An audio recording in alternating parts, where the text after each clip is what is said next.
something I care about. Couldn't see the path, but it's clear now. You was in my dreams, but you here now. And I just want a little dance and a reason to change my plans. All I want is for you to dance with me, with your hands in the air where I can see. I don't know if we'll get another chance, you'll see. So I hope that you'll just come dance with me. We outside, did you hear what? I called the ride cause I'm going up. And there's something mixy going in my cup. Don't say much cause they know what's up.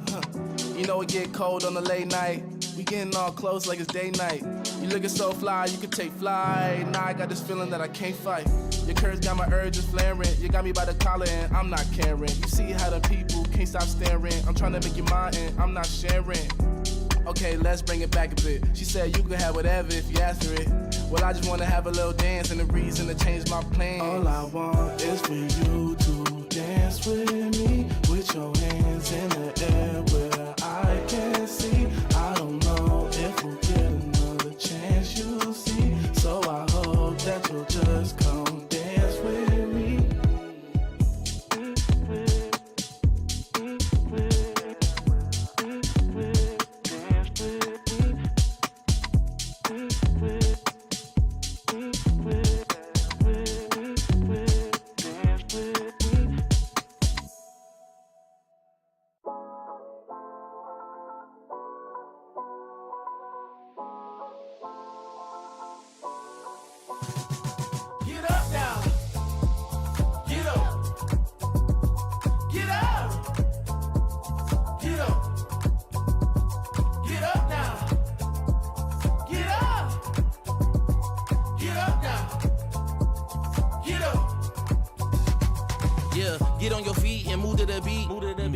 Some drinks and then we repeat.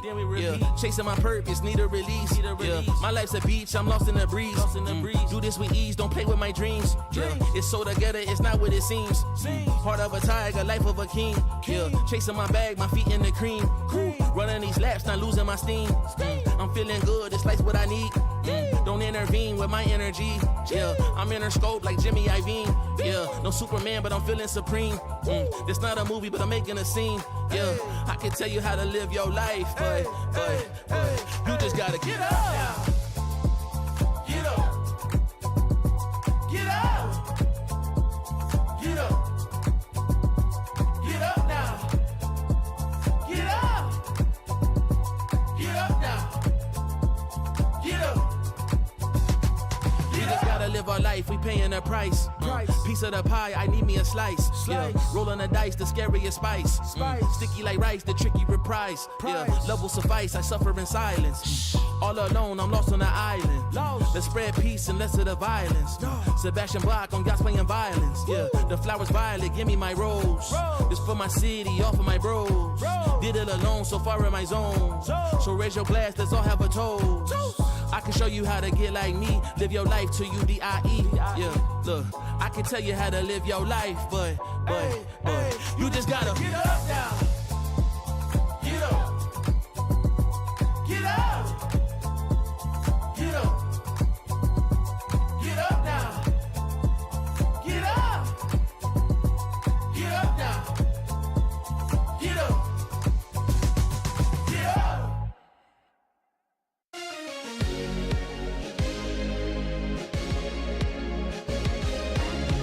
You keep me up all night, all night.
little flame, now get out the way. Whole lot of change, still been the same, put that on the name. I had to go through it just to get to it, look what I became. Elevate, level up, way to the top, headed to the peak. All them boys wanna talk, hit them out of law, but don't got receipts.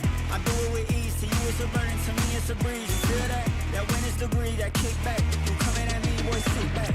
Came out the womb like this, hit the pedal and room right quick. Gotta get it, we going up, way up, might land on the moon. You step in a room like this, we breaking the rules right quick. They killing the mood, and up in a few, might land in a tomb.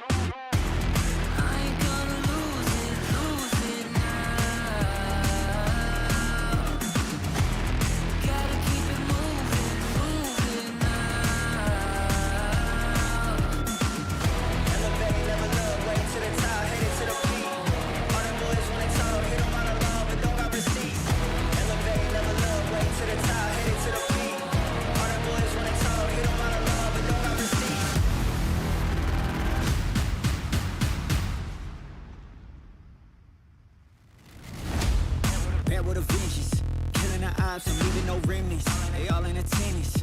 Gotta go big, I aim for the fences. It's mine, I sense it. Back in the scene, I'm back to the business. Back on the front line, gotta grind. It's time, let you be the witness.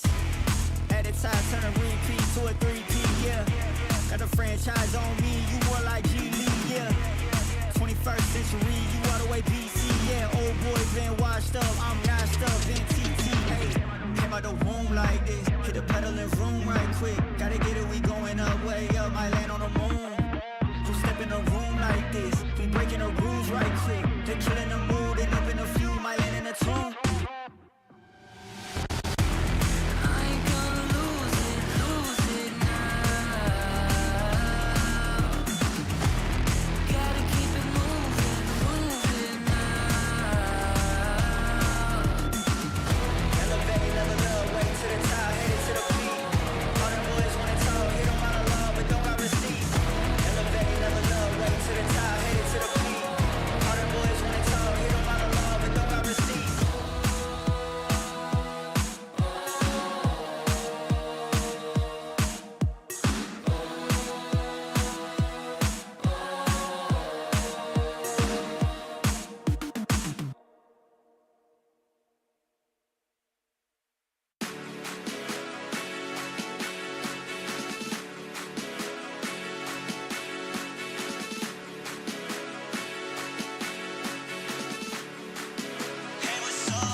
let's do something crazy. Get a bit wild today, cause we don't do this every day, and we deserve it. Life is so amazing, nothing is in our way. Baby, let's fly away. Do you feel it? Is your heart rushing the way my heart's rushing when you take it all in? Baby, this is where we come alive. Do you feel it? Take the world by storm, just you and I. Can't believe it took so long to realize what makes us come alive. Oh, what makes us come alive? Let's break some rules. No, we don't always have to be good. Don't always have to do things that we should. We'll feed the fire. Let's see it through and let go of what's holding us back. Just light it up and we'll burn through the past and take it higher. Is your heart rushing the way my heart's rushing when you take it all in? Baby, this is where we come alive. Do you feel it? Take the world by storm, just you and I. You and I. Can't believe it took so long to realize. This is where we come alive. Do you feel it? Take the world by storm, just you and I. Can't believe it took so long to realize what makes us. This is where we come alive. Do you feel it? Take the world by storm, just you and I. Can't believe it took so long to realize what makes us come alive.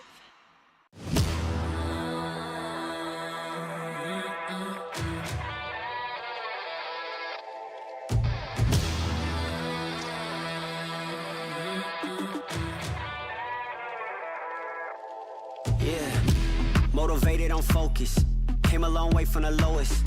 Yeah, gotta get it, the mindset, gotta put it in motion. This is the moment, gotta one up my opponent.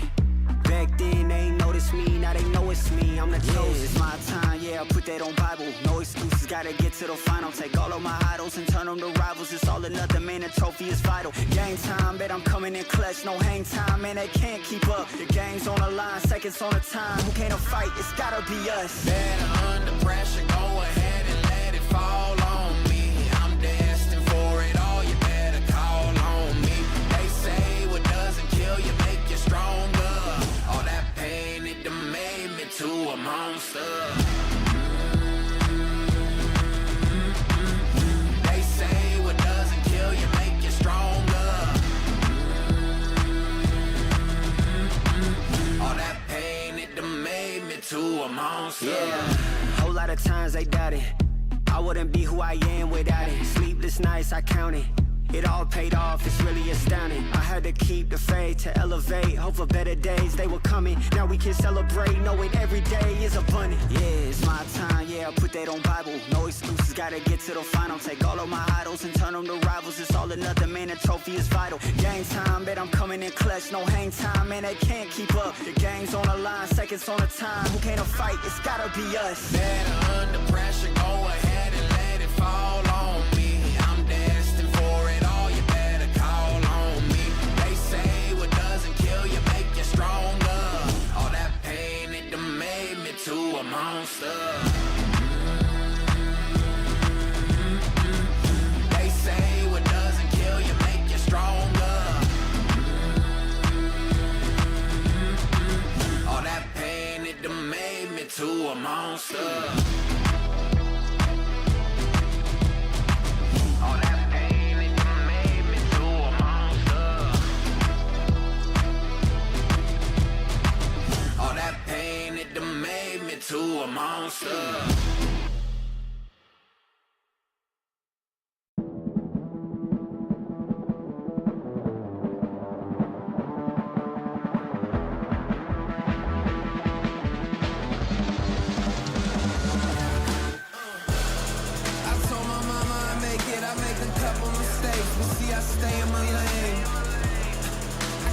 feet on the pavement and don't you ever mistake it. No, this ain't never been a game. Tell me where the competition. Seem like they all been missing. Never made a wrong decision. It's got me walking different. I stay gassed up. Please point the opposition. No scope, it's no joke. Just know I aim with raw precision. I went and got my bid up quick, 100 figures. They once was competition, now ain't sitting with us. Been on a wave since we've been away. Snatch the game, now we here to stay. I told my mama I make it, I make a couple mistakes, but see I stay in my lane. I keep my feet on the pavement and don't you ever mistake it. No, this ain't never been a game. I told my mama I make it, I made a couple mistakes, but see I stay in my lane. I keep my feet on the pavement and don't you ever mistake it. No, this ain't never been a game. It's that you can't touch me. Things get ugly, they mad now. This all must be a whole new level to count. I'm packing on the pounds, pulled up with the dog hound, and I still had time to shut it down. Now you see them all screaming my name. See them trying to switch to my lane. They ain't never fit that frame. Only present when the cash came. Plenty days I've been on the road chasing. No legend ever said they was complacent. Nah. I told my mama I make it, I make a couple mistakes, but see I stay in my lane. I keep my feet on the pavement and don't you ever mistake it. No, this ain't never been a game. I told my mama I make it, I made a couple mistakes, but see I stay in my lane. I keep my feet on the pavement and don't you ever mistake it. No, this ain't never been a game.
Let's take it up a notch.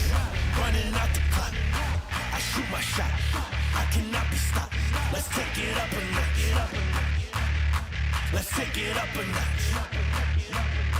Let's take it up a notch.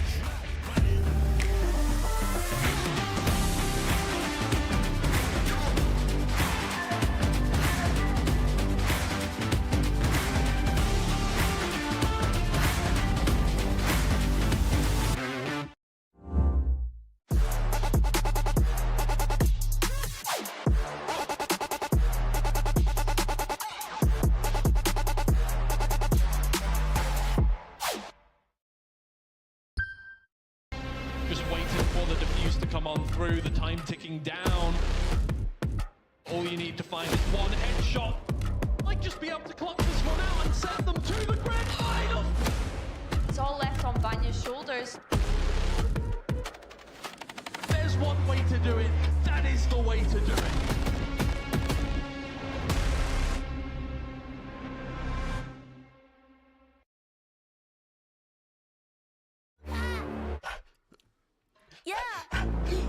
Yeah.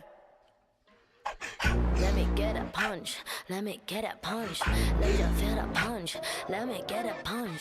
What a hoop, don't sleep, oh yeah, yeah, oh. What a hoop, don't sleep, oh yeah, yeah, oh.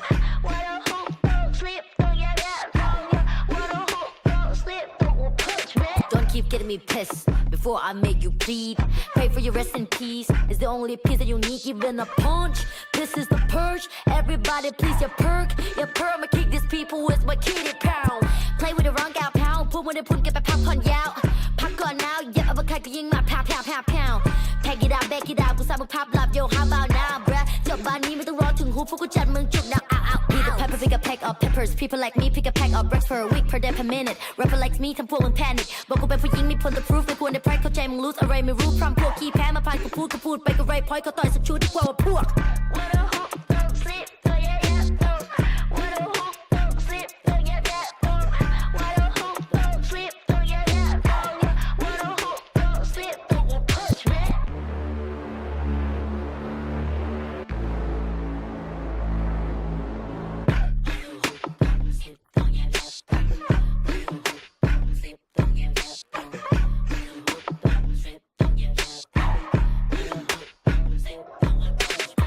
Problems are proved in one punch. All battles are beat in one punch. 42 sleep with this one punch. ไม่สะเทือนกูสักนิดกูขอสกิล one punch. ชีวิตที่กูโดนมามากกว่า one punch. วันนั้นที่กูเจอกูสักกับคนมา one punch. One day, one life, one dream, one punch. If you have one shot, better have one punch. Eminem said, Millie Rabbit, I'm the world short. You just catfish. Kevin said, พ่อแม่คือความจริง Summer and phone ที่คือ passion ผลลัพธ์คือ I'm the best, bruh. What a hoop, don't sleep, oh yeah yeah, oh. What a hoop, don't sleep, oh yeah yeah, oh. What a hoop, don't sleep, oh yeah yeah, oh. What a hoop, don't sleep, don't you punch me.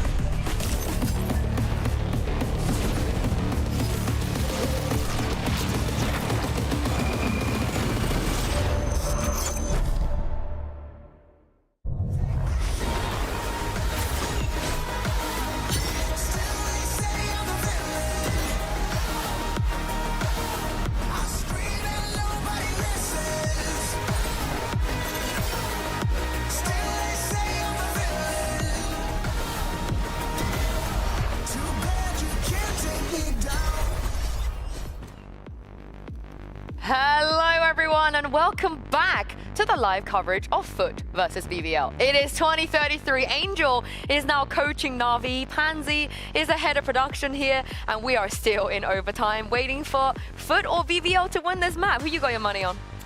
BBL from the beginning. I will die being a BB believer. I love that you managed to make that work. Yeah, I mean, a long day yesterday, right? I have to say that the fact that we had two 2-0 maps as well, What doesn't kill you makes you stronger. Yeah. You Also, know, I feel that after tomorrow, we're good for anything. We actually haven't left yet. We've been here. We just changed. You know, we showered here. We changed. Are you still doubling down on it? We put new outfits on. It was Sorry, a long day. It was a long day. Let me milk this because it doesn't happen very often. And if you don't know what we're referring to, of course, it is that crazy overtime that we saw. Broke a record. Maybe we break it again. Hey, who knows? And in the end, it was BBL that finally beat Foot. Yeah, exactly. As you're saying, for the 3 years that we've had the partnership, this was the one time that BBL was not able to get just one map, but also win the entire series, starting off with a map that lasted over 2 hours. And that showed a lot of promise coming in from both of both teams, so actually very entertaining considering it was an ascent. Yeah, no, definitely. I think as well, each time these two teams come up against each other, it's a 2-0, but this time it seems to go in BBL's favor. So I think that they can be very happy with that going into this playoffs. But that Giant X and Apex game, again, it just felt like so close at so many times, and I think as well we've seen so many standout moments from so many different individuals. I think now Apex have to kind of go away, especially the fact that they're not making it to playoffs. They kind of need to think, what do we need to change going into stage 2? And they are fighting to stay in this league. Yeah, it's good also to get, you know, some of the Spanish teams to get a win. Maybe Koi today, who knows? But it's good to see Runner Bag, Giant X polishing some of those mistakes and looking forward ahead in the future. We do have some stakes today because the winner of Vitality versus Na'Vi will confirm seed number 3 in Group Alpha. And also seed number 4 means that you have to play from the lowers and nobody wants to do that. So that game is going to be very, very interesting. As you guys can see, this is the schedule for today. We will kick things off, however, with Mates versus Koi. But before we get to that game, I wanted to play a game. I never get to get involved, and actually I'm not really involved today. However, we do have a very, very special guest. Yes, he is alive. He looks very revitalized after yesterday. Yumpy, welcome to the studio, and welcome to Who Wants to Be Radiant. Are you Radiant? I wish. Oh, okay, well maybe he can Pleasure get to be Radiant here. today. For those of you that haven't seen this game before, we played this once before with Redgar, your former teammate Redgar, and he got a diamond. And the gist is I'm going to ask you a question at each rank. If you get the question right, we're going to move on to the next one. You will also have 3 jokers coming into this. So if you ever feel a little bit unsure or stuck, you can either phone the analyst over there. They're on standby to help you out. You can ask Twitch chat. Don't know why you want to do that. Yeah, that's the last option. And then also, that's when I want to lose the game. Yeah, and a 50-50 as well. So are you ready? Should we get it started? Always ready, always happy. Let's see if you can get past the first question of unranked. If you get this, you will be unranked so far. But we want you to get to Radiant. So let's roll it instantaneously and start with this question. I am hoping you know the answer to this. On what map can you fall off the edge? Your choices are A Pearl, B Abyss, C Icebox, and D Lotus. Yeah, but off the edge of what?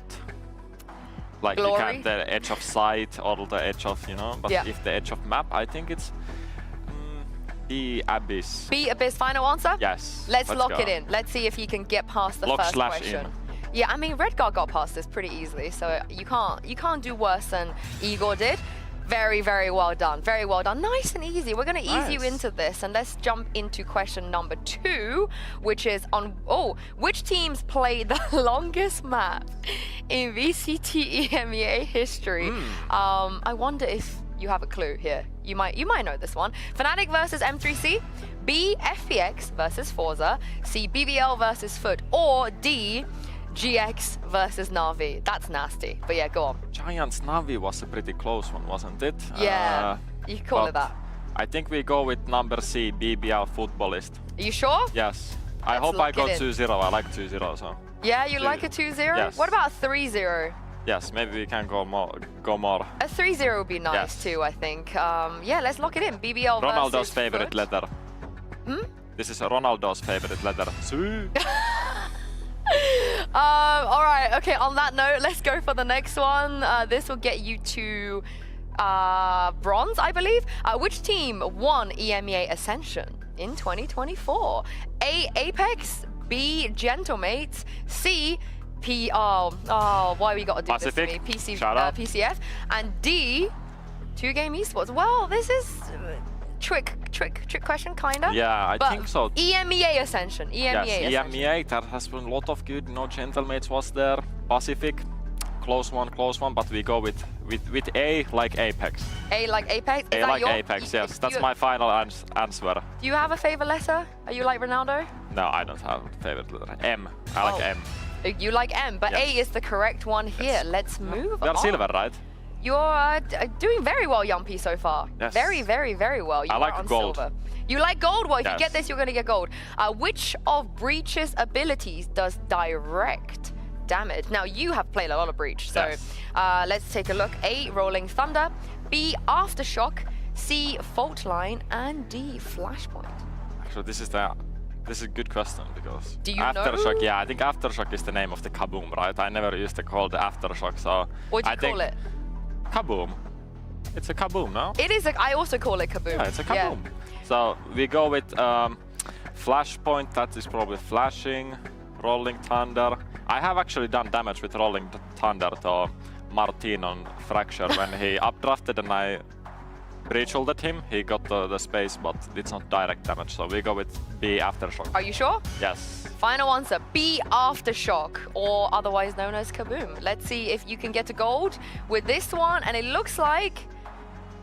Yes! There we go. All right, you are currently a gold, so let's take a look at how many more questions you need to get correctly in order to get to Radiant. Doing very well so far. Yes. All three jokers are in play.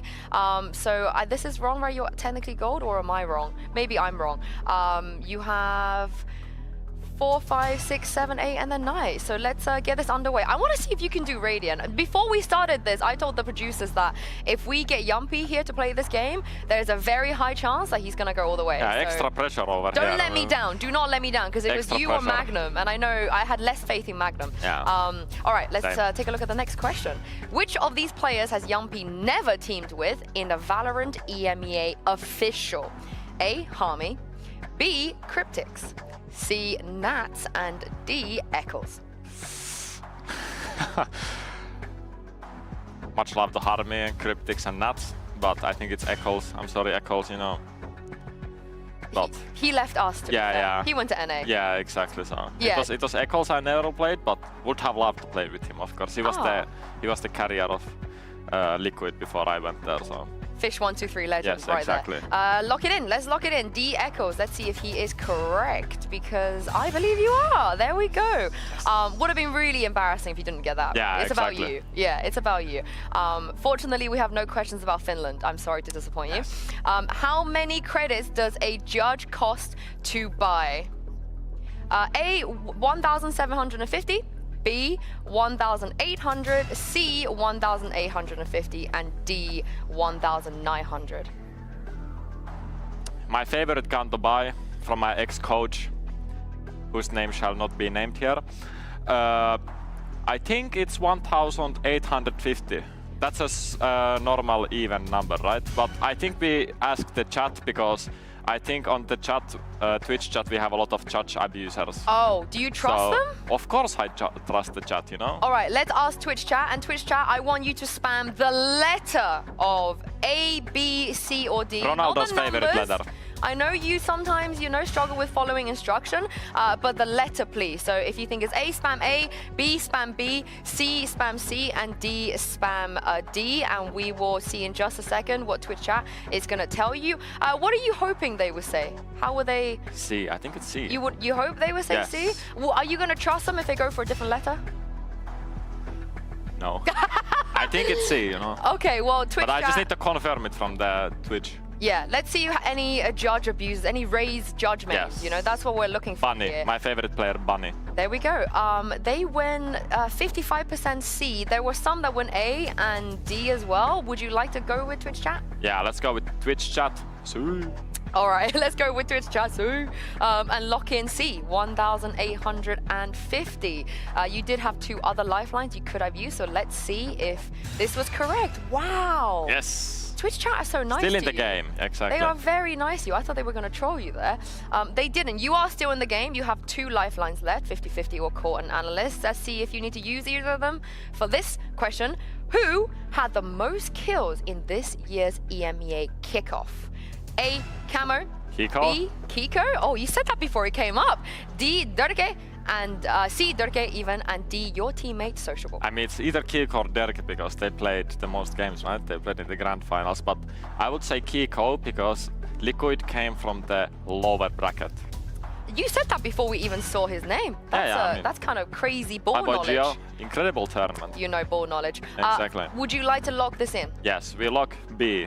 All right, let's see if his gut feeling was correct before he even saw the options. Yeah. I think you're too good at this. You are definitely too good at this. It is correct. Once again, at this point, as we take a look at how far away you are from Radiant, I think we need to give you harder questions. You're doing so well. And I hope we have enough time to do the last 3.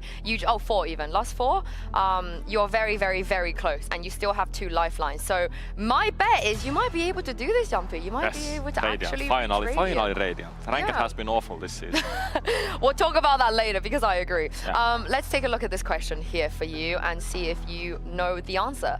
In Team Liquid versus Gambit to qualify for Masters Berlin. Chronicle. Not traumatic at all. Scream played Reyna on Icebox. Who played Reyna for Gambit? Do you think Sliggy would know this? If you would ask me which is the most painful loss of my, this is probably one of those painful. It's either Chronicle or Shadows. But your gut feeling was Chronicle instantly. Yes. My gut feeling was Chronicle, but I would still go for Shadows. It's Icebox, Yes. and Shadows would be the obvious choice. Yes. But why would you ignore your gut feeling? You were there. You played this game. Yes, I was there. I have a feeling that Chronicle was playing Reyna sometime. Trust your instincts, Jumpy. Trust your instinct. Should we ask the analyst now to get everyone involved? Okay, let's ask the analyst. Yes. Let's ask the analyst and get everyone involved. But Jumpy originally said Chronicle. Kukuka and Billy, who would you say? It was rare. I was there, and it was Kron. I would say his gut was right. Billy? I think you should trust Bear on this one. I think if my gut and your gut are lining on this one, we should just go with them. Do you remember it all too well? All too well. Well, then I think you have to Let's trust go them. Chronicle, because I think I also remember Chronicle, but maybe Shadows played then in Champs or somewhere, Reyna, because for sure he's played Reyna also. Now, but would you like to lock it in? yeah, let's lock Chronicle. Let's lock in Chronicle. Shadows was the obvious choice here, But in my opinion, it was the Chronicle. analyst- Yeah, it was Chronicle, I swear. But you said that instantly. Yes, so because I remember it. you gotta trust yourself more. 2 more questions to see if you get to Radiant. Who is Valorant agent number 8? What does this even mean? Do you know? A, Omen, B, Cypher, C, Unknown, or D, Viper? 50-50, please. I have no idea what does you want a 50-50 before the last question? Yes, because I have no idea what this even means. Let's use the 50-50. It's Unknown or Viper. So how many agents do you think we're currently sitting at roughly? Probably 16. Yeah, I have and number I have no 8 idea. was, what do you think? What does unknown mean? It just means it's called, the name is Unknown. You know how it's Viper or Unknown?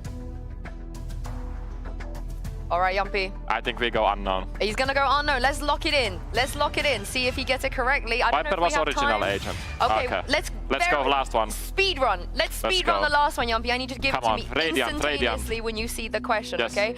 What is the most played map in VCT Ascent. EMEA? He's locked in Ascent. Let's go for Ascent. Does he get Radiant or does he fail at the last hurdle? Oh, with 20 seconds left on the clock, Jumpy, you have chosen Ascent. And the game says... I am so sorry, it is not Ascent. Thank you so much, Jumpy, for playing with us here. We're gonna let you rest for a bit and send this down to stage and bring out the first 2 teams of this game. It is Koi and Gentlemates.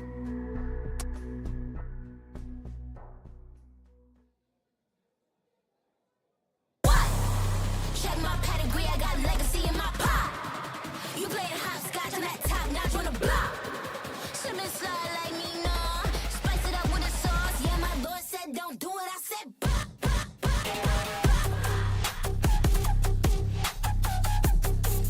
Yeah, my Lord said don't do it, I said bah.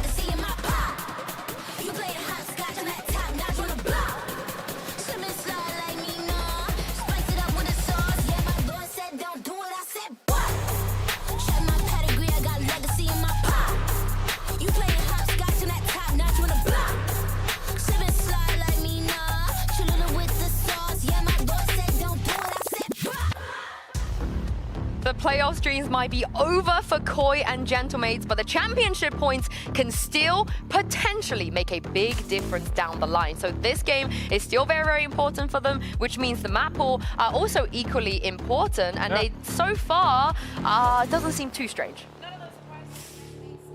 Then banning that Ascend, now they go into the Lotus. They've done it in the past, and against a team like Koi that has picked this map a lot, it makes a lot of sense. They decide to go for Split, a map that neither of these teams have played, and I think that Icebox, Billy, it was compulsory to see in this best of 3. Yeah, I have to agree. I think looking at this video as well, it's kind of difficult to judge what way Movistar Koi are kind of going to go in. We've only really seen the 4 maps from them this stage so far, so we could argue that they still have a couple of tricks up their sleeve. But yeah, I think when it gets to that fracture, for me, that will be the interesting point, because Gentlemates, of course, had that OT loss against Foot, and this is a map that Movistar Koi played in kickoff and haven't decided to play it in stage 1. And I think that Gentlemates, if we get to that 3rd map, have a huge chance of redeeming themselves, because it was that fracture that you're mentioning against Foot that went to a very long overtime, and they weren't able to close. And ever since, they have not been able to win a single map. And this is a point. We have never had a team in VCT EMEA that didn't win a map for the entire season. You might think, oh, maybe KC back in the days, Koi, etc., etc. They at least won a map or a match. So I want to make sure that Koi do that today. Could it be Split? Who knows? Because honestly, I didn't mind the comp. I really, really did not mind the comp. How did you guys feel? I don't mind the comp either. I think that for them it's a little bit more of comfort, and I think that if there is a map that they could win, is that Icebox. That's why I think that that's the way we could get to Fracture. Yeah, I think so. I think coming into this split though, we are going to see Click on that Yoru. Okay, that's interesting that they've decided to switch that up there, and I wonder if it is a confidence thing. I mean, Click hasn't been performing in the best sort of way. We kind of saw him perform well in kickoff and then kind of fell off a little bit throughout stage 1. So yeah, I wonder if that's a comfort thing or what the thought process is here by having him on that Yoru. We have been promised in the past by Gentlemates that Click is going to have one of those stellar performances. It could be today, you know, ending the season on a high could be very determinant for their mental coming into the rest of the year. I don't know why they're allergic to double duelists. Would have been fun to see one of those here, but we're not going to get that. Now, they casted every single round of the longest VCT game in EMEA history. Yesterday, they've hydrated, they are back, they have emotionally recovered, and they've agreed to do it all over again. So send this over. I'm going to send this over to your casters, Mitch and Tom. Take it away. Thank you very much, Insu. Give me 48 rounds of Kadavra right now. I was about to say, all over again. She's first talked about, oh, the Koi, I'm making sure Koi get a victory, doing it all over again. Like, I'm starting to think that Sue might be the one writing this script, but we'll have to wait and see. I don't know whether she wrote it or whether she's reading off it, but promising a long game here today. And look, both of these teams, they may not have playoffs to play for, but they certainly have pride on the line. For Movistar Koi, even a map here would be a step in the right direction. For Gentlemates, they're going to look to squash this team, beat them into the dirt, and starting out on Split. Excited to kick this one off, Tom. A lot of positives to look at. And I think certainly on the Gentlemates side, expectation-wise, is it a 2-0? Well, considering the opposing team is yet to win a single map, you'd say statistically yes, but I do think going into this there's a good opportunity for Koi. Like, realistically, all pressure is off. I think with rumors, there's very much potential we don't see this roster in this form once again, so I think we've seen them get very close to winning maps and then sort of choked out on them, so I have hopes. And also going into a map where last time out, Click was 0-8 in opening duels, so we'll have to wait and see if he has a slightly better performance here today. Lots to keep an eye on for Gentlemates. You've seen the birthday buff. It's McQuanker's birthday. And of course, although he's not on the server, hitting those shots, maybe those inspirational words from the birthday boy will help them out along the way. For Movistar Koi, defensive start on Split. Icebox is their pick, so they chose the side. We'll see if they can put up the rounds here on Split. Already, there's been a bit of a pump fake from Gentlemates. Pressure towards this A site. The drone's going to spot one towards the top of ramp, but the idea is to take the spike back to middle and contest there. With 3 players rotated into heaven, Movistar Koi have left be a little bit lighter and puts a lot of pressure on Flya to keep this mid control. Yeah, he saw the last one. Believe in so there's at least some information. Soulcast is in a pretty solid position, looking to try and hold the line. First goes his way, second as well for Soulcast. kicking things off with a bang and looking for a little bit more. He's going to run out of bullets though, but he's bought a lot of time. 17 seconds, making their way to site. Flyers in the way. He got there in the end, and well, the clock is all but gone, and Mini falls as well. Koi, they're on the board. They're kicking things off well. Let's just end it here. Yeah, 1-0. There we go, done. Off to Icebox. We're going to offset yesterday's map, and it's like you were saying, Sue's trying to break the result. Looks like you're doing much the same. You know, what's that about? I'd like Koi to get a map. That's what I. A step in the right direction. And they're both out, so I'm allowed to be biased. A step in the right direction with a pistol round under their belt. And now the investment, it's going to be a heavy investment indeed. Flya, who's playing around mid with a Judge, and the rest of the squad, well, Filu, I suppose, on the Marshal, everybody else with Bulldogs to play with. It does mean that the margin for error is very low. You don't want to see players going down to these pistols. At least to start, Filu's able to make it out of that initial utility dump. And a good spray through the smoke's going to catch Zipan. Expectation here for mates is nothing. They've not invested into this round at all, saving purely for the buy round. Filu doesn't have the best position for a Marshal, but I've said that before, and he still managed to get a couple, and then Grabinho is there to clean up the mess. What they've lost really isn't much at all. It's just that Marshal is the lowest value weapon, and they'll keep everything else going forward. A very good start for Movistar Koi. And something I kind of want to touch on a little bit is I'm a little bit surprised by the map choices. If you go off previous results, both of these teams weren't particularly good. A 6-13 defeat versus Liquid, and a 5-13 defeat versus Liquid. So I guess that one extra round was enough for Gentlemates to think, oh, this is our map. Well, you know, you lose or you learn, right? Investment coming back through from Movistar Koi is going to be onto an Outlaw, having lost themselves a Marshal. Grabinho, the one to take that for the B hold. And a decent bit of potential if they can land some damage early, but Gentlemates have gone full shields, of course. It's a very healthy investment. Warning shot. Going out. Outlaw won't pose that big of a danger. Player in mid-gate crashes out, but he didn't see the jump. Seen Flya. Huge opportunity for that Viper to do some damage late round. I think it's just the control that's held. Click. His opening duel statistics don't seem to be improving, as he has fallen once again. And in this round, it's much more of a problem. Rotation already in thick and fast with that sniper set up on B. 3 players now ready and waiting over on this A site. There's not really much of a surprise here from Gentlemates. Grenade is live.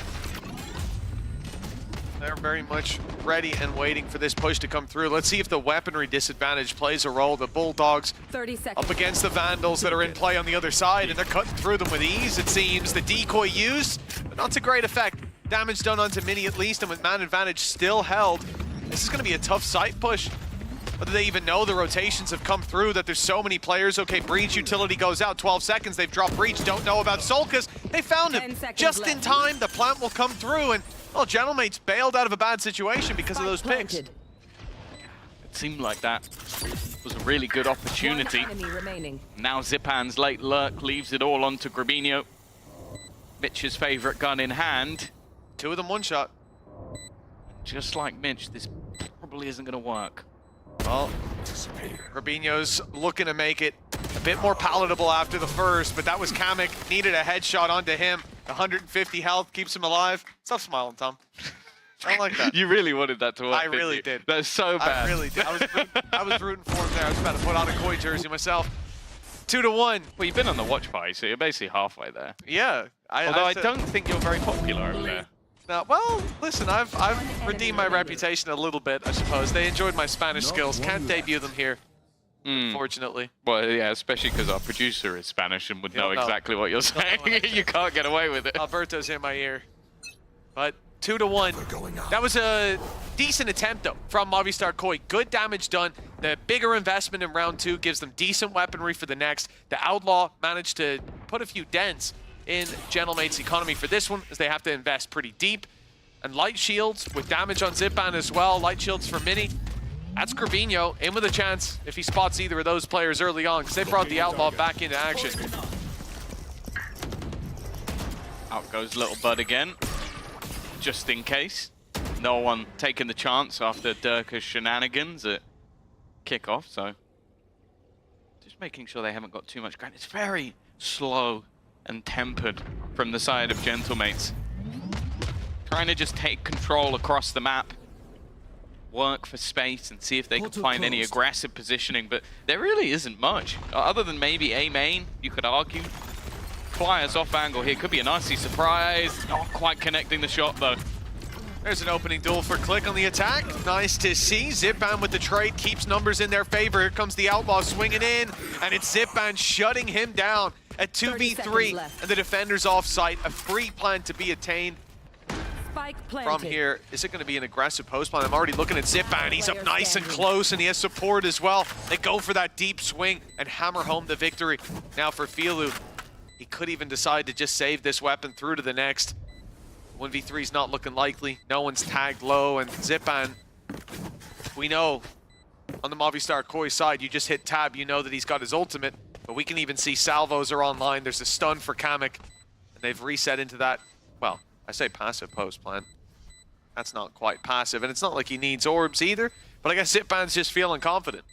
Yeah, and that's a good sign. Like, you look back to the series he played last week versus BBL, 10 and 36 across the series. So had a very, very rough time. And we've seen that a few times. I believe there was a map as well where Mini got only 2 kills. Like, these stars that we've sort of talked about on this mates roster that they've slowly been building, at times have just gone completely missing. So I think a map that Zipan's always been particularly comfortable on, you think back to FPX, Na'Vi, this was one of their strong suits, and him picking up the Teo. Nice Ponto! Gets him that little bit more aggressive, and 6-2. He's already 4 kills away from the entire series of last week. That's not a great metric, really, is it? The bar... He's improved. The bar That's a good thing. Hopefully set a little higher than last week. Well, now a very weak investment from Movistar Koi. Of course, they've got themselves the Vandal saved through by Filu. The rest of the squad, though, just on pistols. Something tells me this could be a little bit of a bumpy ride for Gentlemates. Movistar Koi, always a team that show up when you count them out historically, and well, this is one of those rounds where I would count them out. Well, they also seem to show up when they are statistically out. They're gone. Yeah. Tournament life gone, and they're not when you count them out, when they are out. They're normally a bane of a lot of people's lives, so we'll see if that is the case. I'll say as well, whenever I see a one-shot gun in Solcast's hands, I feel like he's at least going to get one. Like a Guardian, I think the Sheriff fits the bill as well. Always had very good first bullet accuracy, and it seems like he might come under some pressure here. 2 players sat outside A, vents being taken. I think they just heard the steps. They have just heard them running through the spawn, and because of that, I think they're a little bit more hesitant of which direction they're going, and in fact, they are now heading towards B. Yeah, again, it's going to be a pump fake. Utility thrown into A, keeping those players in position. The orb taken by Corbino here as he steps back out. Cadden is holding him from up top. Survives the first blast, at least. But he's completely surrounded. No way out. Deep push from Click. It's a risk up against pistols. Opening kill. But it's an opening pick, exactly. Clean as well. Playing for the stats. And he's got him held in here. Corbino eventually falls, and a big play towards the spawn. The rifle on Filu, though, the one that you've got to watch out for. Solkas pops the head of Click. Called it. Rifle goes to Shados. The question here comes down to damage. Well, I mean, now they've got 2 rifles as well. You can just go and save them. And that's exactly what they're going to do. Yeah, chances of winning a 2 versus 4, even with the upgraded weaponry, it's almost 0. Especially with an open plant like that on B, you'd have to clear all of heaven and everything else in between. So they have just decided, hold on to the guns. It's a little bit of bonus cash going forward. Maybe if they want to get an operator in. We've already seen them run an outlaw on Grabinho. And hey, Kamek's even going to help them out a little bit going down to the spike. Always nice to get a helping hand. 2-3. Early game sees a timeout from Movistar Koi. Not happy with how things have gone so far. You win the pistol, the follow-up, and then there's a few bumps in the road. But more importantly, you're coming into a round where important ults are coming online for Gentlemates. Some are already there. The same can be said for Movistar Koi with 3 ultis, 2 of which can be used in decent combination with Filu and Solkas. Dimensional drift going through to find the information. And the Armageddon rain down hell upon them. We'll see what coaching staff has up their sleeve for this one.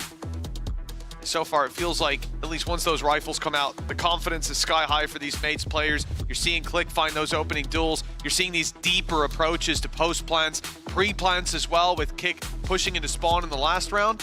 That overconfidence is something that certain teams will be able to punish quite easily. Yeah, and I also say as well, for mates, they're probably one of the few teams that has been eliminated that can actually feel like they were within a chance. Like, they lost multiple maps in, like, I think it was like 14-12, 14-12. They lost one 18-16. Like, they were a squad that had some very, very close games. I will say, after they lost in overtime, every second map they got smashed. Like, that happened pretty much every time. I think maybe the mental side of things is something they need to work on a little bit more. But you're going to come into this series actually looking at this as, okay, we can get a champs point. That might help us going forward. I think for Movistar Koei, as said, with rumors that are going around, there's going to be some more drastic changes. So it's a very different outlook for these two squads. Some maybe wanting to display the value they can still bring, and others maybe looking at where they'll go next. It's always dangerous to play in vents when you're up against that salvo combo, but luckily there is that gate crash to fall back to. The util found its way into Filu. It's Click running through an orb. I think he was vulnerable too. Still finds himself the pick. It is answered back on by Flya at least, but yeah, indeed, that was through a snake bite and an orb. Look how low Click is even after the decay fades away. That's a ballsy play, and I think again feeds into that point that they are feeling massively confident. Gravino under pressure. Rolling Thunder going through as well. I'm surprised they don't do the combination the other way around. Yeah, together. Yeah, either at the same time or you Rolling Thunder and then do it behind so that it hits a stun player. But I guess just wanting to make sure the entirety of the site was clear, maybe catch anybody who pushed forward instead. Now they have to deal with the ultimate on the other side, but Mini has just deleted a couple of players.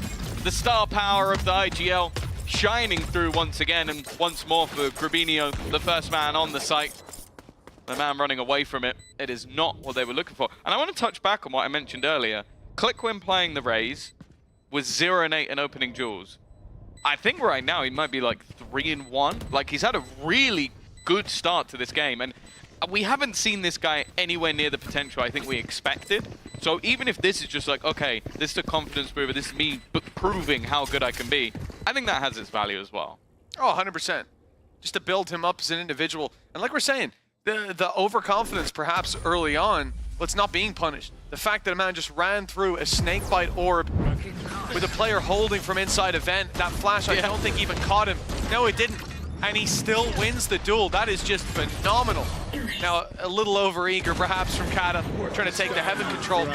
They're pincering that aggression. Oh, that is nasty. Get that again in slow motion. The headshot on the second too. That's what we like to see. All right, well, that's one way to motivate the boys.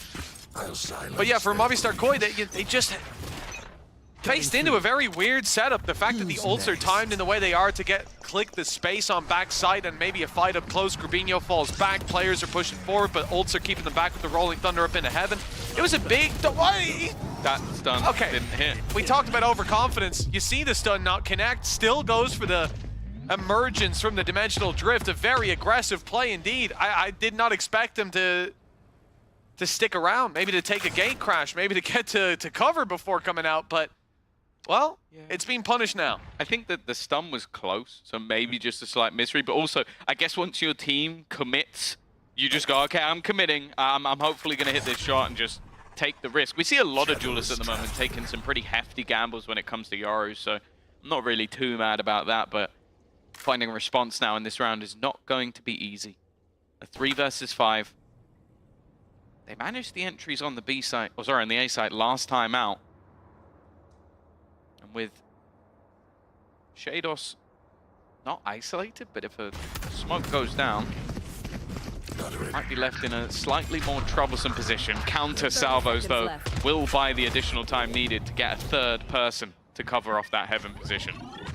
It's important. You can easily see the wrap back to B if there was a bit more time on the clock, but now 20 seconds as steps are heard in heaven. This is clearly an A committal. Boots on the ground, ready and waiting for the play to come through. It's Grabinho and Flya. Grabinho under pressure again, but look at the amount of backup he has. No way for that one to fall flat, really, unless Movistar Koei whiffed a lot of shots. Great read players there ahead of the push, and Gentlemates stalling out a little bit. And the other thing is, having committed so many of their ultimates in one of the previous rounds, they don't have a lot to fight back immediately with this. Whereas a bit of conservation coming out of Movistar Koi. They've got Fialu's Dimensional Drift for early info, and that Viper's Pit on both sides. Solid round. I think this could also just be Gentlemates trying to be a bit disruptive after your opponents have taken a pause. Yeah, for sure. Here's Fialu. Click lucky to still be standing. 26 health. Viper's Pit blocking off B. A lot of the time you'll see that placed into middle. Not allow for those splits to be anywhere near as easy. Instead though, holding on to B main. It has been a pretty contentious part of the map so far, but wow, there's no surprise there's going to be a response into mid. Mates completely abandoning that. You know as well, Flyers being the guy up and around heaven. Salvo sent through. They're down below though, so safe up top is Grabinho. Solkas with a challenge on his hands, and he delivers! Steps up to the plate for a double. Chance now for a little bit more with the reposition of Fialu. The operator though, two players swinging him quickly. No, in fact, they're separated, and the gate crash to just get out of there. A valuable pick. Now double the numbers and an idea of where the spike was heading. So Fialu sticks around, sights on that choke point, and an easy trade-off. Easy spot for Canada to try and fight back from. 30 seconds. He can now teleport into the B site, which is the plan. Grabinho's close. He's got to be very careful. Steps will be heard. He's going to try and bait Grabinho into the fight, and Grabinho just goes swinging. That's not worked out at all. Turning it into a 1 versus 2, but that time really is low. 14 seconds. Needs to get the plant in. Flyer is nearby, but I'm hoping he won't make the same mistakes as a teammate once did. He does give the 1v1 duel, but this time lands the shot. I think Kata had to make a more aggressive play there. The 2v1, they can easily play off each other. You've got the op coming back through and Fialu with an ult to try to find him if they needed the extra information. So getting ahead of it, especially though in the 1v3. That first shot, nasty. Click must have already been low, but Kata yeah, he got hit by an operator. Well, he did. Legged up. It was nice work to close this one out in the end. And you saw a sigh of relief from the coaching staff after the previous round, but now connecting 2 in a row. A little bit of a heater from Movistar Koi early on. It does still make me a bit nervous that the 3v1 was ultimately still just 1v1. Well, yeah. Like that. I don't mind Grabinho though, because he can cancel the plant there. He can win the round. A lot of the time, Kata's just going to stick that. Maybe if it was anyone. I think he was too far away though if he'd stuck it. At least for the early fight. I don't know. I'd rather them just confirm the round. Yeah. They gave him the one sort of opportunity he had to take it, and then the same thing from Flyer as well. All in all, job got done. Now we look back at the credits, really thinning out for Gentlemates. In fact, Kata already down to a Guardian, although that might be more by choice. He does have a few extra credits left in the bank. Viper's Pit, all they have available. And yeah, versus the Dimensional Drift, it's not quite as valuable and all as you might think. It's time to take space for Gentlemates, but look at Solkas. He's crept his way through. Somehow doesn't connect the kill. Zipan survives and Mini punishes before it gets out of hand. The re-peek from Shados. It is Let's go for 3. 1v1 battles. One by one they're peeking, one by one they're falling. And coming down ramp, it looks like the same thing. Grabinho miles ahead, and he'll lose the fight. No trade possible. 4 for 4. It's not what we like to see. They're grouped up a little bit. The snake bite separates them. And look at the damage done. We put Kata the X's all in a line. So desperately low. They're saving. They're calling the run back. But the thing is, mates have already read that. They're starting to wrap around. Click's got a lot of space towards heaven. He's hearing them run down bottom mid. And that's the... Oh, well, Kamek's got to get his weapon out very soon. That's a bit of a mistake.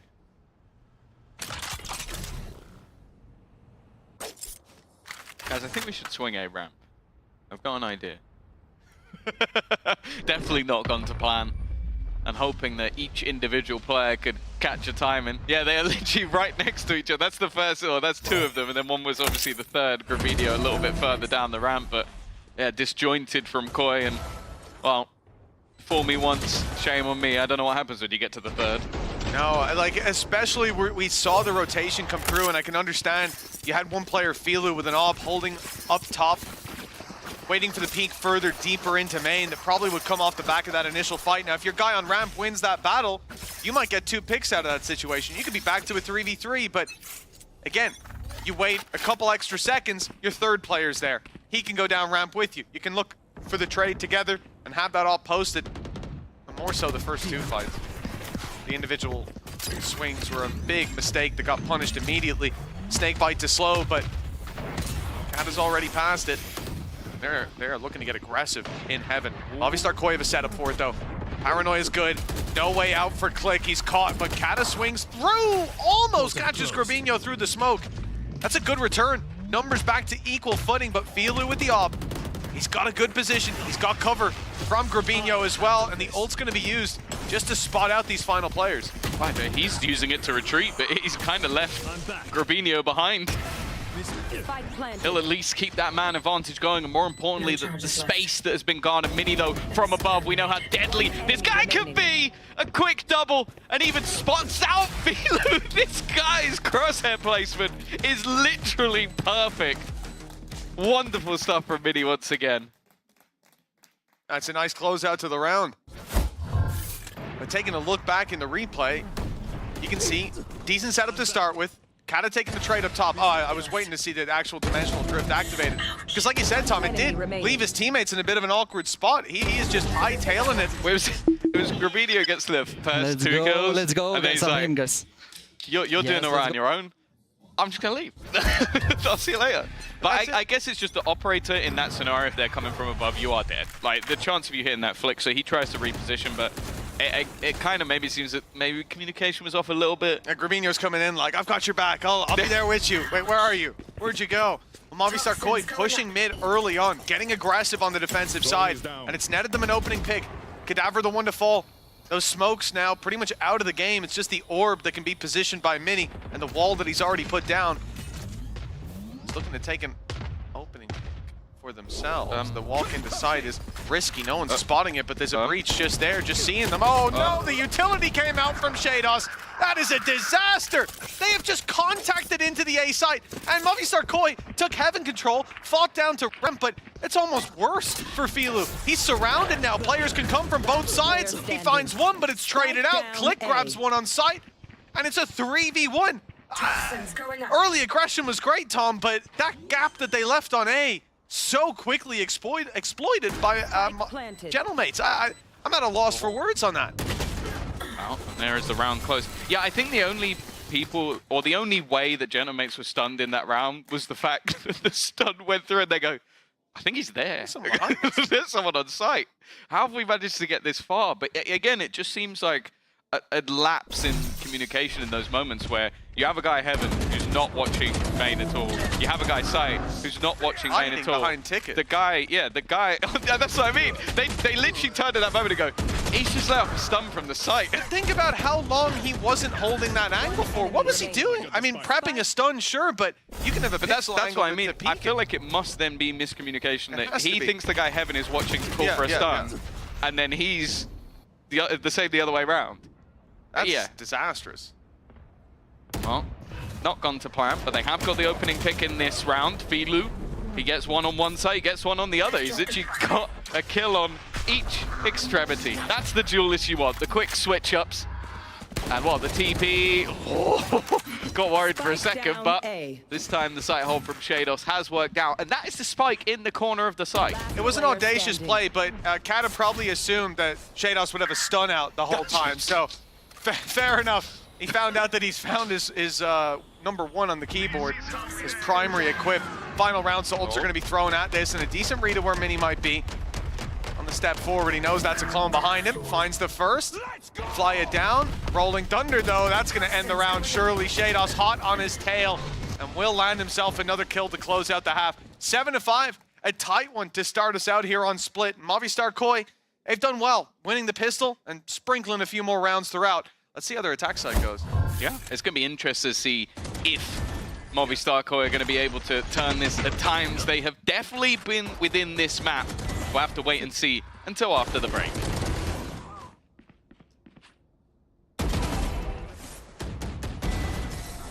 Ничего личного, Вайка. Такая работа.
Welcome back, 7-5, a tight game between the two. A few mistakes on both sides starting us out. We'll see who manages to heat up towards the end of this map as we're starting on split. Gentlemates pick Icebox up next. That's where Koi wanted to take the battle, Tom. 5 rounds on the side that Movistar Koi decided to start on. You think it's enough? Not really, no. I would be surprised if they're able to do it. Like, especially versus Liquid, I feel like they really struggled going into the attack. I'm glad to see that at least like Filu has had his moments, and I think that if I'm being optimistic, he can be the sort of guy that could take over some of these rounds. But we'll have to wait and see. What if you're being pessimistic? Then the opposite. Then they're gonna lose. There you go. They're gonna be the ones that give the rounds away, is that what you're saying? Exactly. All right, okay. Well, starting out, Click, opening duels tracker, not looking good. He's been dropped off rip, dealt with towards that A site. The aggression leaves them with a vacuum of info. Big burst from Movistar Koi as the B side is overtaken. The lurk from Flya, well, listen, it's gonna be a while before that finds value, but a thorn in their side. You can already see mates clearing deep into mid. They're looking for him, knowing that Flya is going to be late to the party. Flya is on his way around through the spawn. So that's going to be for the later stage. It's Filu with the challenge up close, and the Classics doing decent damage, but he got there ahead of the Paranoia. The players keen to take that fight, but look at the flank. Finally coming through. They forgot about him, and they certainly shouldn't have. Flya with the triple, and the round quickly falls into Movistar Koi's hands as a result. Yeah, I believe that's both pistols as well, going in their direction. So getting off to strong starts in the half, but it was in the majority of buy rounds where they definitely struggled that little bit more. I'm also thinking back, like I remember the early rounds of the game and talking about Click getting opening kills. I think literally, what, 3 of his 4 kills are opening duels, and then everything else he's just been wrecked. Yep, pretty much. 3 opening duels, 5 lost as well. But I think he got 6, was he 6 and 16 last time he played Split? So, and it was a good start that saw a lot of confidence as well. Like those weren't just standard picks. Those weren't even picks where your opponent's making mistakes. He was running through snake bites and poison orbs. But again, like we said, this is something that you can look at as confidence. But at what point does it become overconfidence? And I think we hit that point with him then being more consistently punished here in the pistol round just a second ago. You saw the same thing. He goes out aggressive. There is utility to back him up, but he loses the fight.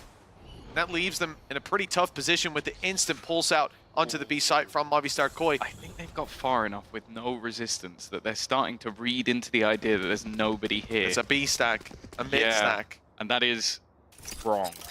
There are 4 players currently waiting. Zipan's position is going to be cleared out, but there is currently a smoke down. That's going to get pushed completely. The Flyer already managing an opener. Now, there really isn't much to play with. Zipan's going to try and take the angle. His teammate was just in, but he's been ruined as well. And what started as a stack now becomes just 2 players with Classics. It seems like not much being invested whatsoever. Come on, Mini will at least do it for the bundle. Yeah, and it's key how quickly Movistar Koi make that read, right? They're not flooding into the space after the opening or even the second pick. Because once they realize, there's a guy here, he's been playing super slow, second dude in the corner, it must be a stack up. There must be a trap that they were waiting to spring, and the first guy was a scout to see if they needed an early rotation. So they avoid the trap, springing on their opponents instead, and minimal losses, 7-7, tying up the scoreline as well. But this is what we saw in the first half. They found the first two, and then it was a streak of rounds once rifles fell into the hands of Gentlemates. We'll see if that's going to be the same now that Movistar Koi are on the attack. We talked about investments, and it's a decent one. Oh. 1% pistol win rate. Well, they are doing a lot better. Does that include today? Because if it does, that's crazy. I'm guessing that's probably not. Probably not, right? I would assume so. If you add in a couple from today, I guess there's only one map, but yeah, that isn't great. So last time around, we had mates with a very heavy investment. It was a judge as well. The one downside here for Movistar Koi is they've got a ghost, but it is still that very healthy buy. And perhaps the ghost is even an upside because it's one less weapon that they can lose. It's an extra margin for error coming into a round like this, where mates will be swinging for the fences. Now, a lot of presence taken for free. And this is because Zipan is waiting for the push up, but the drone spots him, but dealing with him seems to be another thing entirely. Filu at least able to shut him down. The flash well placed, but click right on his case. Return by Flya though, and this is getting very scary for Gentlemates. Not only the players they've lost, but weapons potentially retrieved. Yeah, there's the upgrade, but just before, Kamik will be able to clear one. Grabinho homed in towards heaven, knowing that's the real point of danger. Ultimate's not particularly close. He's hit a dink, but for, I think, like 40 damage. Has done next to nothing onto the player above. Luckily for mates. Spike planted. And you'd think that in this moment, both players would be isolated to the side, but it's not the case. Grabinho's already on the wraparound back towards heaven. Soulcast doesn't really have a way out of here, but he's going to try and just sell the ruse, try and keep all eyes in this direction. And, well, they've used the Aftershock to clear him, but then they haven't kept an eye on the spot. That's given a free battle for him to find on the other side. And they still have absolutely no idea what one of the players is. That's Grabinho. But now he has to try and make a move. Smoke onto the spike, spam coming in. He's walked into the spam. That's definitely a problem. A mistake for the side of mates, and just on the other side, they've got dancing around each other. Grabinho's gonna win with a Red Bull clutch. And I'll be honest with you, I don't really know how. That is one round beyond explanation. I'd love to see a telestrator on that one. Really break it down. I would like Billy to do it. I think it's a Billy telestrator. We're already requesting it. Clip it and ship it. She's going to beat us up. Yeah. We're going to be in trouble after this one. That door's going to swing off the hinges in a second. And what an insane round. The fact that you have Salvos online for Solkas, he takes the fight here, loses it, and we're into a 1v2 that somehow he catches the first player running through the smoke. The spam's missing. Running into the spam. Yeah. Right, exactly. He was still spraying. He must have been thinking that magazine's about to run dry, but no, he reloaded before the fight. Mates, this leaves them in a terrible position. They've got a couple of pistols, a Marshall, but a very weak investment from this defensive side. And the door, you're talking about it swinging wide open. Well, I think realistically it has on this map now for Movistar Koi. They were behind. It was looking unlikely, but the lead is theirs and the economy in their back is going to get stronger after this round, hopefully. I think right now this is the equivalent of like cage fighting Valorant. It's going blow for blow. Fight. You a big fan of the mud fights? That's how we warm up before every cast. That's how I've warmed up to this. It's not me. Are you sure? Is that Paper Thin? Is Paper Thin sneaking into the building? That's right. He does a great British accent. Just for the mud fights so that he leaves again. Oh. Well, there goes Filu. And the second Canis managed to fight two with a ghost. Two players TPing in? 30 seconds left. They know it's a low buy, right? They do know that. They just have a decent idea. He's now got a rifle as well. He was the weaker weaponry, and it's a chance for Canis. He comes out with 4. That's a pay safeguard Thrifty. And both rounds have just gone back and forth. So back to the mud fight. I mean, I think it's a fair assessment. What in the world was that? Salvo sent in a small gap for you to play around. A flash pop that blinds him. Oh, come on! That is just messy. Kata didn't even get blinded fully. He dodged it. It played against Filu, and Grabinho says, I'll follow that up. You were the starter, I'll be the main course, and he eats them up for dessert. But Kata, you're so good. Yes, very well played, but also, what were you thinking? On Movistar Koi, well, that is 8-8 and an advantage thrown away. Well, it's been a back and forth. Definitely not my favorite back and forth I've ever seen. But things have happened. The scoreline's level. That's a fair assessment. Both teams coming in with a bye. Yep. Ready, Koi. Taking some early space into middle. There hasn't really been much of a contest other than the B aggression. All missiles away. Currently coming out from Click with the operator. It's a lot of map control that he's able to hold on to. Come on, unless they're going to go back and clear it very late. I have a feeling this almost telegraphs itself as a bit of an A hit. Light munition. Okay, Zipan, good for one. That stun is perfect, but unfortunately there was a second player there. HP. Grabinho bought extra shields, I guess. Don't know how he survived that onslaught. Kamek, it's an easy fight onto Filu. No one's there to follow him up either. They're so fragmented in the push out. Grabinho, 5 HP, but he'll survive with Kamek falling. Mini has the angle. Almost had the pick. It's Click to find that, but an immediate response that leaves Mini alone. He can isolate a fight on site, and he knows it. But he also knows the other player is going to be quick to run to his aid. And that leads to another isolated duel with the plant now coming in. That's going to put him in a box. Mini knows exactly where Shados is. Shados had a tough game so far. I love this, just hiding, waiting for his timing. He spotted him and he'll eliminate him with ease. Gentlemates, they fell behind, but they are right back into the lead. Movistar Koi stalling out, and that's a big investment as well, Tom. Their economy put into that round. It's going to leave them in an awkward spot as their opponents steal that lead back. A Rebel clutch for Mini, and I have to say, like, of players that have sort of come up from the tier 2, I genuinely think he might be my favorite, and that's including, you've got players like Zeus, who has been phenomenal, Levin as well, we saw yesterday, but this guy's just so cerebral in the way he plays, and then taking up the mantle of the IGL while doing it. I'm right there with you guys. Yeah.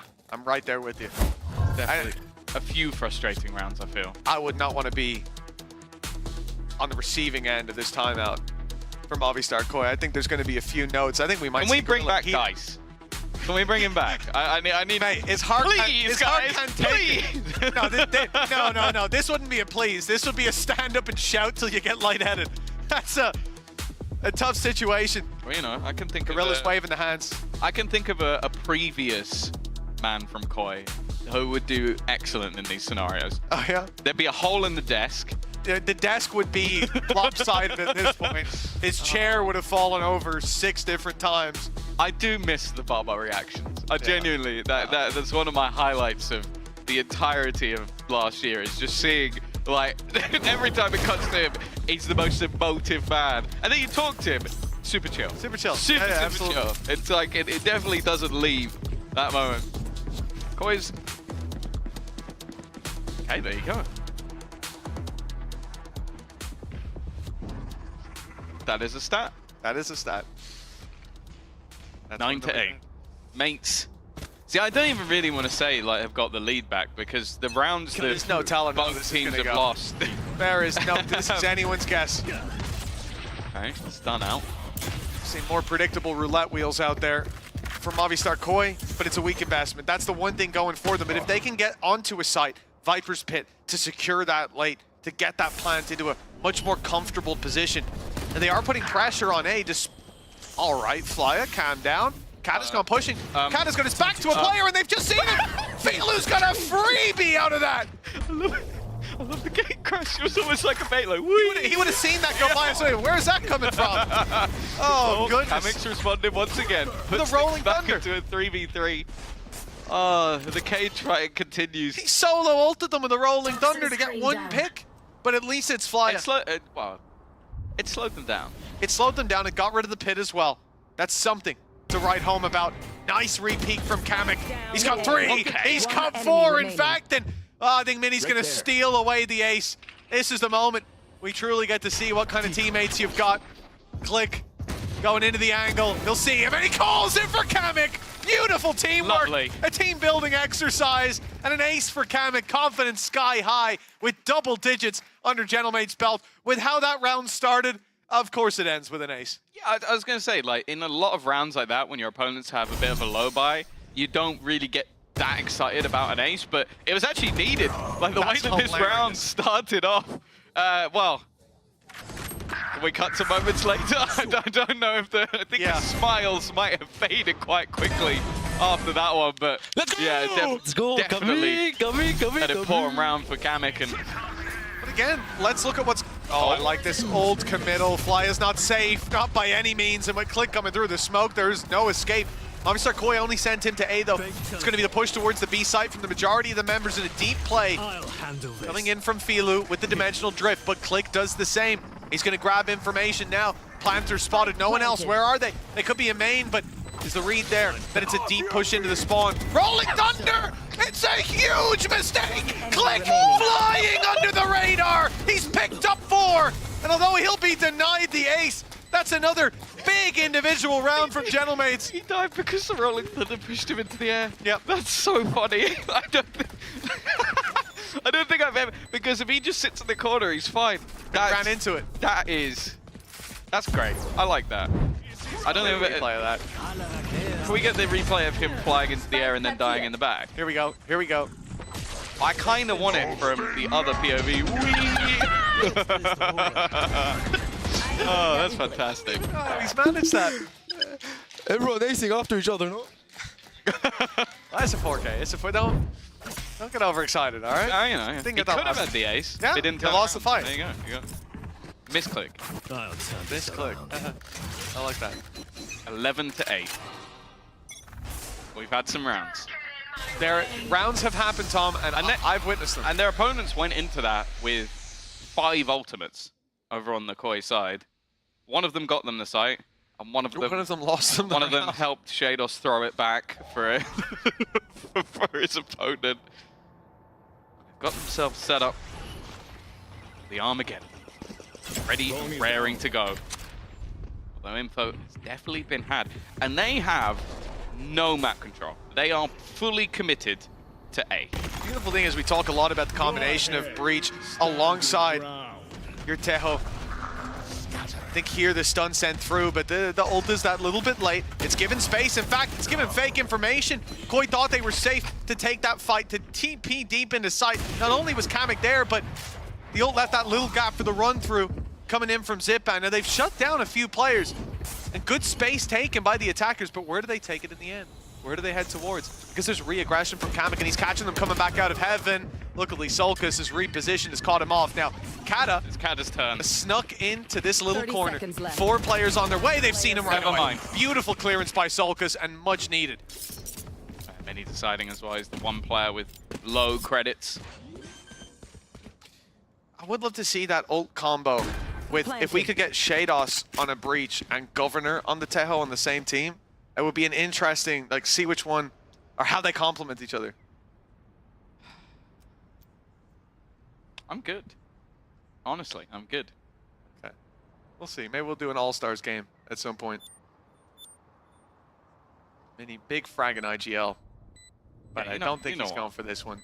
He's gonna just we can do a show match, and you get them two, and I'll... You get free picks on the other side. I'll take that. I'll choose... Yeah, I'll probably choose a few players from mates, if I'm honest. I think I'll take Mini, and that's all I need. Solid shout. No, but it is one of the conversations we've had. Floor. I'll take Floor as well. I think this sounds like a fair team, honestly. I think balanced. Okay. Once I get to decide your last 2 players, I think that's fair. Honestly, with the 2 you've chosen, I think I'm good. Oh, damn. All right. Well, you're throwing more shade than me. I'll take that. All flack to Tombiz. But a 2-round gap between these two, and we talked a lot about those frag and IGLs throughout this season. Mini, I think, is one of my favorite. You mentioned him as, you know, one of the best players that's come up from that tier 2, but especially with the games they've had, he has just been a beacon of positivity, a shining light of hope on the Gentlemate side in so many of these rounds, not just in how they're playing, but also how he's playing as an individual. I guess Kamek also somewhat fits that bill. We obviously had a preview Tier in the 2, league before, but this was the sort of first official pickup, and he's had some crazy good games on an individual level especially, and obviously made it all the way earlier in the year to Masters, so I don't think the pieces necessarily on the mate side are necessarily needing to be changed for them to fix things going into the next season. VLOOT taken on. That's the second time. Grabinho is just getting wrecked every time he tries to TP. And while this B site take, yeah, it's been messy. It's been very messy. You can look at it one of two ways, though. Like the last time, his Yoru had been decimated by his own flash on backside. So there wasn't much you could really do. But here, Filu's tucked in a corner and just lets his teammate die. Like, Grabinho thinks there's going to be some cover, but there isn't. And it's whether it's miscommunication or misplay from one or the other, the result is the same. It's a 5v2. Movistar Koi locked out of the site, 30 seconds on the clock, and I see Sulcas on the move. It looks like they're still going to commit to it. Economy not healthy on a bunch of players. A 2v5 not looking likely. I would like to see them save, certainly with 20 seconds left. I just see Sulcas getting more aggressive little by little. Yeah, I guess he's finding a place to just tuck in something a little bit more unorthodox, 10 but seconds it's left. definitely a lot closer to the opponents than anywhere else on the map. If he gets 2 picks, what's going to happen? They still buy up, and if they lose a round, well, they won't be on. Confidence. Fair enough. Fair enough. That's what it's all about. Is the orbs also were quite far away, and that's another concern, right? Mate's now on 12, 3 chances to close it, and big ultimates on the way to coming online. They can have that rolling thunder for themselves, the dimensional drift on Quick, and that's been a misread when they're going in. It feels like they think on Movistar Koi that they have a lot more space, or that Gentlemates have conceded a lot more space than they ever really have. Yeah, I think also some of the time when we've seen the Teo utility go through, that spot is now clear, and a lot of the time mates are just moving into it the second they end. It's they did that earlier when we saw the Armageddon thrown in onto the A site. They went, okay, you put that there, I'm going to step out, and I'm going to go back to where I was. And there hasn't really been a lot of follow-up on the utility that they've been using, so obviously a bit more of a free-flowing game. Both teams already out of contention for playoffs. I like that they're going back to mid. I think it's the right call here. They've embedded one player, getting past that one-way smoke that Kata put down. They know that's going to be more passively held. They need space elsewhere, and that's a lot of damage done. Actually, Fly a little more healthy than I expected. Yeah. That pick could still be used. Kata, though, is on him. Looking for one and only finding it. Zipan now on the site. So many times they've gone in here assuming the space to be free, but now they fight for it. The reward is plentiful. A 3 versus 2 post plant should be theirs. Yeah, they'll get the post plant.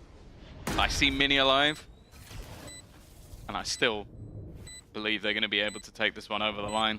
Click, looking for that first point of contact. A player up in heaven. Solcat's spot, one needing to be cleared, and well, more than ready for that swing to come through. At least a little bit of extra information for Mini, but it's not going to be happening. Solid hold from the side of Movistar Koi, just 2 away for taking us to overtime. Probably our first one of the week. Oh yeah, I don't think there's been any or many OTs so far. And in fact, this is going to get a pause out of Gentlemates. They'll take a minute to gather themselves, and I think that is showing that little bit of resurgence from Movistar Koi. Thing is, they haven't been able to connect 2 in a row just yet. Does he have a birthday hat? Good trade. That's the real question. Keep going. Keep going. Keep going. Nice. Keep going. Just for reference, this is not the type of pause. Yeah. First of all, the players can't hear that. Second of all, that's not the pause. That would be a very strange line of motivation. All right, boys, keep going, keep going. No, not even that. Nice trade. Like, just in the middle simply. We're not even playing at the moment. But to be honest, that is valid feedback at this point. I think the big difference between Movistar Koi putting up rounds and them not is those trades. We've seen them in so many rounds. It's painful. Get the advantage even, and then throw it away one by one by one, whether it's a low buy, and that's the other frustrating thing. When you're on that low buy, that's where we see teams typically stick together, coagulate and push, and that hasn't happened in a lot of these rounds. Last time, we're seeing elements of that, and if they can keep it up 2 rounds in a row from this point, 3 total, it's not that big of a task. Who's called this hungry hippos? Mates have grabbed 1.14 ult orbs for every one their opponent grabs this year. It's not that many more, to be honest. It does show they're playing that map a little bit more. With the amount of rounds, it adds up. 1-4, I mean, that's 10 to 11. Adds up. One extra orb. Play like for 10, but... 300 yeah, sure. rounds? Yeah, adds up. If they play... They're hungry hippos, all right? If it was in the foot BBL game, hungry mates. they just need one map. They'll have a huge advantage. I want to know who named that Hungry. And I want to know why Kim named it Hungry. Well, it's all been fun and games so far, but Mates on the verge of connecting their map pick with Icebox up next. And this is a map that we expected to be a little back and forth. You referenced the results against Liquid. Rolling Thunder responds very early on from Gentlemates. They've tried to force the issue on that ramp push, but there's no one there. Instead, the push is coming on the other side. A great fake by Movistar Koi. They get space, they drop Kata. Keep going, keep going. Well, no need for a nice trade. They haven't lost any players yet. There we go.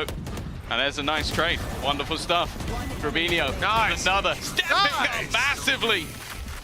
And well, all they need to do is keep going for one more round, and then we will be heading to overtime.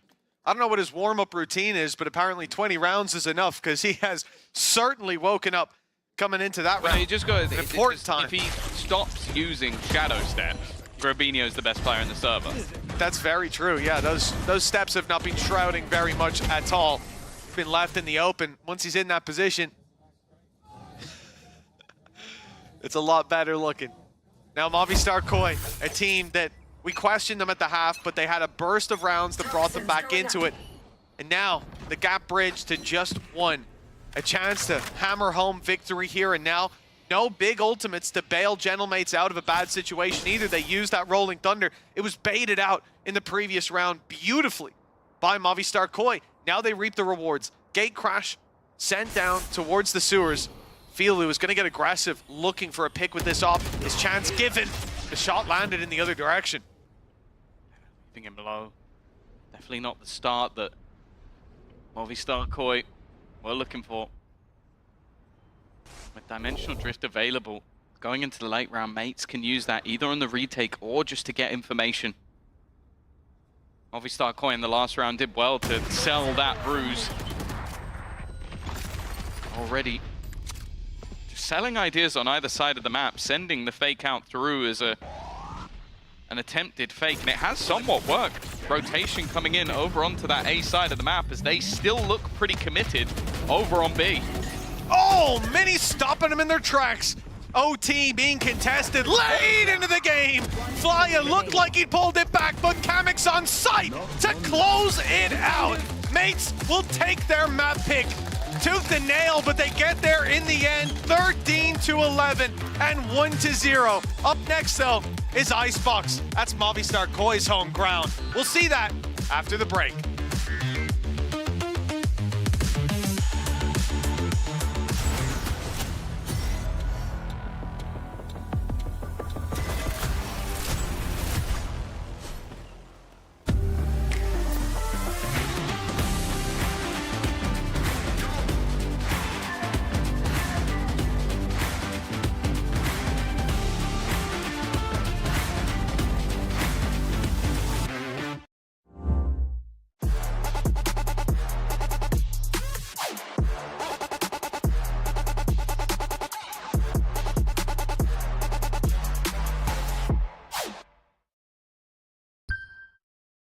Just waiting for the defuse to come on through, the time ticking down.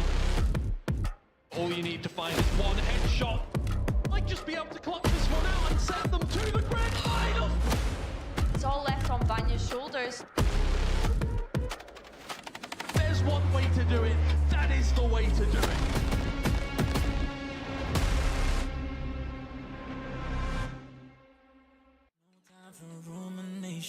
Let's leave it all behind. Take a flight, aviation.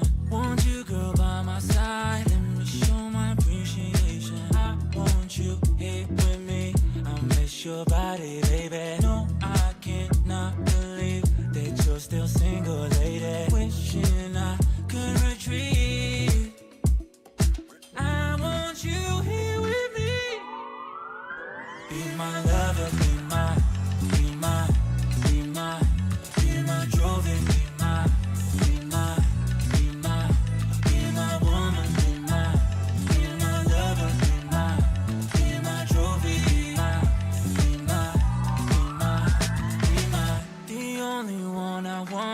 be my preliminary. Let me caress the way I think it's necessary. Monday, Tuesday, Wednesday, babe, 7 days, are you ready? I don't need to say you know it, girl, you're extraordinary. I want you here with me, I miss your body, baby. No, I cannot believe that you're still single, lady. Wishing I could retreat. I want you here with me. Be my lover, be my trophy, be my woman, be my lover, be my trophy, be my.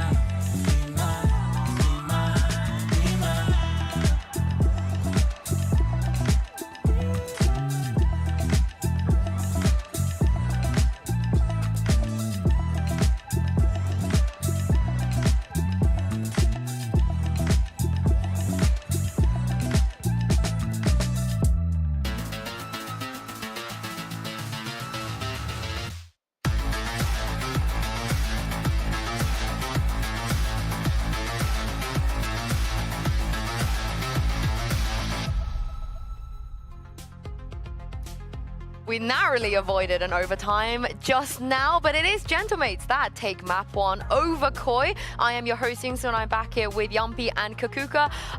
It was close, you know, Koi maybe could have stolen that towards the end, but Yumpy, maybe not the cleanest map of Valorant we've ever seen. Yeah, I think tactical-wise there was a lot of, I think, especially on Gentlemate's side, Kamik and Mini was coming very highly on the last half right there, and I think that's what won the game for them especially. But yeah, I think both comps struggled a little bit on attack side. Getting out of the chokes with the Euro is sometimes tough, and you should, especially in this map, if you play a single Euro, split a little bit more. Yeah, and you could see both of the teams trying to find the gaps in the utility, right? Because there's Tejo, there's the Viper, there's the Breach. So you only need to find the position where you're not going to be affected by that utility. And we saw Kadabra, as you say, Mini as well, Kada, just finding the kills and finding a lot of impact just by being able to dodge that kind of initiation. Yeah, I would have loved to see a double duelist. I think we mentioned it briefly going into Asian Select. Why not? It's their last game of the season. You know, have a little bit of fun with it. Mini, though, is always having fun, Kakuka. Doesn't matter what he's doing. Yeah, exactly. I think that one of the highlights definitely that we've seen from Made since the beginning, highly anticipated to be joining the league, now IGLing, but keeping up with his performance time after time, only took part in 2 of the engaging duels and winning both of them. And we could see that in every single round, even when it was him versus 3, you knew that there was still a chance that Mini could win that. Give me some lore, Yumpy, because when we were watching the game, you were telling us, you know, you really like Mini, you've maybe played with him here and there, so what's the lore? Yeah, I was trialing with him, and also I have played ranked with him. I really like him. He's also a very nice person, so I think those two combined, that skillful and good personality, is usually very good for any team, not just for Gentlemates, but I think for any team. Fracking IGL too? Yes, that's rare. No, hey, I'm kidding. No, you're also a fracking IGL. You're allowed to have one bad map, you know, just one. It wasn't even bad. What are we talking about? It was great for Mini, got his team over the line. That's what he likes to do. But sometimes I don't like doing this because I don't want to bully anybody. But Kakuka, we have to address there were some boo-boos from Koi. Yeah, I think that the same way that yesterday we were positive about Giants, about hey, with everything going on, they were still able to fix some of the issues. For Koi, I think that them not being able to secure a single map so far goes back to some of these encounters that we see. Yes, Yumpy, you were highlighting how it was difficult to deal with some situations, but we also saw other situations that could have been avoided. Taking 1v1s that were not favorable, people peeking in ramp one after the other with a 10 to 15 second window, trying to find Karaki. I think here, sorry, we saw them trying to find the same impact, sending players one by one, and Gentlemates just getting one kill after the other. Can't let that affect you though, right, Yumpy? Sometimes you just gotta not dwell on it too much. Yeah, exactly. You need to be able to reset, but I agree with that. Also a lot of, I think it's just like a general disconnection between the players, because I don't think it's a communication issue. I think it's more just the individual like decision making, because some of these, there was just a big gaps between the peaking or something, and I think that's just individual. It happens.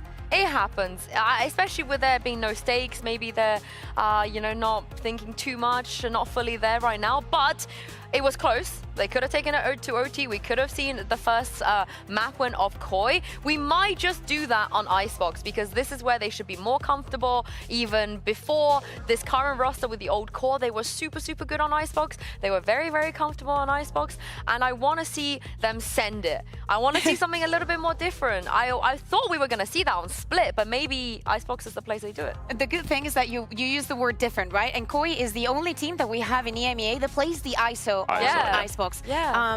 And on the other side, we have a Mates that has been doing pretty well on the Icebox. In fact, when we think about Click and the performance that he's had, and now going on to the Euro, his Waylay here could find the impact, and it's a head-to-head that we definitely have to be looking forward into this map. I really hope it does, because Click is such a great player coming into this league. So much excitement about how he can shake things up in EMEA. I think so far we haven't seen that consistency coming out of him. But Yumpy, going on Icebox, you're playing the Waylay, you have to just relax and send it.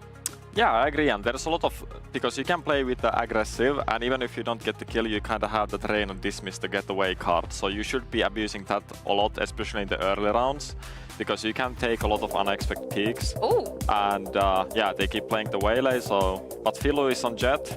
Boo. I'm not sure about that one, because I really liked actually their ISO when they were playing ISO, and they actually had a lot of nice stuff, like covering, like combining with the ISO shield and their pathing especially, because in this map, the pathing is a big thing on both sides. I think you need to know where exactly player is holding, because there is a lot of different angles and heights in this map when you go entering the sides. And I think with the ISO wall, they were like using it very well to close some of the angles. And also when we speak about those mistakes being here and there, I don't think that Philo could be included in many of them. Yes, he will be taking risks, because at the end of the day, he is the duelist, and we will be seeing him taking some of those. But as you're saying, Yumpy, I think that giving him a little bit more of autonomy and being able to perform in his individual moments, I want to see how this shapes and Movistar Koi any differently. Yeah, I need some energy, some hype, some support from you guys. Sergio, I know you're watching. Come on, Koi, Mitch and Tom, surely they can end this season on a high. Come on. Vamos Koi. Well, a map win would be a season high for Movistar Koi, and they're looking to do it here. It's their own battleground, and they push Gentlemates to the distance with some jailhouse Valorant on the previous. Let's see how they get on here on Icebox. Tom, are your hopes high? A 13-11 on their opponent's map pick. You gotta believe. Well, the thing is, if to end on a high, it can't end here. So there you go. So we have to be going for a third map. And your confidence level, please, percentage? At least 85. Now make that out of 5. You have to have 2. Well, we're about to jump into Icebox and find out if Movistar Koi can break the losing streak. Good signs after the first map, and this is what they've been preparing for. Nobody loses, or nobody beats Koi 10 maps in a row. It's just mean to put it into that context, but maybe nobody has so far, Tom, but exactly. Gentlemates are looking to take that record. It's going to be a deep play out of Movistar Koi, and they did start off the previous map with shows of confidence, some signs, the pistol round, and even going into the second half, they were getting aggressive consistently. We liked what we saw. Gentlemates bringing the Waylay in. Oh, it's already the ultimate used for ruse. the refract as they get into B, tap the spike and rotate back. Space taken by Mini and Kadavra. Solka's got there at the start of the round, and he's here in the steps. Early rotations, but they've already lost the sight. He's not going to be able to capitalize off it. I thought maybe he could catch one off the back of the rotations, but with that double lurk of Kada and Mini, eventually we'll see the salvos go through, try and force them into awkward positions, and just fully flooding back in towards the site. The battles, at least initially, are going the way of Koi. Another pistol will go under their belt. 3 for 3. That percentage is improving at least. It's going up slowly but surely indeed, and a big round from Solkas. Tempered aggression in mid, finding the information, and not even going for that full flank. Instead, wrapping back to the team and moving together.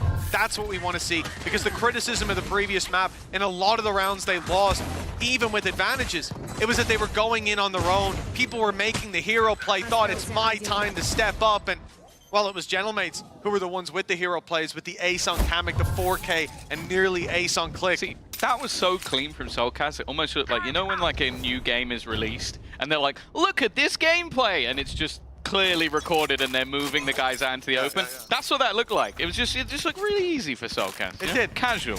Thinking mates just gave it to him. They're reading the script. Oh, nice shot right off rip. That was a sniper for Mini. A chance to do damage with the Marshall, but it's fought by a Marshall of their own. And a lot of snipers invested into. You see the Outlaw there. We've seen the Marshall as well. It's an interesting buy, and it's one that they will feel the damage as it's done. Kata ripping Soulcast out of the round, and that's another weapon on the floor. That was a classic versus Vandal.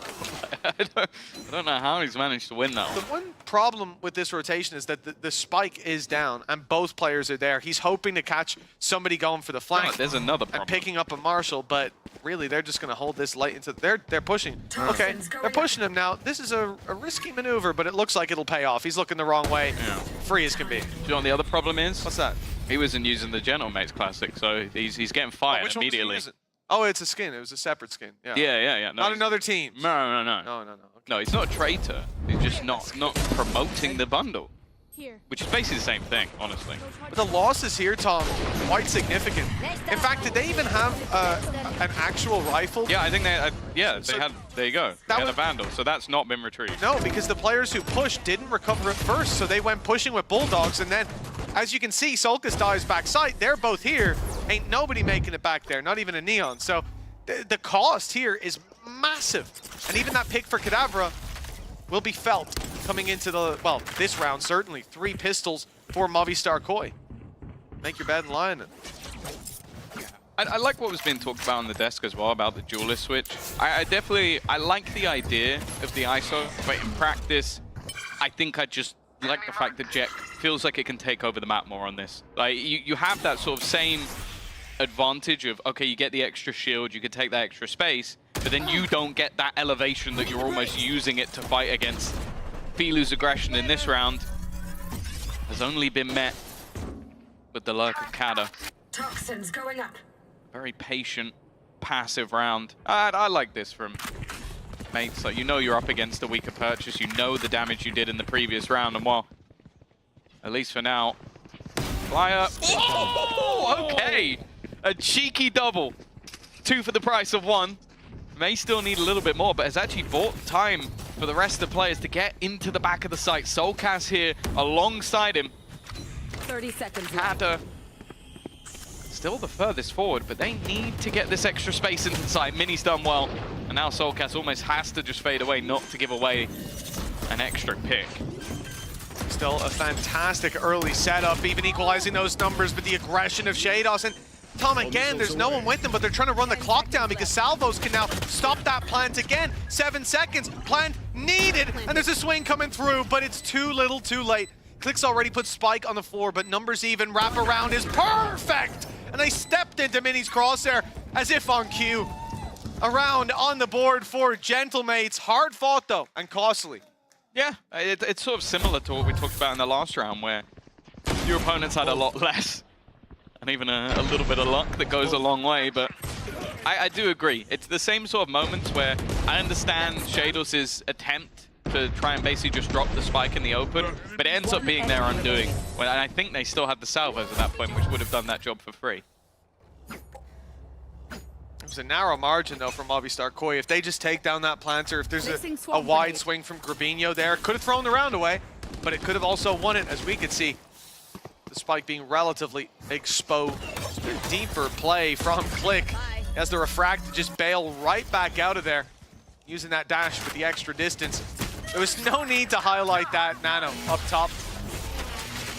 Certainly won't be used here. There's no one around that position as expected. Hunter's Fury finding a little bit of damage and tags early on, but that's all that Movistar Koi have, and they've lost a lot of space. Too suppressed.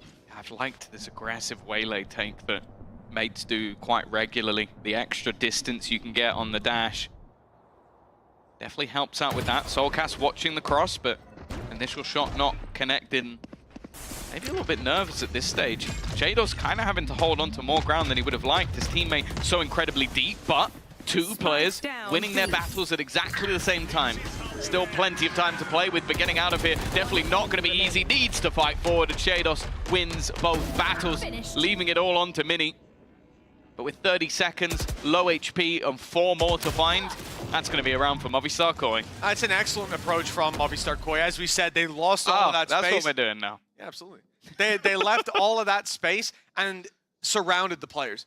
Yeah, you have to acknowledge in that moment what you've lost, and with the push-ups that they have, these players are contained. They know that they've got an ultimate as well on Sulcas to put the pressure on when the plant comes through. Wow, we're getting a full repay full package. Just about that nano. Wonderful. But you see it here, they've got players coming in from mid on both sides. You keep your control over yellow, so there's a crossfire there on the deeper push. The ult's put through to bring them into the open. And at no point, even if Gentlemates want to go back, want to take it in a different direction, they have to fight their way out. Grabinho with an immediate opening pick, and Flya with another. Well, the early aggression working wonderfully across the map. That's an A and B pickup. And deep B main control, full control over middle with the Killjoy utility, and that leaves the guys on A with just one angle to worry about.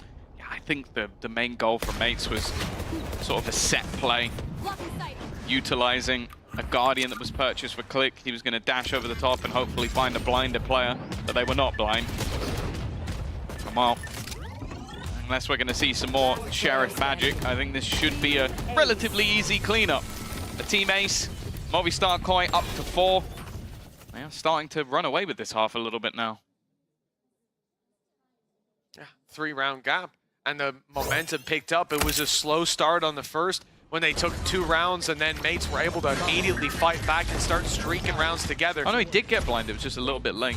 But even then, the fact that he lands that shot is impressive. But again, this is much better Valorant than what we saw on Split, where I think they were constantly on the back foot. Even if they found opening picks, the game plan late just wasn't there. Whereas now, we're seeing a much more controlled defensive side. They're aware of the space they're giving up. They're backing off into fights where instead of taking a 1vx after opening pick, they've got an extra teammate to swing. And I think we've seen that in most of the duels so far.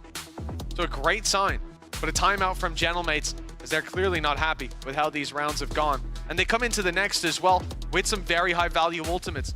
Waylay and Teho ult online. These can swing rounds in your favor if used correctly, especially in maps like this with so many narrow laneways. You can just find yourself trapped in once those ults are laid down.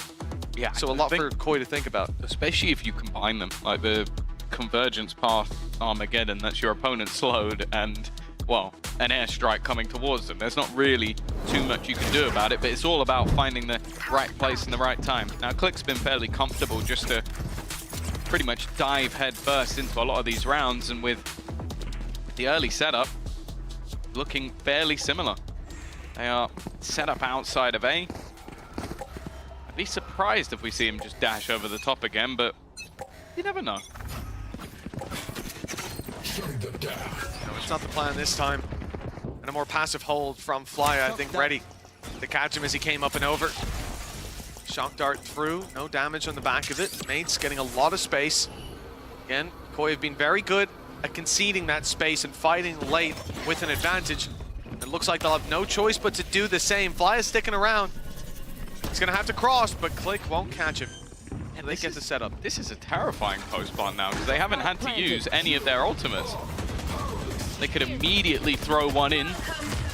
And in fact, the second's going to go there as well. Viper's Pit. Oh, no, never mind. Viper's Pit not onto the spike. Taken down before it could reach. Convergence path still available. That was slow-mo. Anybody that taps that spike, escaping for Soulcast, not going to be easy, but he's going to the corner. Not really anybody to actually capitalize off the back of the kills. The Viper screen has saved them, and these ults are just not going particularly well. The only thing is they are buying a hefty amount of time. That clock's starting to tick, but it's all left on to 1, and Mini will get nothing. That was, what, every single... Oh, no, because I think the Viper's Pit was used. It just hasn't faded. Oh, wait, no, yeah, it would... No, but Mini didn't use his.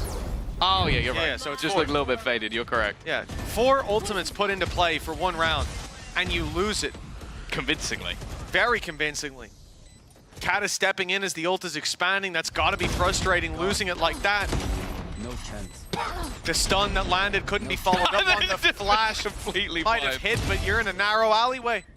Peeking in through that window, and then Teho's ult is used, but again, we were talking about the combination. The idea of using the waylay alongside his, but I think at that point they'd already committed so much they didn't want to just use 2 off rip, putting 1 in to see if that would help. Well, they don't get picks, it they came panic, down to and it has to be used. Buying time. Like, you use the convergence path, you go, okay, I'm going to now swing into that. And I actually want to give huge credit to Grabinho just for the usage of his wall. Like, just putting that back and going, okay, yeah, we're slow, but you can't get to us. I'm all speak of the devil. He's going to get the opening pick onto Click.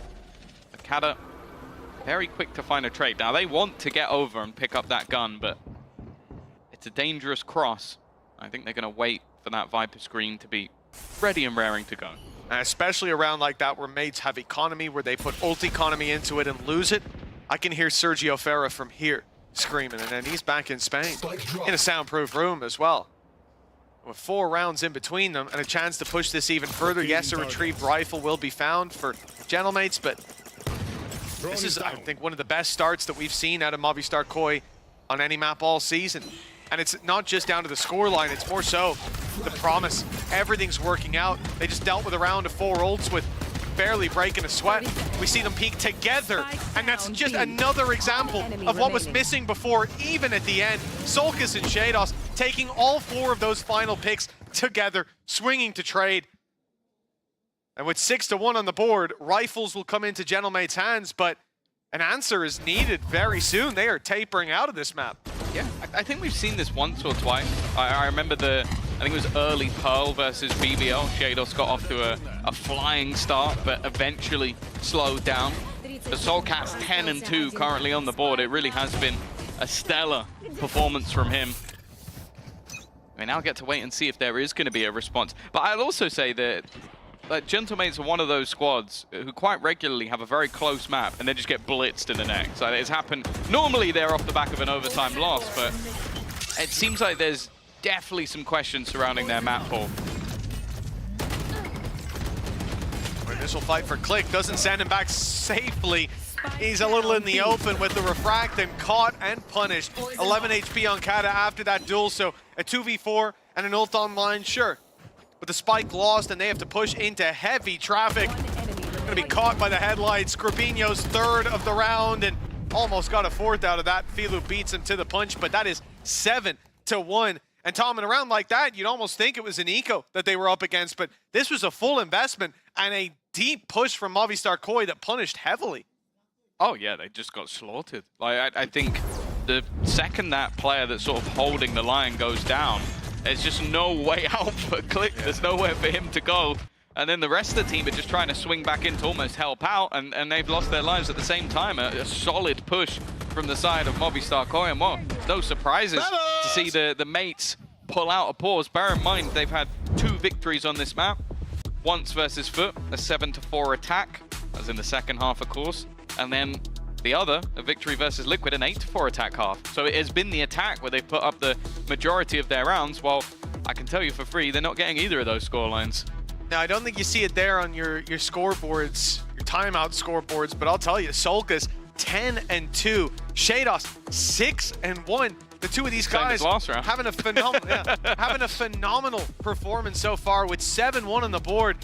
You really have to look to mates for an answer, and that's why they call this timeout. In case you're not keeping track, that's their 2nd timeout.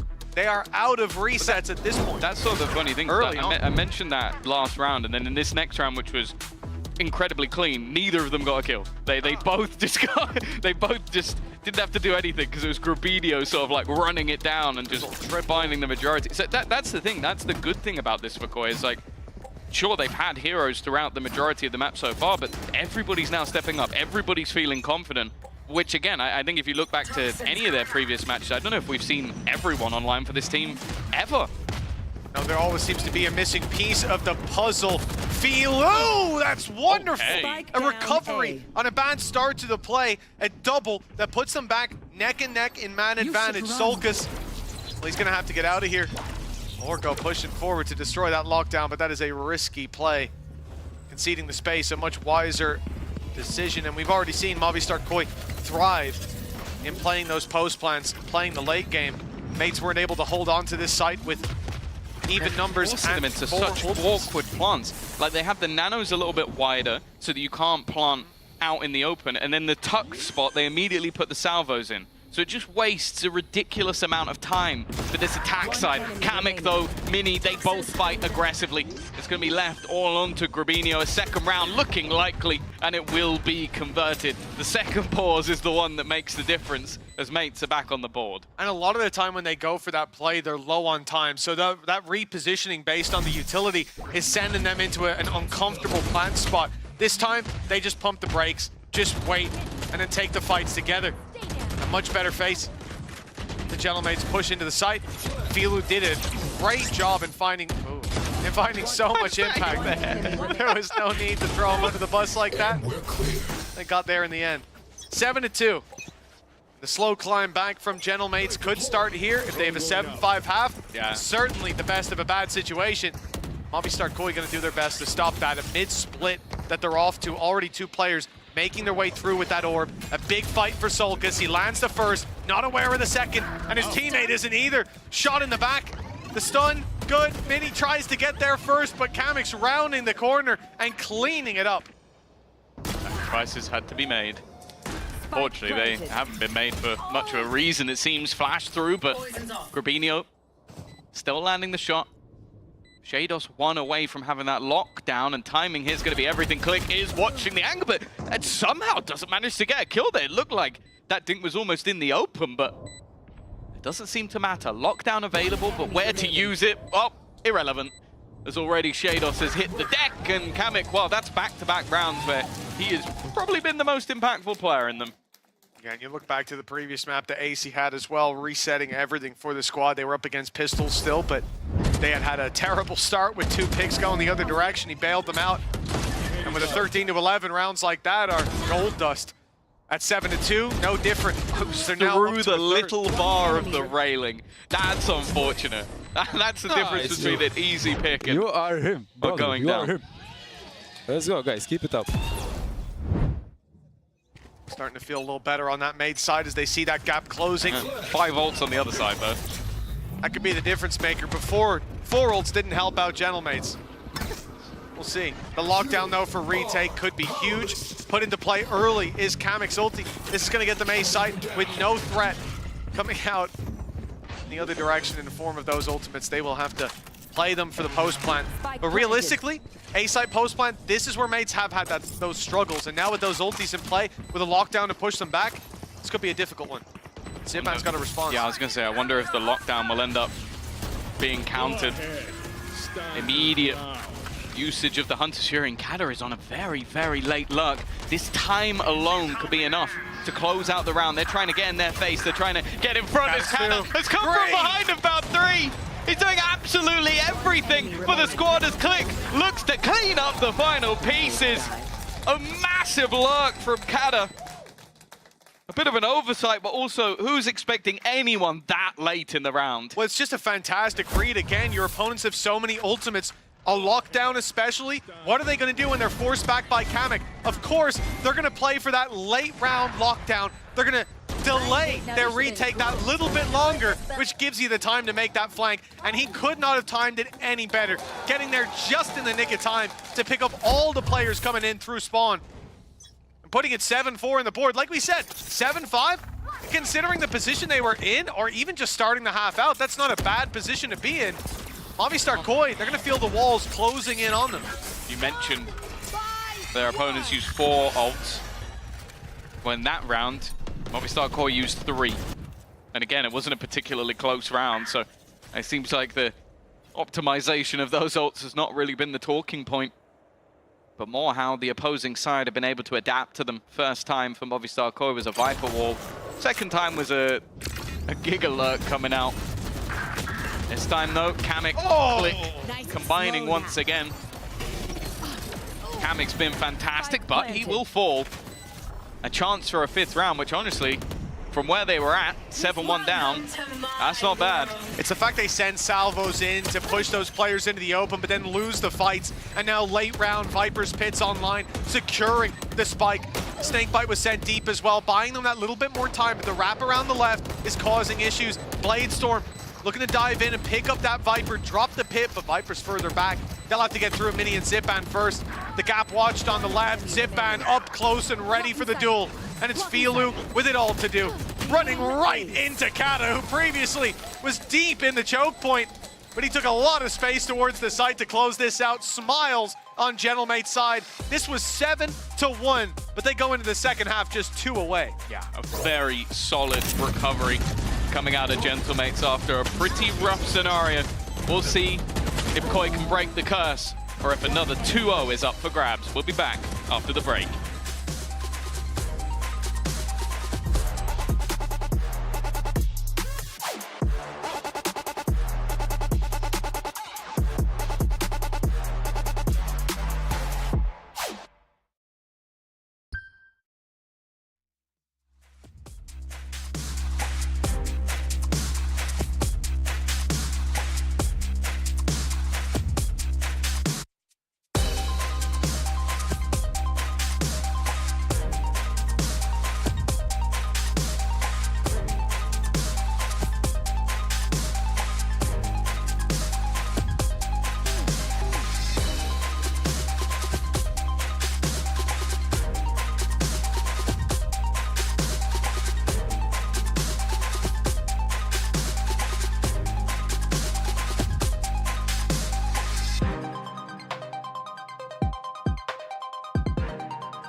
Well, it's time to get back into this game. 7-5 at the half. We've seen it before.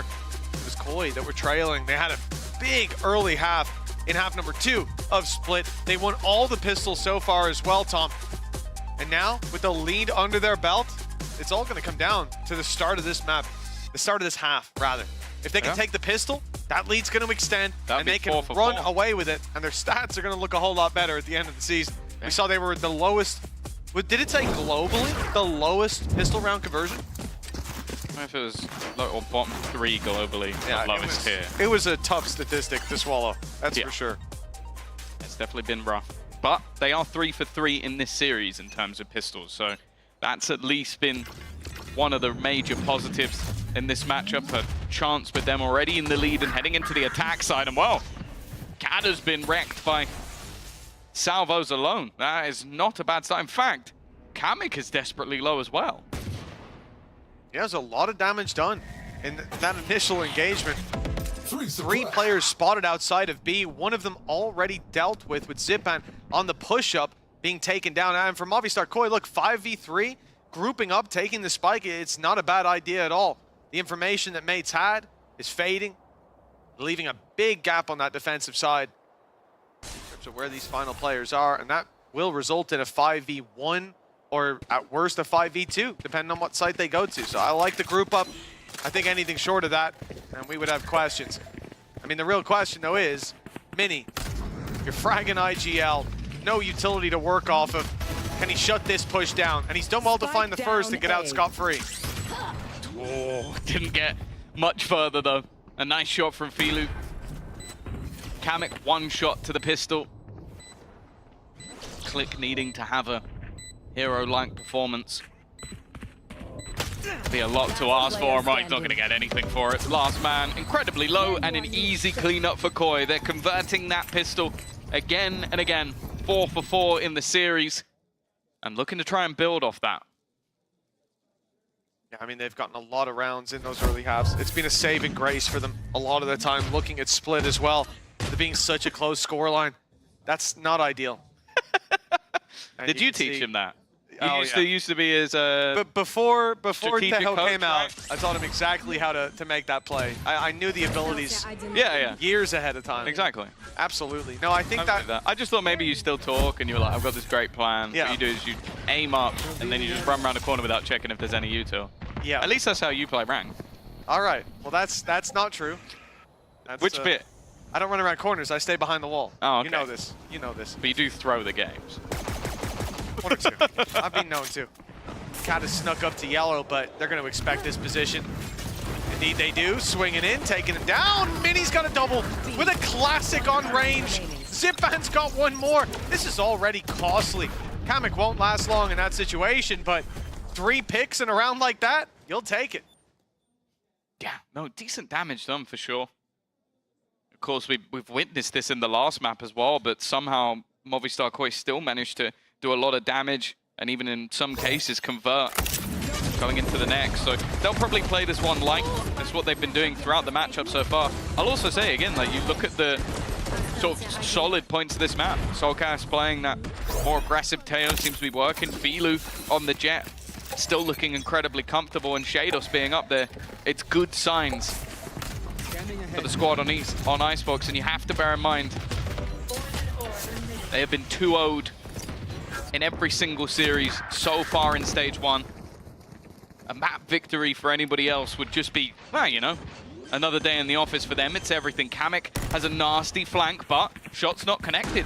That's going to allow for a post plant, a rifle which I believe has been retrieved. A very good opportunity for them to make it to 10. Be a huge stride for this squad, the post plant.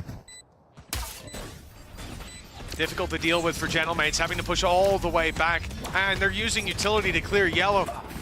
There's no one there. Fly a little ahead of the curve on that swing. He gets punished for it, but now a big trade out should come through.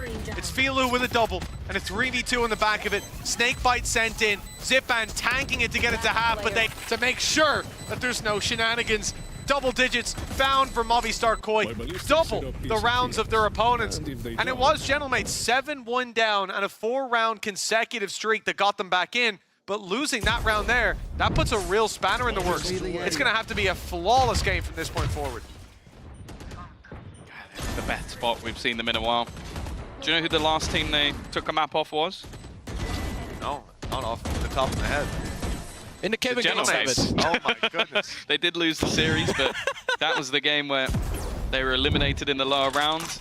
They took map number 2 and then lost. But we'll get to that when we get to map 3. Saying history's going to repeat itself? Who knows? We'll have to wait and see on that one. Let's wait and see if they get the map first, and then we can start talking about that storyline. Yeah. For now, Koi trying to break a 9-map losing streak.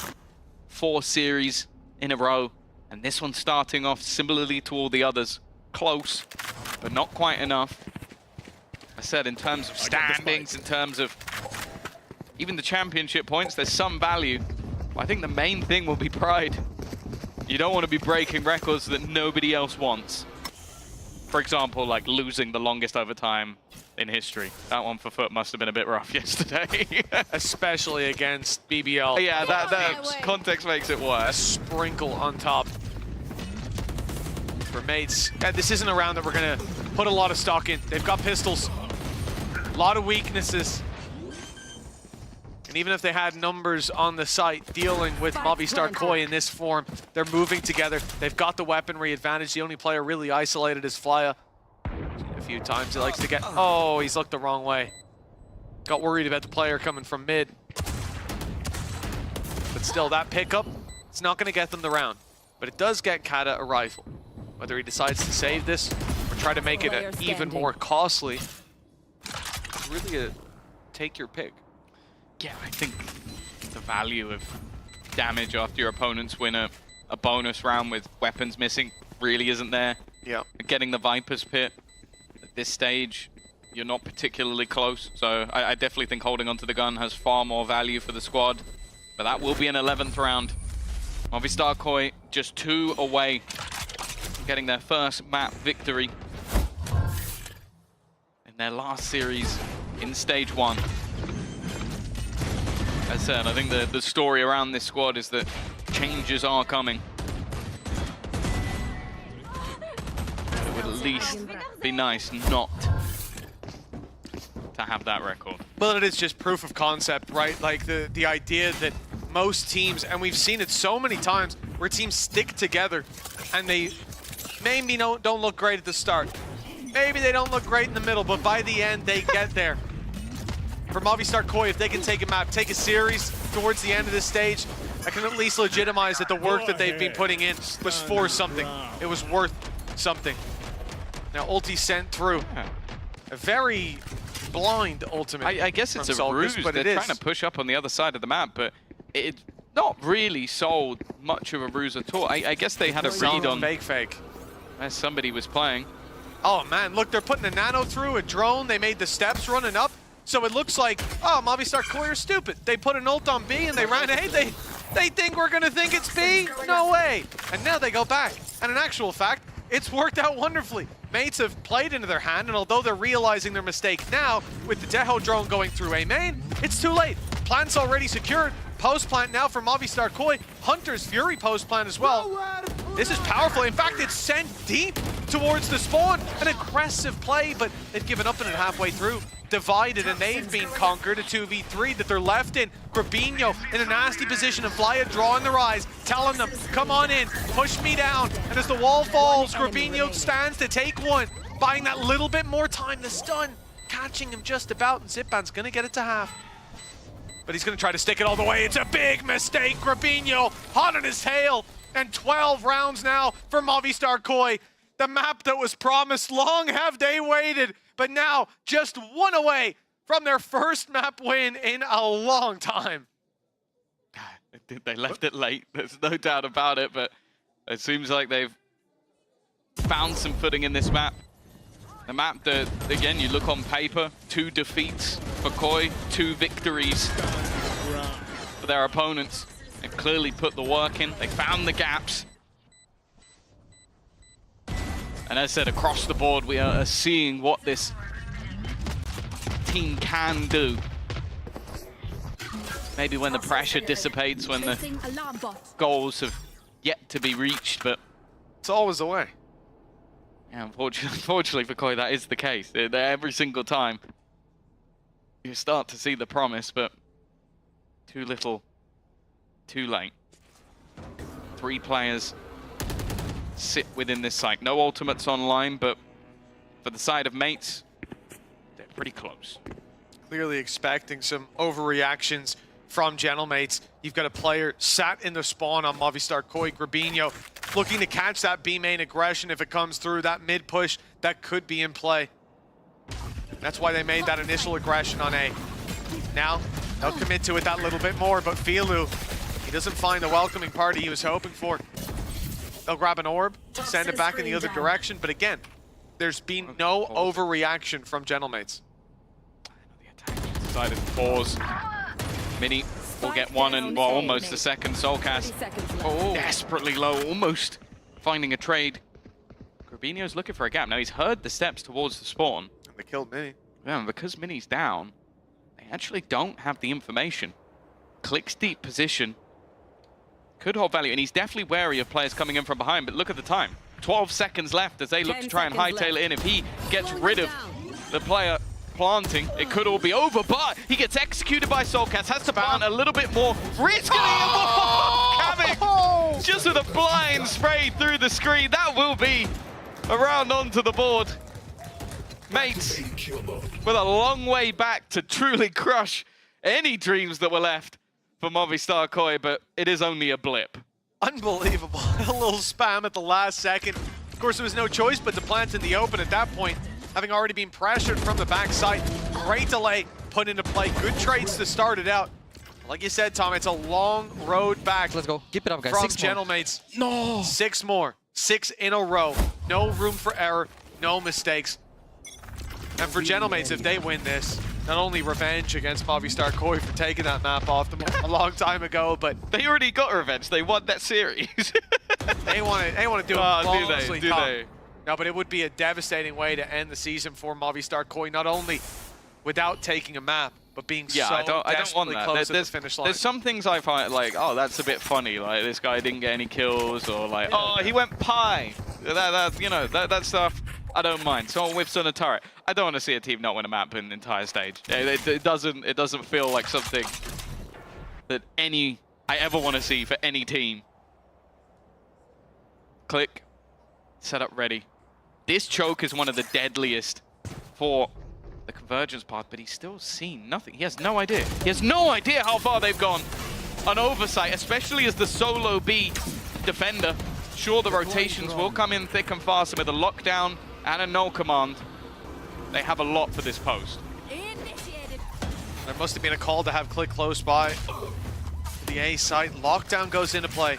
30 seconds left. 30 seconds left. They have one of their own. Gonna put a counter one in. Hopefully to free up that space, but the players can still keep a bit of control. Where's Kata going? He's walkabouts. Oh! They expected it somehow? Okay, 14 seconds and the plant's gonna come through. No way to deny that, it's nice and safe. And with that, the map is over. Movistar Koi, they've taken one. Vamos Koi, at long last, 13-6. They've done it dominantly as well. And for Gentlemates, it's going to be a map 3, a fracture needed to split the difference between these squads. Vamos. Look at the smiles on their faces. A long-awaited victory. And we will wait for the third map after the break. Woo! David! Boom! In the cable gates, David.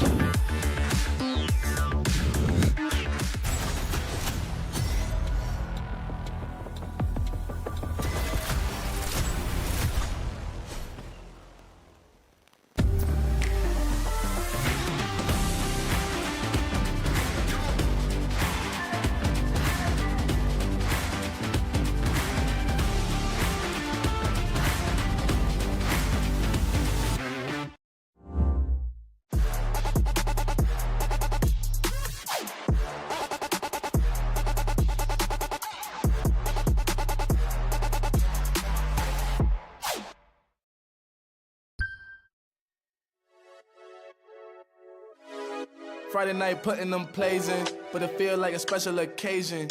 So let's go out, go blazing, hit the dance floor, let go frustrations. I might have a hidden agenda, but my intention's pure.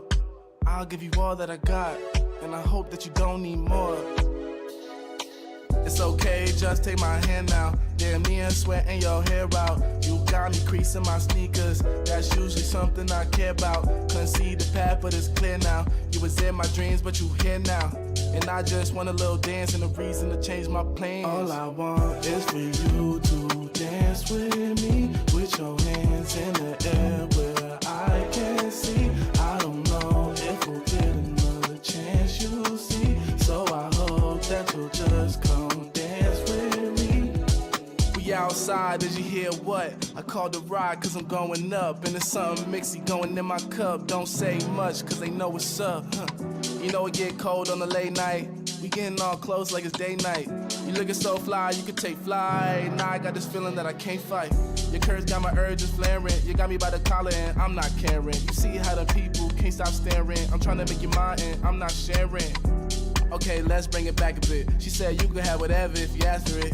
Well, I just want to have a little dance and a reason to change my plans. All I want is for you to dance with me, with your hands in the air where I can see. I don't know if we'll get another chance, you'll see. So I hope that you'll just come dance with me.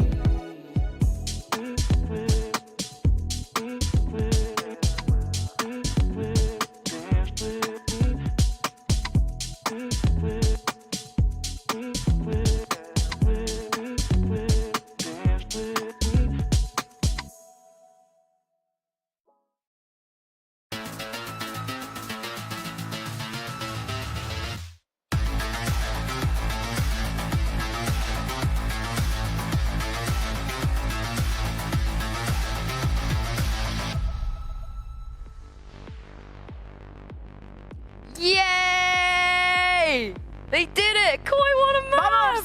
Vamos! Vamos! They won a map and they did it so beautifully as well. It had to be Icebox. I don't care about the result of this match. I'm just happy. I think I'm so happy. It's good. Yeah. Whatever happens, as you're saying, at least they've got the map win. And it's something that you mentioned is also very important. This was not one player had a breakout performance. He went out there, dropped 60, and just carried the hell out of the game.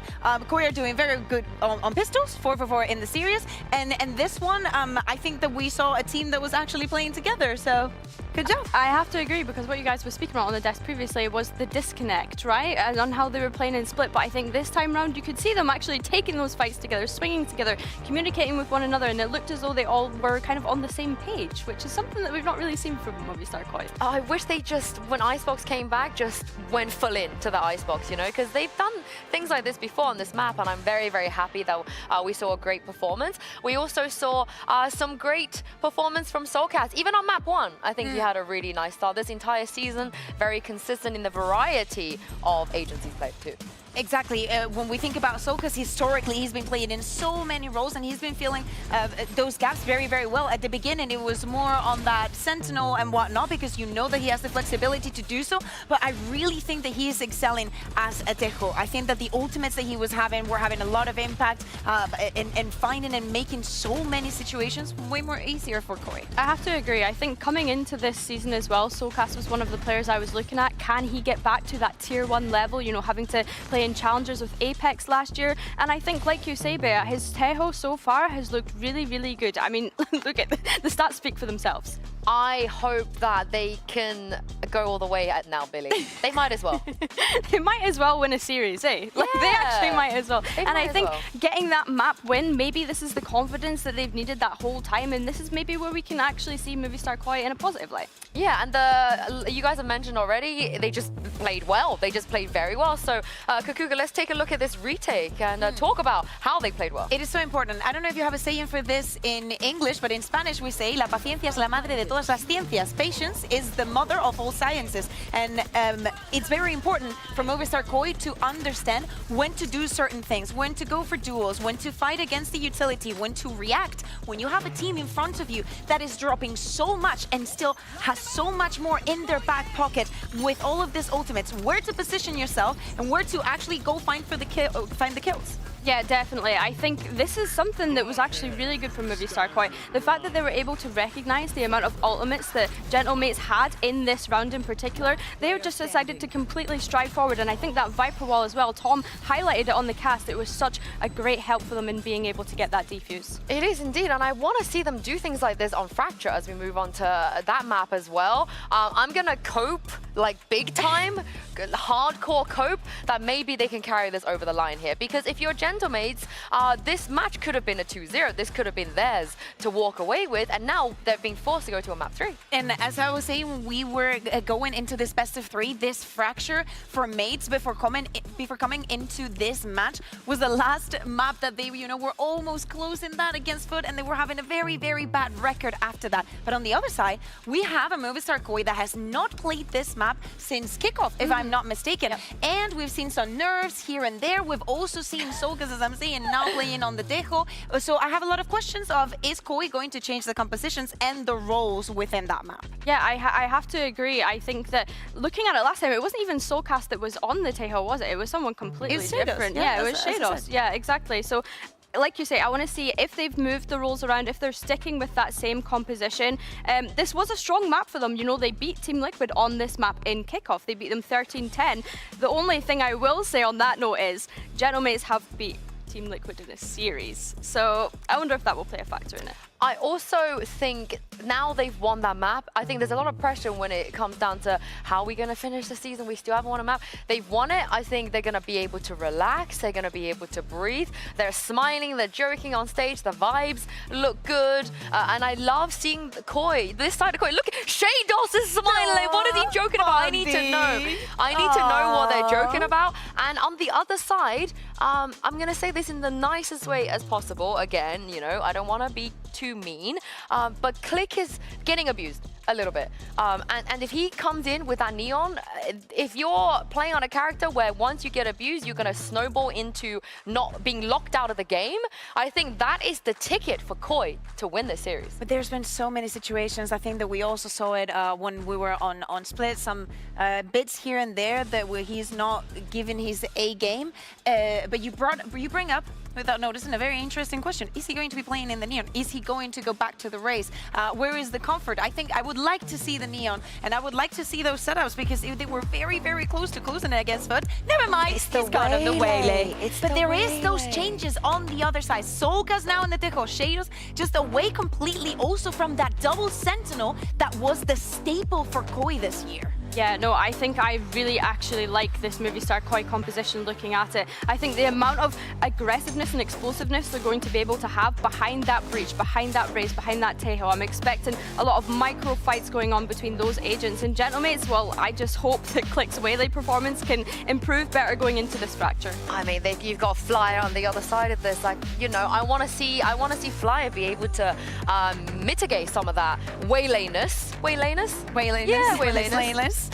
Yeah, but especially with Movistar Koi starting on the attack. Come on, guys, you just want him to start this one with a banger. Feeler's been having a great day, so Solka, set him up. Yeah, and the last Vamos Koi from Mitch and Tom was a little bit, you know, you could do way better than that. They might be able to win this series. Come on, Mitch and Tom, get behind the boys. Absolutely not. I'm not biased. I don't mind who wins this series. I think it could be either team. I'm not rooting against Kata, but it would be nice to see them take a series. After all, they've now broken the curse of a map, and not only that, Tom, they're coming in after a dominant victory, 13-6 on the previous. If ever there was a chance, this is it. You're a big fan of the French language, so how would you say "let's go, mates" in French? Allons-y, mates! There you go. Sue got the opposite of what she wanted. But yeah, going into this map, it's a bit of a weird one because firstly, I'm a little bit worried because I see the last time that it was played by mates, they lost 18-16, and I'm getting some flashbacks to yesterday. A few OTs. But also they're 0-3 for the year, so it's not been a particularly good map for them. In like my prediction of the veto, this was the map that I thought that maybe Koi would actually go to choose. So I think that they've landed in a decent place for them. Obviously switching a few things up with their composition. I think Solkas sticking with that Teo. He's been very good throughout the day, so I'm very happy to see that. It does put Shados into a more supportive role, but I don't mind that either. I'm very excited to see how this Waylay works out for Click as well. We're looking at the stats there, and nobody has done this in EMEA so far. So excited to see what the ideas are and where those pieces of utility will end up falling. Fracture, one of my favorite maps to cast always. And between these two teams, well, it could be mud fights or it could be precise Valorant. We'll see how things evolve. After all, Gentlemates, you said they've played this a bit, they've had their OTs, and that's somewhere that gives them an opportunity to build on the losses that they've previously had. You win or you learn. Let's see which it was, which it will be today. Movistar Koi on the attack and straight into the B side, but Tom, it's mostly being left open. Mini is watching it, looking to pounce off his trips, but they've destroyed them, and he's just left for a retake. Complete A-site stack out from the defensive side. They're now going to go running in from behind. Now, there is a cam there. If that cam gets popped, that is all the information. And Flyer's Lurk has already picked off the one other avenue that they will have had. There's the cam. Cam popped. Will eventually be destroyed, but that should be every single player being spotted. Filu picking up another. Leaving 3 players to try and run through a smoke on a ramp. Mitch loves some controller assists, and there's high potential for them here. Absolutely are, but Gravino's taking matters into his own hands, finding himself the double and closing out another pistol round for Movistar Koi. They are not letting these ones slide. You often talk about those early rounds as, oh, they could go either way, but so far in this series, they only got Movistar Koi. Did we have our stat backwards? Was that actually the amount they'd lost? Because it really does seem crazy. That I wonder if we can bring that back, like at the start of the day, what their pistol win percentage was, because it's improving. We don't lose those pistols. Somewhere around. We don't lose those pistols, exactly. You did before this series. I think it was 37%, give or take 1 or 2. And now, well, a much, well, 100% so far. 5 out of 5. And Gentlemates left down to just classics. It should be an easy follow-up. Every round they put on the board takes them closer to a series win. It's weird though, because they never buy anything in these rounds, but I feel like every time Koi come out with only 2 players. Well, it's because there's been so many classic kills. Yeah, they like Zipan, I think last time picked up a double. In almost every round there's someone. Kata had 1, but it wasn't with the mates classic, so it doesn't count. Exactly. Not gonna add that one up to the tally. A little bit of aggression. Be right back. Tiny bit of damage.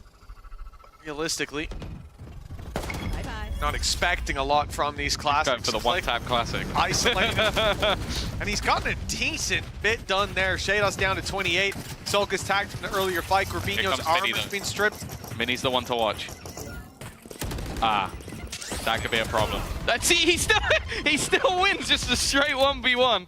I think that was the one pistol player, but even still, And now you got the crossfire, Kamek with another. It's always, I said it, two people survive. It's the same thing every time. And they were low as well. Like, they took some serious damage moving into that site. Yeah, absolutely. They're going back towards two players that had pushed them. They take them down and they commit to that angle. The rotates are easily found ahead of time. And that early damage, yes, you win the pistol, you win the follow-up, but you're almost forced into a full investment here. Or to giving the round away with minimal damage and an economy builder for Gentlemates. Well, you've heard of Mystic Meg. That was Mystic Egg. That's my prediction for that round. But yeah, we'll see what they could do. Because again, they've had some pretty decent conversion, or at least, again, damage with what they've had in these sort of moments. Mini gonna just try and survive in a pretty unorthodox position. Yeah, well, he wanted to play up in tower, but the molly that was sent in pushes him back, and that's why they take tower control themselves. Ooh. Looking to pressure Mini, and he'll eventually fall. Damage done on site. Movistar Koi getting ahead in some of these duels. There's upgrades to be found as well, and making the best of a bad situation. The spam even lights Kata to 38 HP. He is clinging on to life with both hands. It's going to be an aggressive peek from Shados. He knew that Zipam was there, and that click was there too. But they're not able to convert the picks, leaving Solkas all alone. Now he's got the perfect utility for this play. Salvos to buy a little bit of time, but he wants a pick as they cross. If salvos of their own that are sent into relatively the right spot, but he's got an angle behind. Buying time. They'll get it to half first, though. That's the problem with Click's head removed. It's only one left standing. Low HP on Zipam, and the wall bang is enough. A Red Bull clutch from Solkas, and that's 3 in a row for Movistar Koi. He's really been having a day. I think that picking up this tail, he's looked fantastic across the maps. Just able to put utility in to set himself up. I think in previous rosters, we always talked about him having to almost take a back seat in a lot of these scenarios, and well, it came close in the end. But what was that? Don't know. Well, he ain't losing those. You're right about that. I agree with half of the same. Which half? The first half. Okay. I'm not sure how you disagree with the second part. I don't know. What's your counterpoint? It made me feel uncomfortable, and that's enough for me to disagree. I didn't like it. Yep. I'm not sure why. Well, Gentlemates, 0 rounds on the board and economy in the bin. They're going to be coming in with Sheriffs, 5 of them, in fact.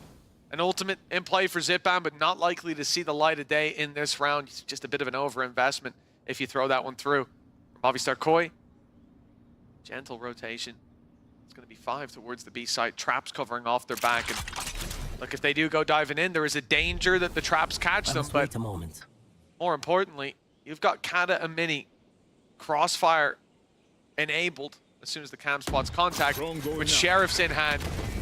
It's not an easy fight. Off your feet! Well, he has gone flying higher than anyone seen before, and he ends up going down to the salvo. Unfortunate.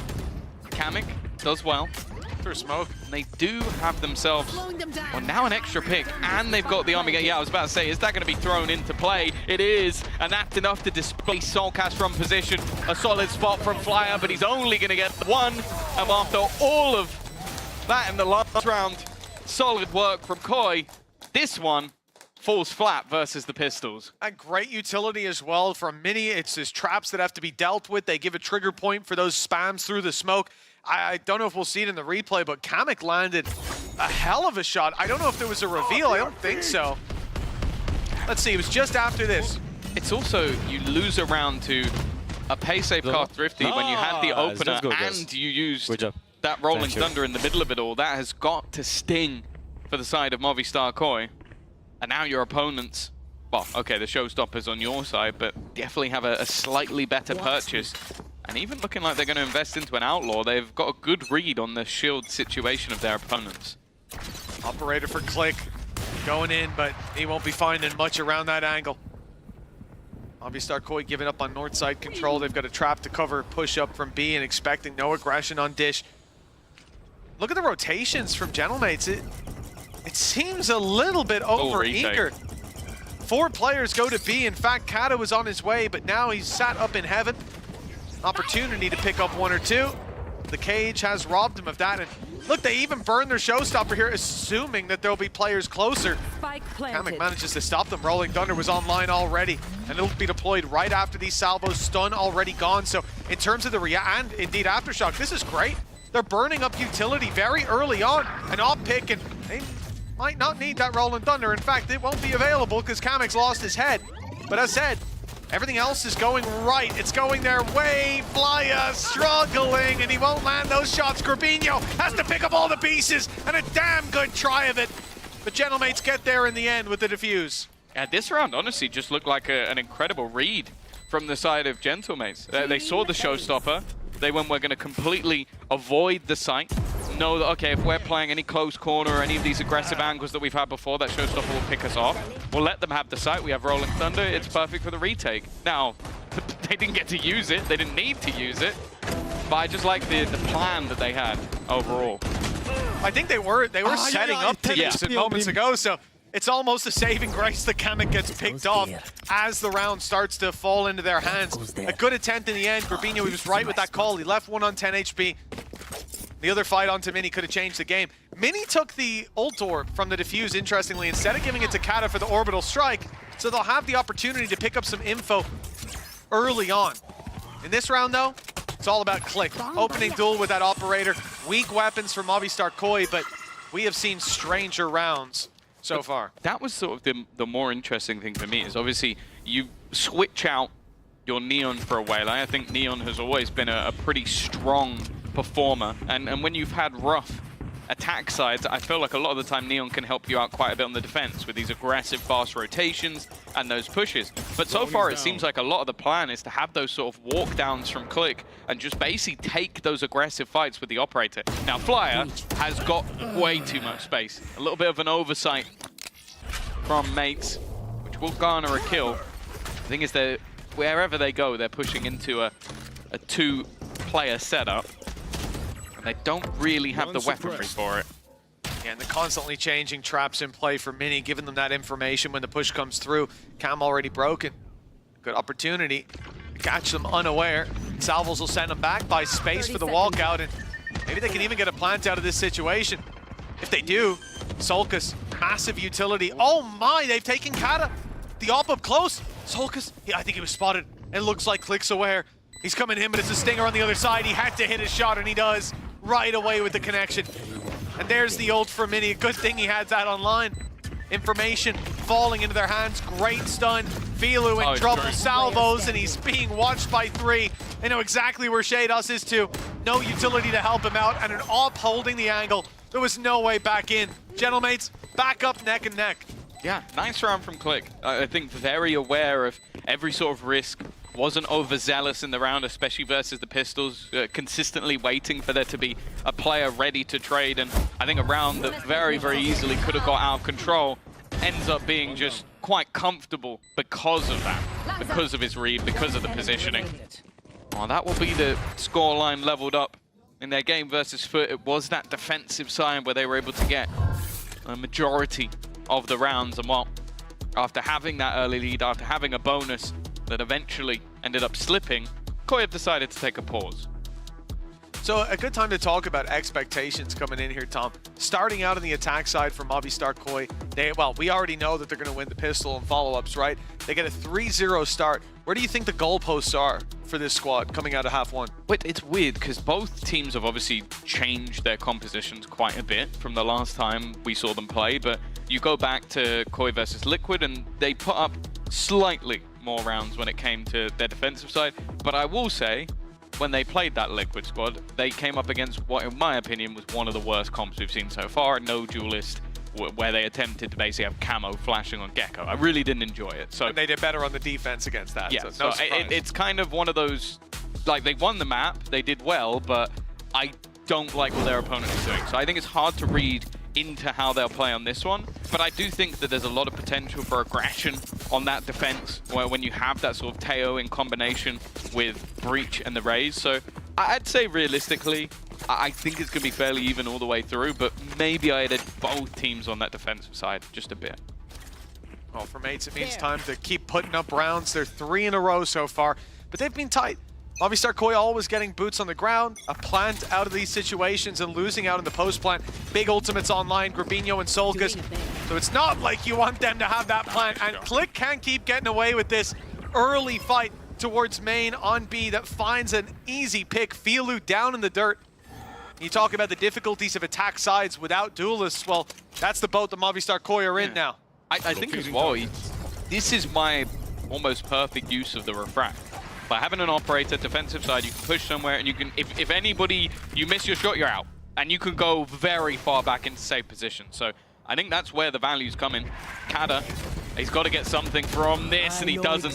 That was the one real danger of this round. Rolling Thunder, well, it's been saved for quite a few rounds. I can only assume we're getting that same retake. Ready? And actually, no, they're going to try and deny it before they plant, but they failed at that. Yeah, because Click can dash in past the molly, but now able to convert on one. Players in main. He's turned his back, but he swings back in just in time. Ult going to be sent through deep. Flya suspected in the corner, but Kamek can't deal with him. Players thinning out, and it's only Click left. He can put pressure on, maybe even get this defuse halfway. But he wants to get ahead of the issue, wants to force the fight, knowing that the orbital strike is on its way. Half HP because of that laser, and now Grabinho's ready to swing in from main. Halfway, he won't even get there. Movistar Koi putting an end to the Gentlemates win streak. Yeah, timing just slightly off, I think, on the Rolling Thunder. Maybe trying to just catch the player who was planting, but I assume that there was some attempt to try and deny it before it actually went through, and I think that was the turning point. Mentioned it in the moment, like, Kada being close to that smoke, you kind of expect him to get something from there, and falling, that was the site under enemy control. A good round from Koi. After the pause, they will take back the lead. Oh, a little bit of frustration. You can understand it. Like, two players run through, a slight whiff, and that turns the round on its head. Especially with how well they've been doing, or Clicker's been doing, I should say, at getting openings. That's got to be a little bit irritating. Yeah, credit to Flya for being able to do so much. Those initial fights on the site last time. Movistar Koi, they're not out of the woods just yet. Gentlemates still able to fully invest. Click's op will still be in play. And Mini is running around causing havoc with a Vandal. He's even going aggressive for more, and it could be a mistake that cost them dearly. Kada stepping up to the plate for two. It's Shados on his own. A double kill needed to close out this round. A plant still to be secured and an op on its way, but he gets ahead of him. Had the angle, but Click swings in to close this one out.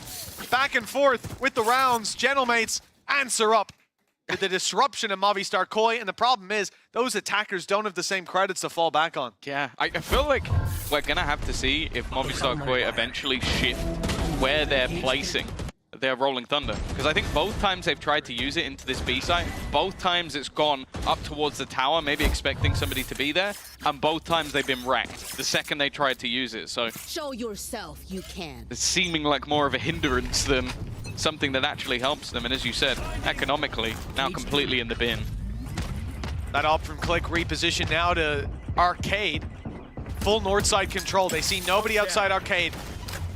Drone goes in. Dish, no one there. So a molly to delay, a rotation to come in as Mini now makes it to the site. A deep push from Click to confirm nobody north side. That information can be held now deep into the round. For Movistar Koi, they are walking into a stacked up site. And that's very early. I guess maybe wary that that was a position on the map they lost, and now they're going to go pushing into it. This seems like a complete misread on the scenario. Well, I say that, but they clearly thought somebody was there. But then when the ult didn't connect, they continue that push forward. Even still, the crossfire will seemingly be enough. Grabinho's done well, though.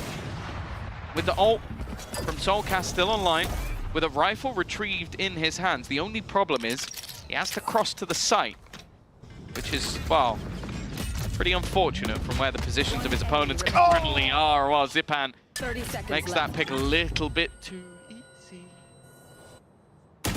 Okay, eventually. I was a bit worried they weren't going to check. I was nervous for them after the stun connects, but... What a strange round. The decision-making to put in the orbital strike, you're already up against the low buy. So that in and of itself seems like a heavy commitment. But then the late push up with the breach flash, and it didn't even catch most of the players. Yeah. That's the real problem here. It feels like both teams' ults have actually been more of a hindrance than help, which is quite funny. It's not something you see very often, but hey, I think the team that should have won the round did win the round, so I'm happy at least. They got there in the end. They did. It's costly in terms of ultimates, but they've got something to still fall back on with Zipan. Looking at the other side, it's the same thing to hold for both squads. Aggressive play. We've seen it a couple rounds now. It's the first time Movistar Koi have ran into it for Click. He's not afraid to go back. Posting up early round now using the refract. One and done. He is out of there. 5v4. Movistar Koi, they go looking in the other direction, but look at this double push up as well. Kata alongside Zipan. And they get there just in time to catch Crabinho. Now you're going to make that push without your duelist and without your smokes. Getting into this angle is difficult. They try the jump across, which will at least get them in towards the tower, although info is definitely there. All 5 players rotating through the spawn, and they just cannot get past this operator. Click has been a menace in this map. He's had some rougher performances this season on the duelist, but he has been terrifying. A close angle held, but Flyer only going to get the one, and for Soulcast at this stage, the only real hope is damage. 30 seconds left. Fly got into that position really quickly. I thought there was a chance that he could fly under the radar. Make it costly, but... Fly under the radar. But he doesn't. They still clear it, even though he gets one pick, and the same thing for the last player. It doesn't matter. The trades are there every time. Mates playing this one together, and again, look at the start Movistar Koi have had. They win the pistol, follow-up, and third round. They lose to a weaker investment, and now we're at 6-4 after a 3-0 beginning. Trailing on the attack side. An 8 rounds still possible with Mates having all the wind in their sails, but the big difference here, Tom, investment coming up for Koi, 3 ultis online, Filu, 3 and 9. He has been having a tough time. Opening duels have gone against him, but now he's got that showstopper. Last time, Kamek ripped his head off. Yeah, seems like the pace is going to be picked up. Fire. I can only assume that the ult is coming. It doesn't matter. It's Click again. This guy really doesn't feel like he's been missing. He'll be able to bypass the ult. In fact, his teammate will as well. Flyer and Shados combine. But a lot of damage being done, and Kata coming in from behind will get both. It is just a field day with Soulcast trying to ruin the parade, and he's doing a damn good job of it. One left standing, it's that operator again, and Click will ruin and rain on that parade. A real nice attempt, but not quite to be. Even the stun was absolutely perfect, and a real shame they couldn't get there in the end. Always waffling. Always waffling, aren't they? He didn't even notice he's on camera. Oh, Kim and Pal. They're deep in talking about the micro of this game. And right here, look, the stun was perfect. Beautiful shot here. Great correction. And it catches him, but just peeking guys, at fake hope, guys, calma, tranquilo, Soulcast, tranquilo. Well, 1 round left to play for. Click's reposition as well. Playing this round, the previous from Dish, when previously he's always been on B. He's been such a headache. And he just has this global control with the operator from Movistar Koi. They're about to run into him again. The reposition at Click. I think he's won every fight up here in heaven. And he's cleared it out, holding the rope. You're about to walk right into his waiting arms. Filu's got to be so salty. Oh, no. Well, he eventually falls. Not enough bullets left to take out Soulcast, but I feel like Filu has just been a magnet for that operator. Wherever he goes, he's like, don't be in the tower up close. That would be a ridiculous place to play with an AWP. And well, he's walked it into it again and again and again. I can't see the head-to-heads, but he's 0 and 5 in opening duels, and I think at least 3 of those must be the AWP. It could even be 4. Position spotted. Salvo's on their way, but Mini seemingly under no threat. Enemy remaining. Keeps control, hat off his head, and it's not in respect. It's to close it out. All the info for Zipan, and a clean double to put them 8-4 in the lead. Yeah, after a slow start to the map, it's been almost dominant from the side of Mates. They only need a few more, and they'll be taking this 2-1. We'll find out after the break. Spike down A. Reloading. That's what following. Just waiting for the defuse to come on through, the time ticking down. All you need to find is one headshot. Might just be able to clock this one out and send them to the grand final. It's all left on Vanya's shoulders. There's one way to do it. That is the way to do it.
Koi have already claimed their first map of the stage. The question is, was that their last? A series win on the cards, but after a 3-0 start, only one round sprinkled amongst a sea of Gentlemates victories. Now they move to the defensive side, and they shall be truly put to the test. A big comeback needed, but Tom, they've won every pistol round so far. One more could set them on the right path. To make it all the more exciting, we're taking you back. It's time to go back. See, it's just like your ranked games, except Click can aim slightly better than you can. Oh, there we go. That's decided. Make a resurgence already, though. That's going to be Soulcast getting the opener. They need to keep that pistol streak going. 5 for 5 so far in the series, but a post plant to face off against Click. Looking to get aggressive, doesn't have the refract, doesn't have anything to play with. In fact, other than the pistol in his hands, his position will be known. His utility was non-existent, and he's still going strong. One of the best performances we've seen from him individually, but he is going to get flanked on. Filu finally dealing with his demons. But Mini might just be the voice in the back of his head. It's gonna, well, it should have been the bullet in the back of his head. Instead, it will be a little bit whiffy. Wow, it couldn't have ended any other way, Tom. Movistar Koi taking a pistol round. That's 6 for 6 so far. 100% win rate. In this series. And only this series, but it is a massive improvement on what we've seen, where, as we saw it starting out the series, their win rate has been atrocious. One of the worst in the world when it comes to pistols. Really? We needed slow-mo for that? Remember, just double every round. Double kills every round. I don't think I've ever heard Shadows make that sound before. That's actually him doing Whale Song. Yes. There you go. Yes, I fall asleep to that every night. That's what he's doing. He's trying to make his opponents fall asleep. Oh, follow-up from the pistol. You said it before, Tom. It's always been 2 players left alive for Movistar Koi. A little miss from Click. He's slow to follow up, and Gravino's picking them apart. Much healthier looking round from Movistar Koi. Doesn't get much worse with that. Only the one pick. There you go. Mini's got one. He's gone to the frenzy, though. That could be a big mistake. He's been a demon with the classic. Solkas is low. Opportunity here. But he's got support. Philo up top. Not really a reason to peek this in. Wide. They're actually... This is not the man I'd want to challenge. I understand he's low, but keeping on to that weaponry, seemingly more important.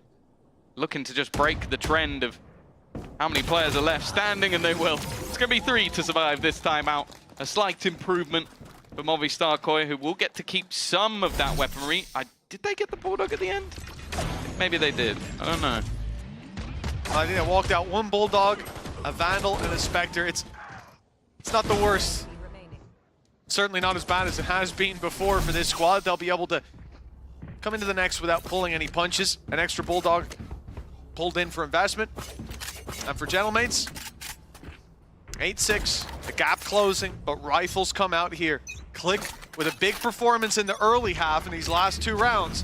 He's almost got his ultimate online and ready to rumble. Here. Look at Movistar Koi's response. Noise heard on south side. They go pushing into north, and Mini's under pressure. He's being hunted down. No way out. And a free pick, really, for Grabinho. Can't retrieve the weapon, but at least they've got the advantage to work with. Solcast under pressure. Slows, stuns. Everything in the kitchen sink thrown at him, but he now has a little bit of help from his friends. 4 players on the side that is being fought for. Filu's position clear, but he'll be able to dance his way through the smokes. And actually, if they reposition towards the spawn, they could actually make it to the B side. There is still a player there, and well, with the casualties alone, that might make it just that little bit more difficult. That is the second nade from Filu thrown out as well. The first completely halted the push from Gentlemates. Now as they move towards the B side, steps are heard from the cam. Flya, he's got eyes on, and they've realized now the rotation from Movistar Koi will take quite a while. He's only got a stinger to work with. We don't want to see him going swinging out wide. In fact, even conceding the planted. From this point, you might assume that he's just not on site. Maybe he's somewhere else. Having rotated to A, just left the cam behind, but now they've realized their mistake. And it's Click in a 1v4 to defend that spike. It's planted for him at least, but it's not an easy fight. They've seen him. They'll swing together and close this one out. Movistar Koi climbing back, rising up to the challenge. Now 1 round behind Gentlemates and hungry for their first series win. They won the first 3 rounds in the first half. They won the second 3 rounds, or in the second half. Yep. And they have 7 rounds. In other words, I'm swinging here. I'm waiting to see what happens in the next one before I start getting too excited. Then again, I'm looking at the amount of stingers, but with that convergence path for Click, I do wonder if they're just going to try and run it down on some of these players with rifles. Cheeky little speed boost. There's a good chance. And hell, you stick as a team or even split like this, you maybe even have a better chance. But the reality is, Movistar Koi, they've got 3 players on the right side of the map.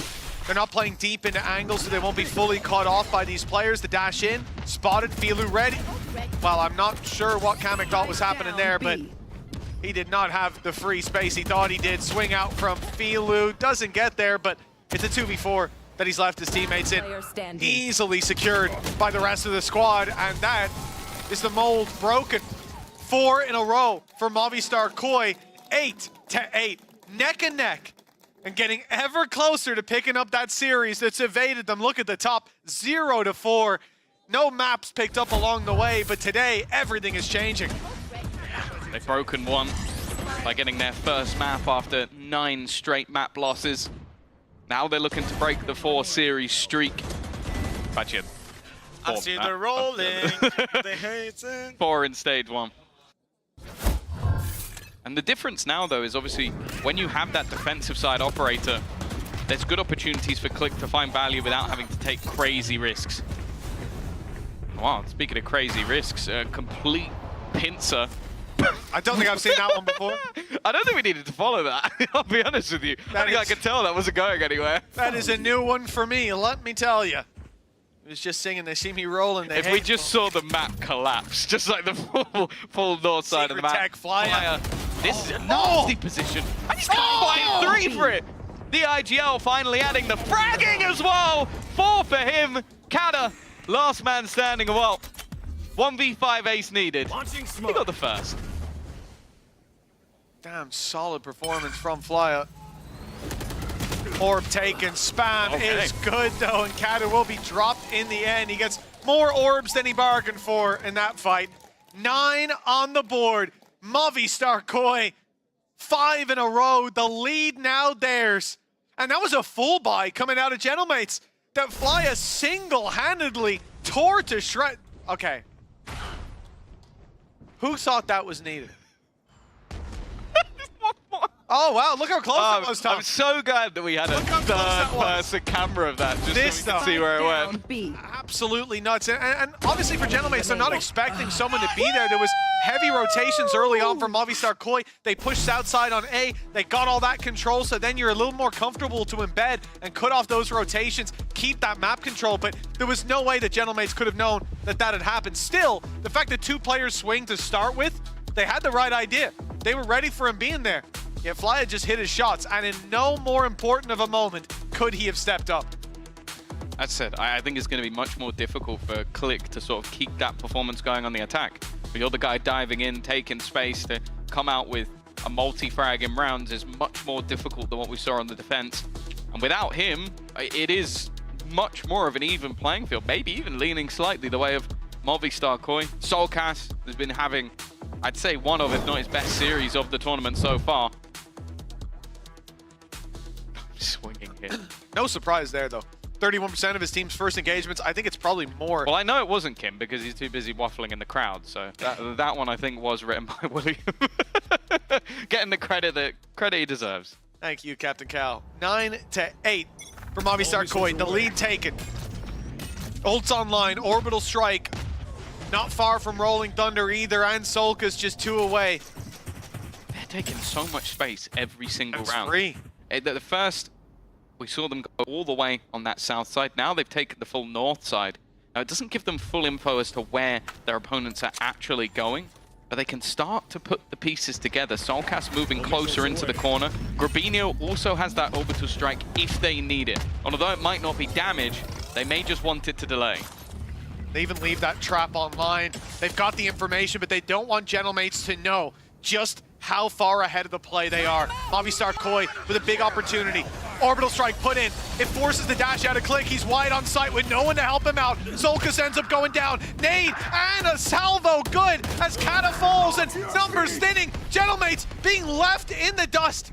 Rolling Thunder put through, but Mini doesn't want to swing. He's 45 HP, waits for them, but Flya ducks under his shot. And the plant, the reposition afterwards, but the info is there for his opposition. Kamek, man who walked away with an ace earlier, great stun. Aftershock put through as well. Pressure on. Split them. He's going to reposition, but they're just grouping back up. Looking to take this fight together. It needs to be a nasty spray, a double takedown.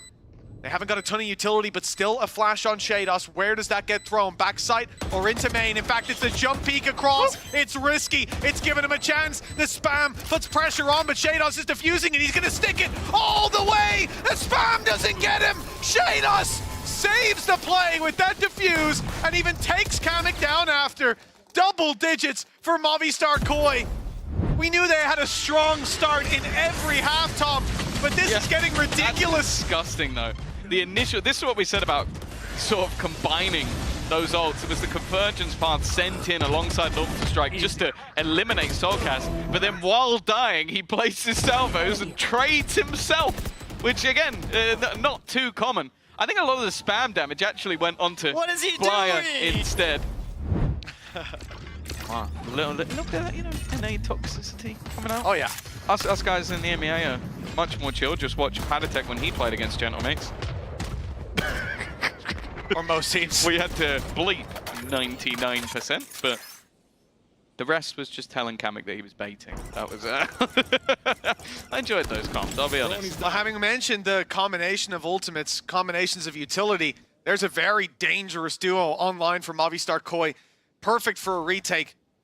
But in fact, look at the aggression coming out of Fila with good read with so many players. 4. The only one that he can hit who can survive a shot of this weapon is Mini. Anyone else will fall to a single barrel being emptied in their direction, but Filu realizes the full force is coming his way. He backs off, concedes the space, and that's because they have these ultimates. Rolling Thunder, Armageddon can come through and completely annihilate these players. Yeah, they know it though. You can see how far forward these players are actually pushing. Click wanting to get all the way towards their spawn. And he hasn't checked the corner. He's not cleared it properly. Luckily, the trade is almost immediate. But as they look to go even further forward, it's another drop. The salvos take down Zipan, and all that is left is Kamek. Another body hits the floor. 11-8 for Koi. They are running away with this defensive half. And I'll be honest, I said that maybe it'd be slightly better on the defense. I think I was wrong. Yeah, well, 7 in a row is hard to predict, let's say. And we saw Gentlemates in the last map use their timeouts early on. They've kept this one late, but after a 7th conceded round, after a beautiful combination of utility from Movistar Koi 2 rounds in a row, they are now calling that timeout. Their final one to touch base with their squad. 2 rounds needed for Movistar Koi to do what they failed to do all stage long. They may have waited until it's too late for playoffs, but it's not too late to claim back that pride. Pride and a championship point. I think the former may be more valuable with how things have gone, but we'll see. Maybe in the future that point can make all the difference. Maybe. Of the squad. Just not ending with that goose egg on the scoreboard. Taking one over on mates. But actually put them above them in the head-to-head, won't it?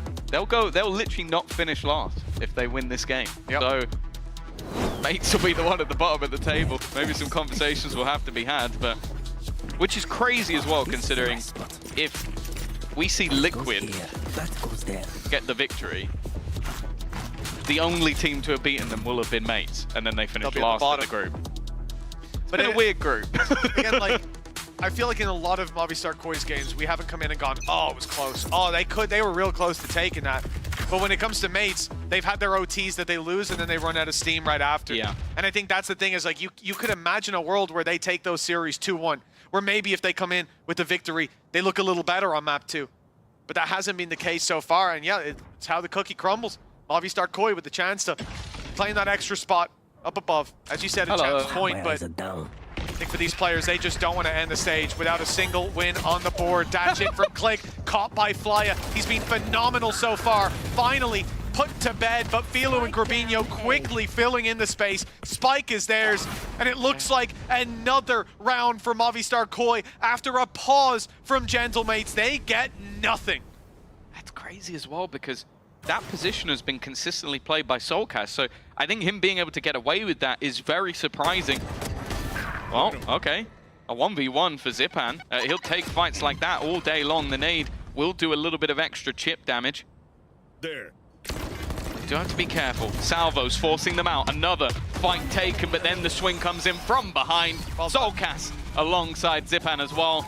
And that is going to be 12-8 now in favor of Movistar Koi. I would have called you a fool, Tom. If we started out today and you told me we're going to be 12-8, 4 chances for Movistar Koi to take a series, I'd say, well, they haven't had one so far this stage, so I don't believe you. But here we are, and against Gentlemates, with a streak of rounds like this, they were 8-4 at the half, Tom. 8-4 to 12-8.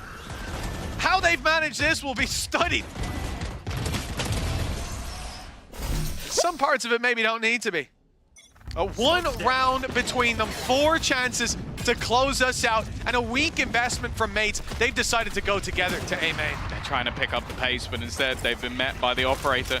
They've been expecting, after struggling on this site for a couple of rounds, that their opponents will make a misread, make a response in the other direction. Solid flash will make it a little bit tougher. Soulcast on the site can only garner the 1.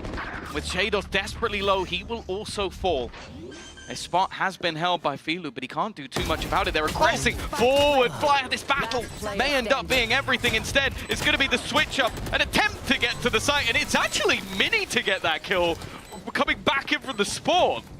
I don't know how he's managed that, but fair enough. An ambitious play with the shorty.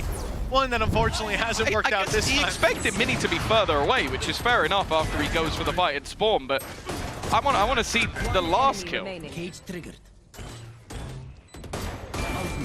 Oh. Fair enough, fair enough. I'll tell you what though, if Filu won the round with that play, they would be singing his name in the streets of Spain tonight. There would be no rest. Sergio Ferra's voice wouldn't be audible for at least a week. But 3 rounds. I think Uli would break the sound barrier. Absolutely. 3 rounds in a row. He'd take off like a jet. Spread his wings and fly. Big investment from mates again, of course, and the same thing can be said for Movistar Koi. They'll be able to buy even if they lose this round. Keep building up those ultimates as well. Orbital Strike online. Filu 1 away from a showstopper, and Solkas isn't far himself. This is definitely somewhere that we could see them save those ults up and invest them later. Or burst it now and risk tapering out. Thunder available, and it actually would connect, but you can see the adjustment. No, I really like this. Movistar Koi saw that ultimate come online and then immediately moved. Click has now gone down. He has been struggling in this second half after a stellar first half. And Morkada trying to fill in the gaps. He's just gone in alone.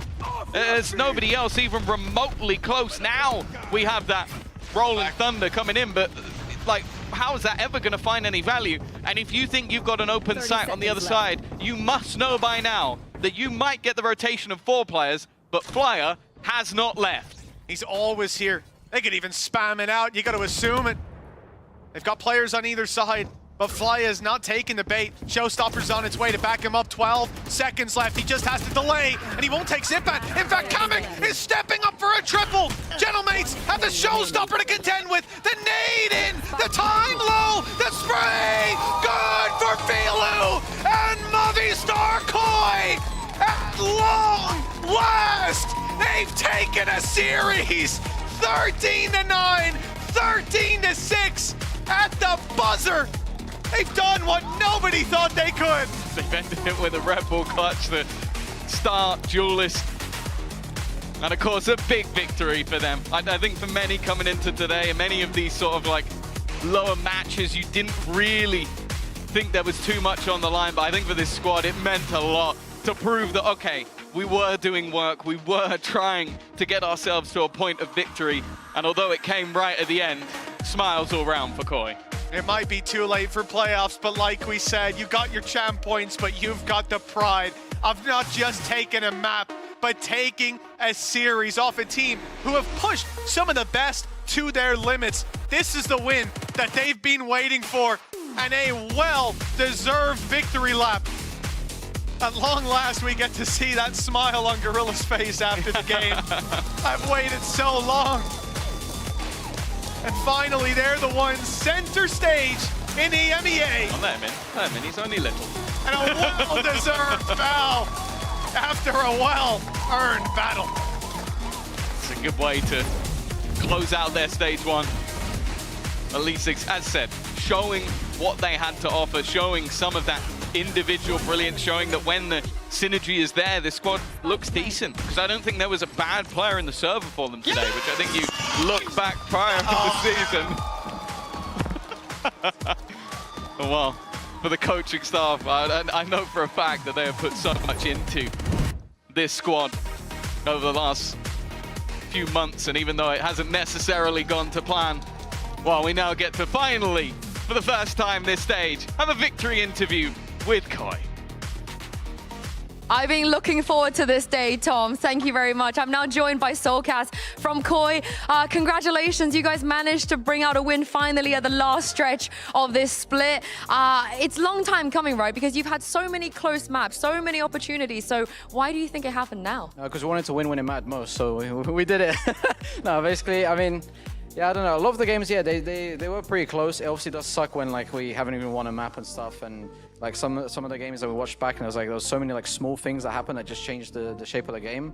But I'm glad at least, you know, at least we got a map on the board, a game at least on the board. So that's a good thing. And you had the head-to-head over them, so you actually didn't finish last in your group either. Yeah. I'm glad you mentioned the small things that happened along the way. I think one of the nicest changes that we saw, and one of the most effective changes, was you going over on that Tejo, taking on that duty after the KC game, during the KC game. What was the reasoning behind this? And maybe if it had happened a little bit earlier, you think the results could have been different? I mean, maybe. I think we just kind of tried to reevaluate like what was working well, what wasn't, like some of the strengths of the players and maybe some weaknesses, and we tried to like shift it around. And I think they liked me on Teo, like just the way I used abilities and like timing of drones and whatever. I don't know, they believed in that, and I think it's working out pretty well. So I don't know, we'll keep it going. I look forward to it. I look forward to it. Now, you're no stranger to having some challenges on this stage. You know, present, past, the last 5 years has not been the most fun, I think, at all times. Yeah. What's the most challenging thing you think has been for this season on this stage?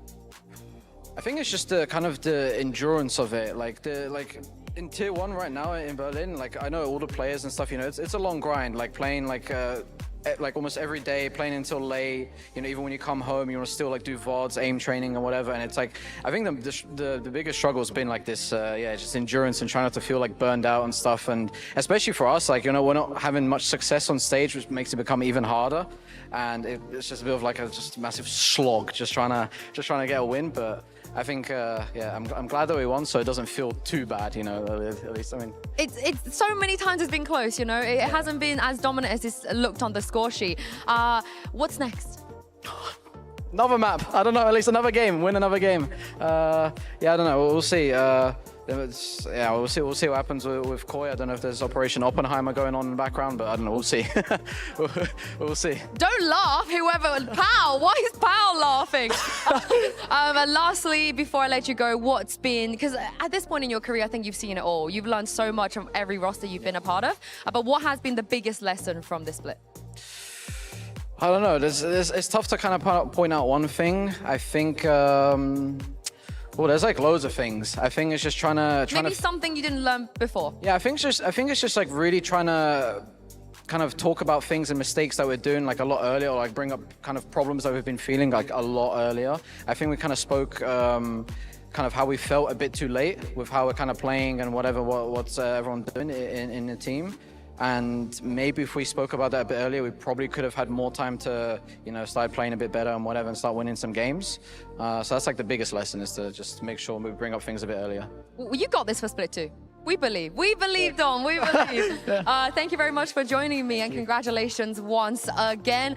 Some smiles here on stage, always nice to see, but let's see if that continues over onto the next game, because Vitality and Na'Vi are looking to avoid that dreaded Seed 4. We'll be talking more about that after this break.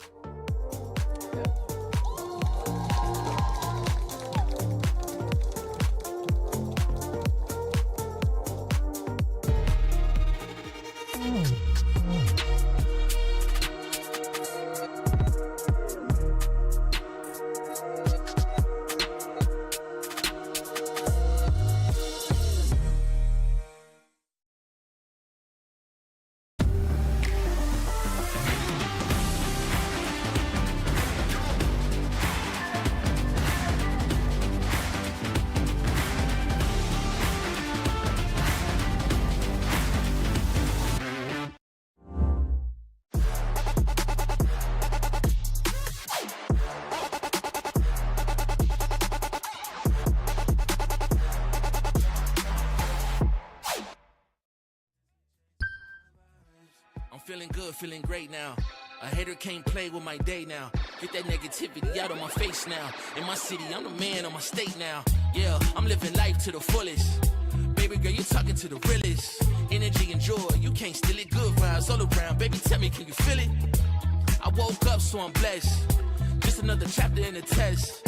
I know I'm doing better than the rest. Got a smile on my face, showing teeth for the crest. It's no sweat, I'm a vibe in my own right. Go time in the sun, yes, I'm gon' shine. So fine, got the baddie on my phone line. Feeling good, feeling great, chasing these good vibes. Feeling good, feeling great on my time. Won't let a hate blind my shine. I'm just living my life. Too busy chasing good vibes. Chasing good vibes. Chasing good vibes. Chasing good vibes. Too busy chasing good vibes.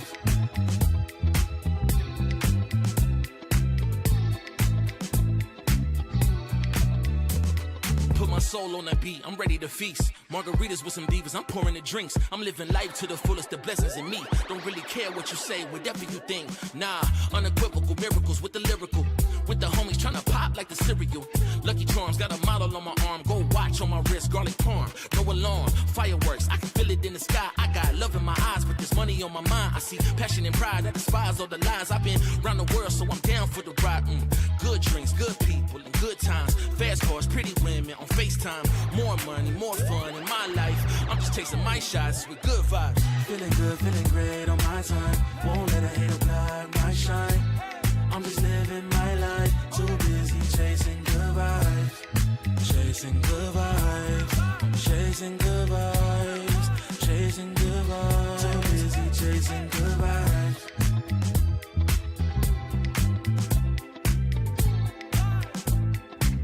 Too busy chasing.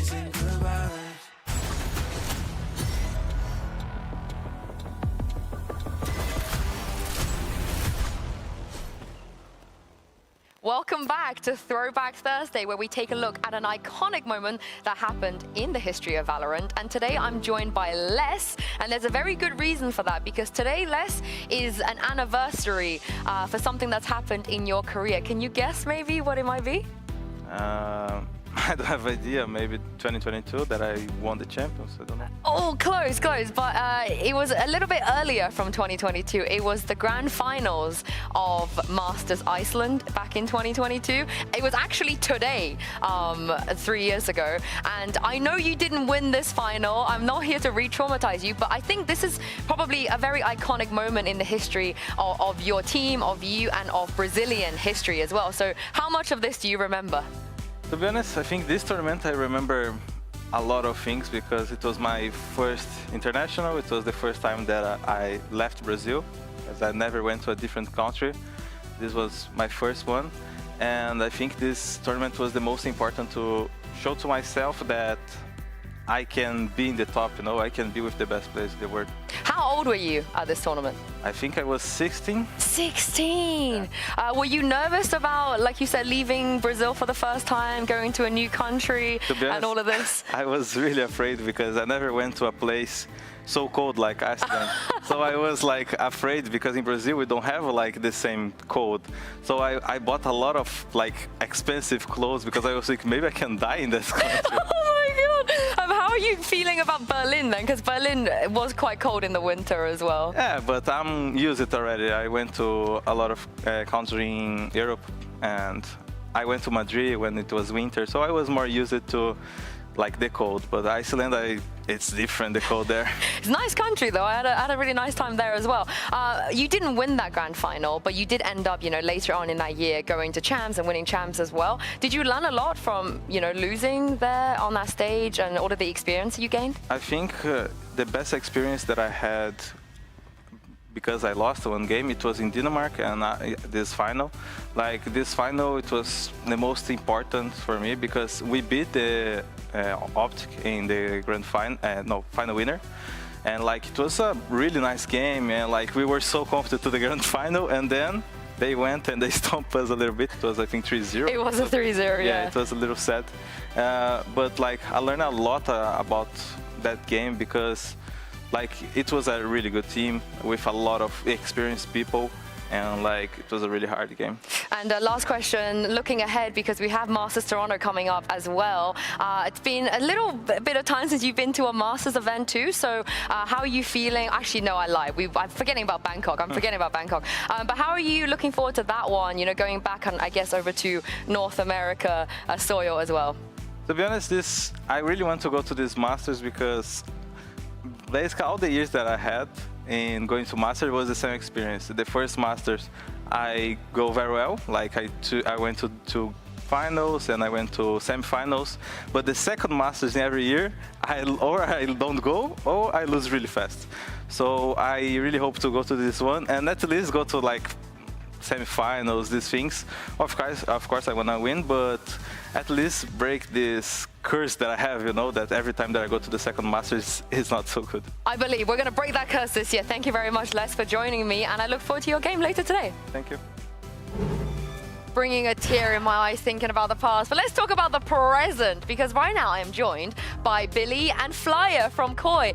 First of all, massive congratulations on getting that win today. We were actually genuinely all here rooting for you, screaming our heads off. Where was this Koi earlier?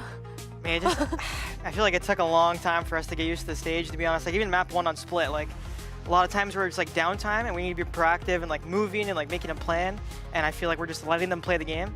I mean, we were saying it, me and the coaches especially were saying it during the halftime of Split, like I just felt it shooting them. They were so nervous for like playing like on their own. I felt like it was so easy to kill them. So like once the message got across that like, guys, we just gotta play together and we're gonna destroy these guys, and we did it, destroyed them. So. I mean, we had Meg on the desk last week shouting chants and everything. Yeah, we have a song for Koi and everything. Yeah, it's amazing. But yeah, how does it feel to finally have that kind of win under the belt? Surely you can kind of bounce back going into stage 2 now that you have a win? Yeah, I mean, it's like a weight lifted off my shoulders, to be honest with you. When you don't win for a long time, it honestly gets to your brain a lot, especially as an IGL. Like I was very mentally kind of like going through it. I mean, obviously I don't make playoffs, which sucks, but like getting this win, I feel like I feel the happiest I've been in a very long time, regardless of what it means. Just because I haven't won since like Ascension qualifiers of last year, which is like July. You know, Oh, God. so it's been a while.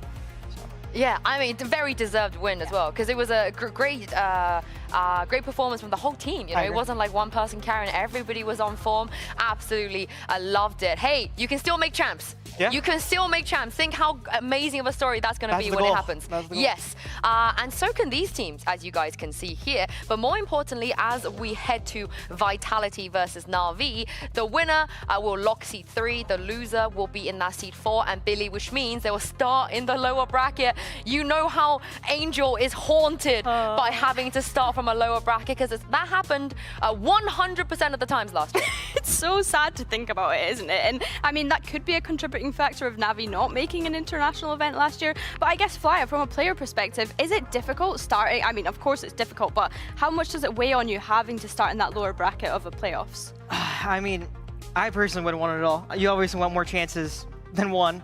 I think it's just like, when you get in the game, you don't think about it a lot, like, you know, just play to win every single time, but being able to have this like in the back of your mind, like, okay, we can figure things out like through a loss, like, you know, maybe we gotta work on this map, whatever, like, it just is a big mental block that's like good to not have on your shoulders, you know? But also, you don't want to lose now, wait a week, and then go to playoffs. You want to win now, and then feel really confident as we head to playoffs. And it does help when you have players like Kix on this roster. The Vibe Merchant, we heard him talk about it last week as well, giving us an insight on what it's like to be a part of Team Vitality. And actually, here's a quote from him saying, "I'm always good vibes. I'm the biggest Vibe Merchant on the team." I was personally a little bit surprised to hear this, because, you know, he's surrounded by superstars. I think I would be a bit more reserved in that kind of environment. Are you surprised? And also, how important is vibes? Oh, dude, vibes are everything. I feel like even part of our win this week was due to vibes. So yeah. who's the Vibe version on your team? Filu, 100%. This guy screaming the whole time. But yeah, vibes are everything. I got in a rank game with Kix like a week ago, and I didn't actually realize he was the Vibe Merchant either, but after playing this rank game with him, he was playing Reyna and using Odin only, like jumping around, being crazy, and you could just tell he was the guy that's going to keep the vibes up. I think it's also good, like, the support player on your team, like in the role he's in, having that constant, like, good feeling from him. I think it's good to have. I think it's needed as well, right? Especially after that loss against Team Heretics, the loss against Fnatic, you kind of need someone being able to lift the spirits of the team. And I think Kix has been doing such a phenomenal job of that and being the self-proclaimed Vibe Merchant of this team. But I think most of his teammates would agree with it. And I think something as well that he brought up last week in that interview, Yinsu, was the fact that he's got this dynamic duo with Derka, which I really love to see. I mean, we always highlight all of the duelists and rarely ever highlight the initiators, but I think Kix is probably one of the top performing initiators that we have in our league right now. Oh, he was digging them out of every single bad situation that Vitality found themselves in. And I'm going to be very upset if he doesn't play Odin only Reyna today. Now I know that's in his repertoire. I really, really, really want to see it. And I think that's why we highlight Kix a lot, right? Because he's not supposed to be the best player on this team. He just isn't. And sometimes he is the best player on this team. But I do want to talk about maybe the obvious one that everybody always looks towards, and that is Derka. He is going to be going up against Koala Noob today. Now, I don't know how many times you played against Derka, but Koala Noob, you're familiar. I don't think I've met Derka yet, but Koala Noob I've probably played around like 15 times. And I think he's got the better of me probably like more than 10 of those times. Oh no. In tier 2. I think that if you were to compare them side by side, I will definitely give Koala Noob the better op, 100% playing against him. I mean, in tier 2, our whole game plan against him was countering his op and like where's he going to be, make sure we use extra util. But I think in terms of experience, I mean, you can't give anything else to Koala. I feel like Derka's going to take the cake every time. I think it's difficult because when we're looking at this head-to-head, I think back to last week, right? Our Vitality looking to move Derka away from playing as much Yoru, with him playing that Neon for the first time last week. So yeah, I think that is his plays getting a little bit more predictable. I mean, we definitely saw that against Fnatic, his former team. So yeah, it's going to be intriguing to see, are they moving away from that Yoru or are they sticking him on it? And if we do get to see a Jet head-to-head, that's what I'm most excited for, because the amount of reps that Koala Noob has on Jet is absolutely ridiculous. It's his most played agent. For me, Durka, we haven't had a lot of Durkin time. I think there was once upon a time, every single game, every single map that this man stepped onto, it was full Durkin time. And this split, maybe it's because it's a new team, they need time, they haven't had they haven't had as much time as everyone else because they were so deep into Masters Bangkok. And that's why I think when people look at Durka and they go, oh, he's underperforming, I don't like that. I don't think he's bad. I think it's because he's not dropping 300 ACS every map. Expectations that we have of him. High. Yeah. But for Koala, I have been pleasantly surprised by how consistent he has been, because like you said, every time he's got an op, he's had the most impact that we've seen maybe across all duelists for his team. But is it as simple then for Vitality just to shut down that op and they can do this? I mean, I think it's hard just because I feel I've played with Guanlu in like pug tournaments before and stuff like that. I played with him in ranked. He's very vocal about what he wants to do. I feel like he's ahead of the, like one step ahead in terms of knowing like they're going to counter me, come do this time, like can you do this for me? So it's not so simple of countering the up. It's about like meeting him where he's going to be next. You know what I mean? He's always going to be moving.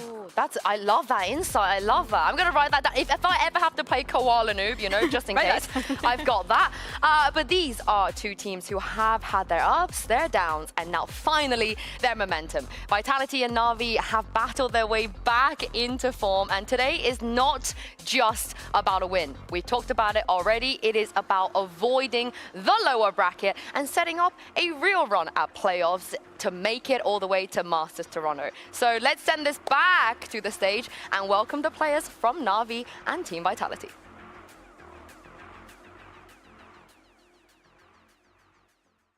Check my pedigree, I got legacy in my pop. You playing hopscotch on that top notch on the block. Shimmy slide like me, nah. Spice it up with a sauce. Yeah, my Lord said don't do it, I said pop.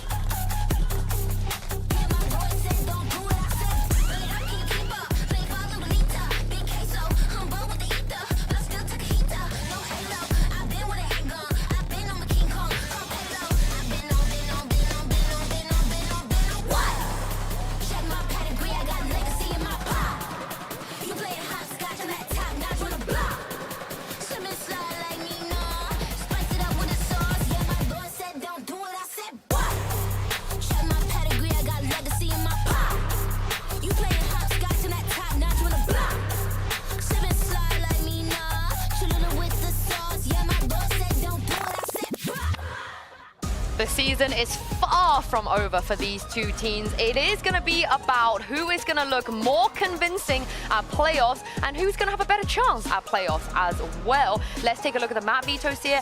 And Vitality taking away Pearl, not really a surprise. Billy, talk me through, again, no surprises so far. Yeah, absolutely no surprises so far. But looking at this icebox being picked by Na'Vi is interesting. And Na'Vi actually deciding that we're going to go to Ascent. I mean, okay, this is two maps that we've not seen Na'Vi play so far this split. I'm really upset they didn't pick the Ascent.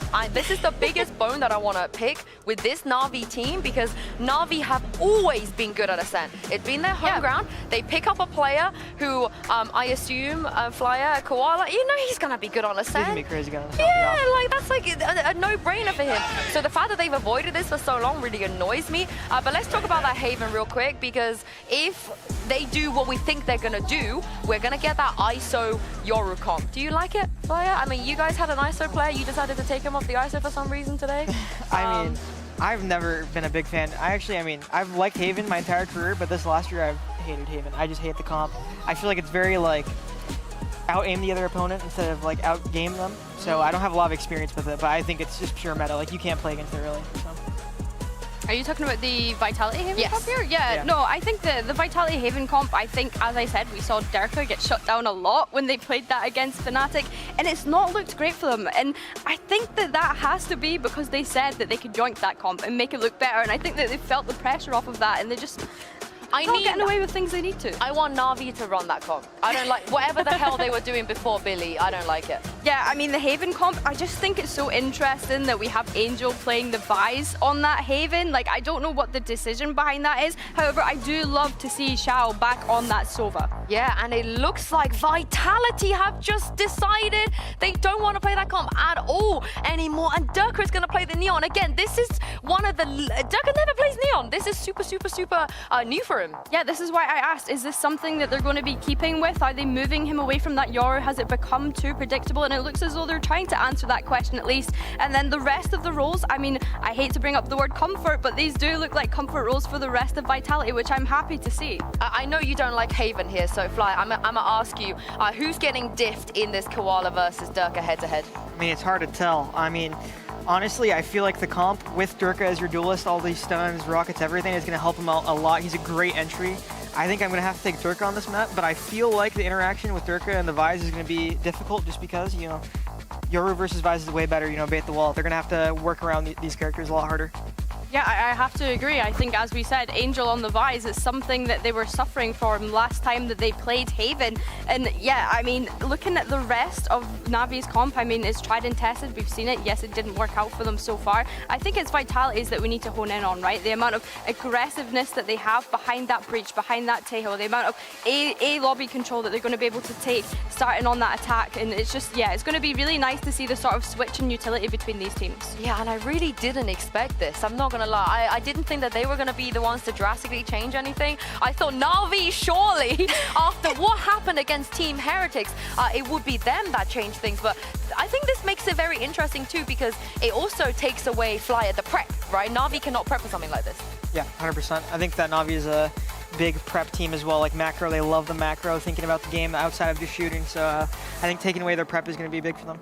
And have you scrimmed against either of these teams? I know not on Haven, but in general, do you have any scrim bucks on who's better? I mean, for some reason, we always have better results versus Vitality. Oh! And Na'Vi, I think it's pretty even. I think Navi's been getting the better hand against us, though. Well, very, very interesting. Thank you so much, Flyer, for joining us. If there's one thing we know about the next cast, is that no shenanigans will go unnoticed and no ego will go unpopped. Pansy and High Park are your casters for this game today. And yes, they're probably already judging you, because you deserve it. Take it away, guys.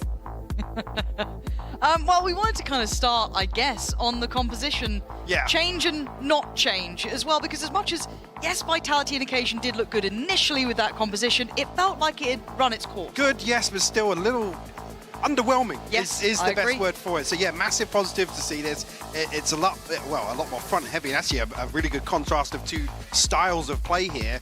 Almost one leaning heavily into Na'Vi's sit back, receive information, and not a lot of opportunities for them to really go out and contest this. And actually early on, Vitality, a ton of opportunities here. There certainly is, right? It's in the unknown, and I'd love to see what Vitality looks like when they have their chance to be a little bit more, I guess, creative in the compositions, kind of come in and see what they can really do here. It's been something we've been question marking throughout this. Is that form they've been running with, how they're looking as this series hopefully starts up, because I feel like we're a bit delayed getting to game, but we'll see. Music's still going, still looking at crowd shots. Not seeing the timer move though, Michael. Not seeing the timer move. I'm getting worried, I'm nervous once again. Anxiety is at all-time high. God, it's all fine. I don't believe it. But yeah, kind of, I guess then flipping the script, if we've looked a little bit at Vitality's comp and the changes that have happened there, and we can go deeper into that at some point, we do have to look at Na'Vi's, and I think something that Minnie was discussing, a lot of us were kind of looking at, is that double Sentinel still in play? Does that then deny the, I guess, want to be more proactive? Yeah, this is the thing. It leans into some of the things that have become concerning about Na'Vi this season, which is just getting out of that old headspace, the old kind of turtle in mantra that this team has just famed over the last few years, and it's about time. I think that actually there needs to be some sort of, I don't want to say overhaul, but change in approach, because certainly this stage, we've come away from it looking, again, I hate to reuse the word, but underwhelmed with Na'Vi also. We are waiting for big things from both of these. Vitality, some glimpses, Na'Vi, similar sort of thing, but both tied up at 2-2 in the group. So there can only be one to lead out with the advantage. We dive into this with the UI really telling us what's happening with Vitality on the attack, and of course then Na'Vi on the defense. Slow approach here, Vitality. Trying to take a little bit of space towards sewers, but just tuck a player in, actually. See safe here. Trade off of drones with Xiao. See, I think Hero spotted here on the jump peak. Should be the green light for Vitality to actually try and find some pressure here. Yeah, we do have to keep a bit of a track towards Durka on the Neon. Maybe obviously not the highest of highs when we look at his form. No slouch, really, but still. I mean, there's still 60% Durka. Yes, which is pretty solid. Na'Vi doing well initially, though, fighting from the back of the site here and finding some isolated duels. Durka's still alive, though. Down to 40 with only a couple of bullets to play with, and they do run dry, leaving just one alive. That is safe. Noted earlier on. And this will be a formality. Na'Vi prepared, ready, and got themselves the first. Again, it's really the drone from Xiao that kind of forces out initially an answer from Vitality, but Hero stands the test here, at least in the pistol round. Na'Vi able to get bodies across to defend this early enough. Ruxic and Koala Again, good early protocols here from Na'Vi.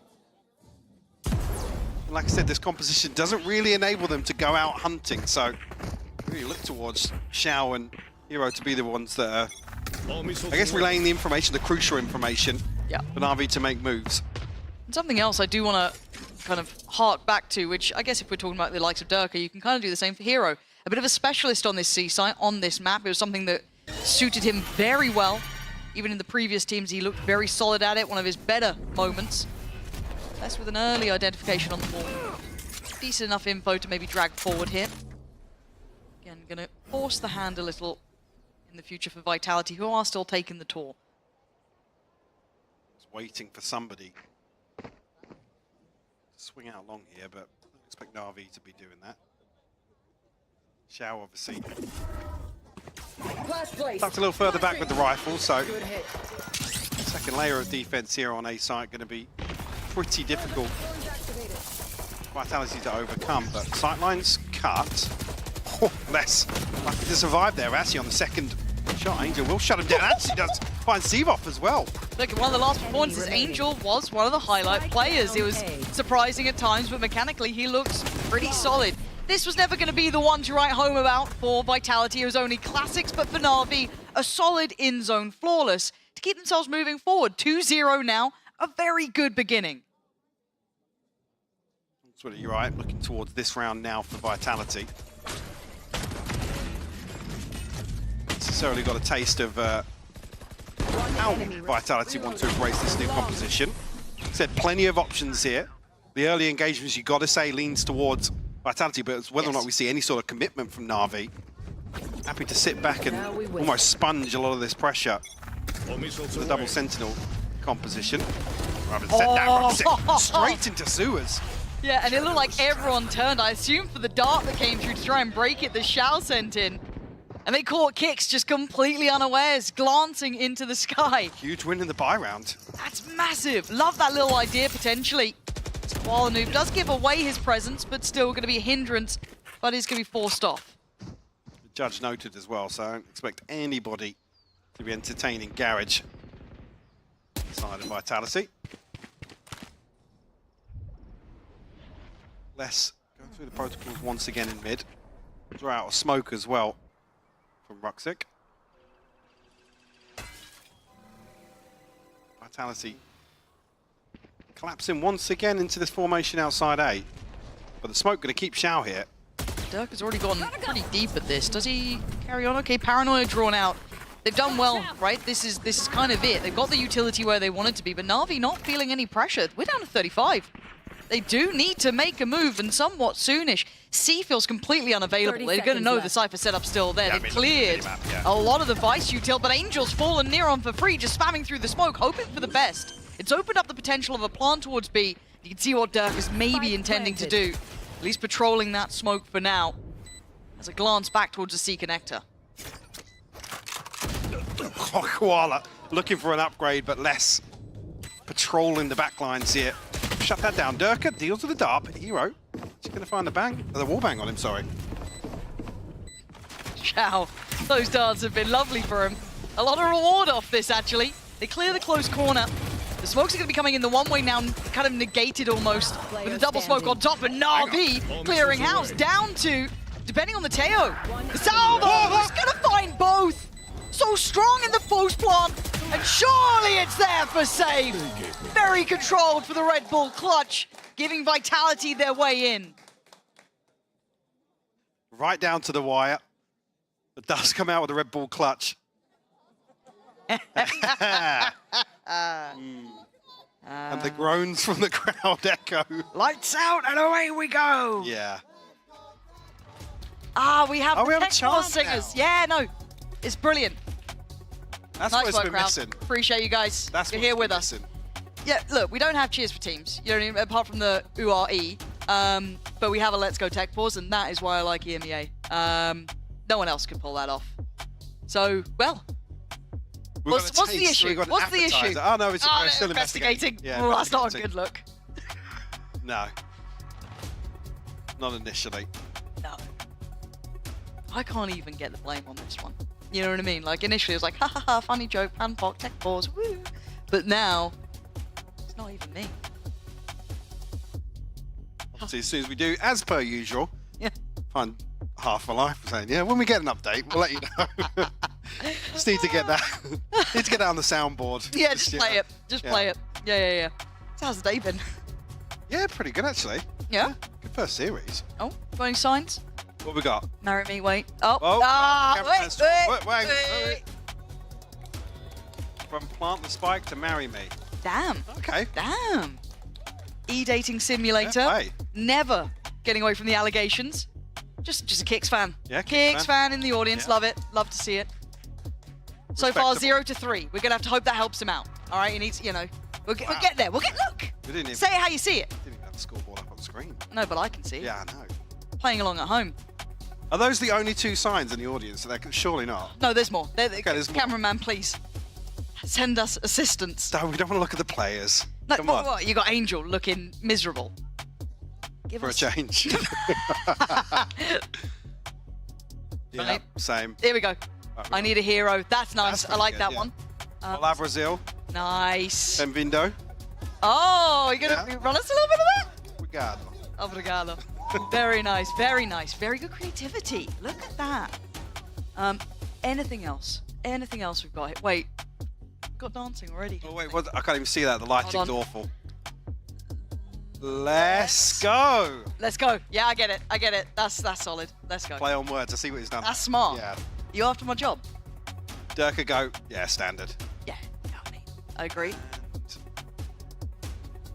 Again, the lighting. They always worry about the lighting. Pew pew. Vitality. Vamos. No, yeah, but what does it say? Pew pew on vitality. I don't know. No, surely not. That's highly Surely appropriate, actually. Security. But thank you for the updated entertainment audience. You are now stuck with us. You are in jail tech pause with us, so we appreciate it. But beyond that, I'm gonna start looking at chat. Yeah, I've got Already, yeah. It's look, mate. We've got 3 rounds. What should we say? Yeah, it was a bit of a rubbish, first buy, even though they won it. What? One gun? Come on now. What's that about? Safe on the clutch. Yeah. Teo in a post plant. Oh, thriller. Chat, help me out here. Here we go. Panty needs to change her contract terms. Make it. Yeah, if there's tech pause, financial benefits for both of us. Just for you, apparently. Well, look, Wow. Look, I'm here for you as well. I'll see myself out then. No, This is please all don't. you. Please, This is all you. Please don't. Yeah, hello, chat. Well, don't just say hi. Give me something. What should we ask chat? You put me on the spot like that. Bro, you just froze. Yeah, I did. What would you ask, chat? Oh, you can't. No, that's not it. That's not it. iPad. Thanks, guys. You're not helping today. They're tired. They're out of content. Think how we feel. Have you tried Oblivion Remastered? Not yet. I'm waiting till I go home. Proper PC. Really embrace it. And I hope it's just as janky as I remember. Why do I do a tech pause? Right, brilliant. Pansy, tell Hypoc he cannot say that pew pew comment on stream. You've been told. I was reading the sign. Well, I've heard things about Sliggy's mods. They're pretty rough. Cameraman set me up, actually, for failure. That's true. What's our favourite shade of red? Very funny. Very funny, guys. Love that. Anything else we've got going on? It's sleepy time. Yeah, they're a little tired. Would you take on 10 Sliggy-sized minis or 10 mini-sized sliggies? Just asked the same question twice. Did I? Well, they wrote it wrong. The question should be, would you take on 10 mini-sized sliggies or one Did I not? sliggy-sized mini? Oh, yeah. Yeah, otherwise that's just... Yeah. Yeah. 10 mini-sized sliggies. easily. Okay, top 4 at Toronto. Who are you rating there? That's actually a big question. I know. Wow. Yeah, someone's actually paying Wow. attention. Yeah. Okay. Oh. G2. G2. I'm with you on the G2. I'd 100%. go Outlier. You're going for a little bit of a fun one. No, you're not. You're not. You're not. You're saying Fnatic. Yeah. Yeah. Top 4. Yeah. You're sending a top 4. Yeah. You've gone G2 Fnatic. Yeah. Wow. We've got a replay. It's a replay. It's a replay. No excitement to be found here. Don't worry. Oh, there's the dart. Like that, actually. Thank you. EBS. Doing the hard work. So, okay, we can talk through this. Oh, that's... Okay. Oh, okay. I thought Angel was actually Just spamming. yeah. Fair play. Just ahead of the blue. Yeah, so Fnatic G2. Yeah. Edgar? Well, not sold. Not sold on Edgar. Wow. No, I think it's. I mean, obviously, until we see playoffs, it's hard to very tell. hard to call. But oh, I just heard the word unpausing. Yeah, we're being let out of jail, so you don't have to commit to too much. We're actually. Oh my God, the stage has changed. Look at that. Oh, hey! We're back in for now. It'll happen again. So, if you do have any questions, get them ready. I have no hope.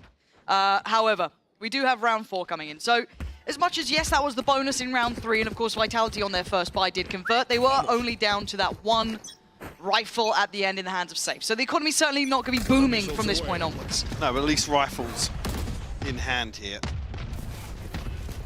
So on the flip side, again, Na'Vi just no interest in contesting this early space whatsoever, which is the right decision on paper. Drone going out. Vitality are actually going to struggle on the back of that, to be honest with you. It's obviously progressing here.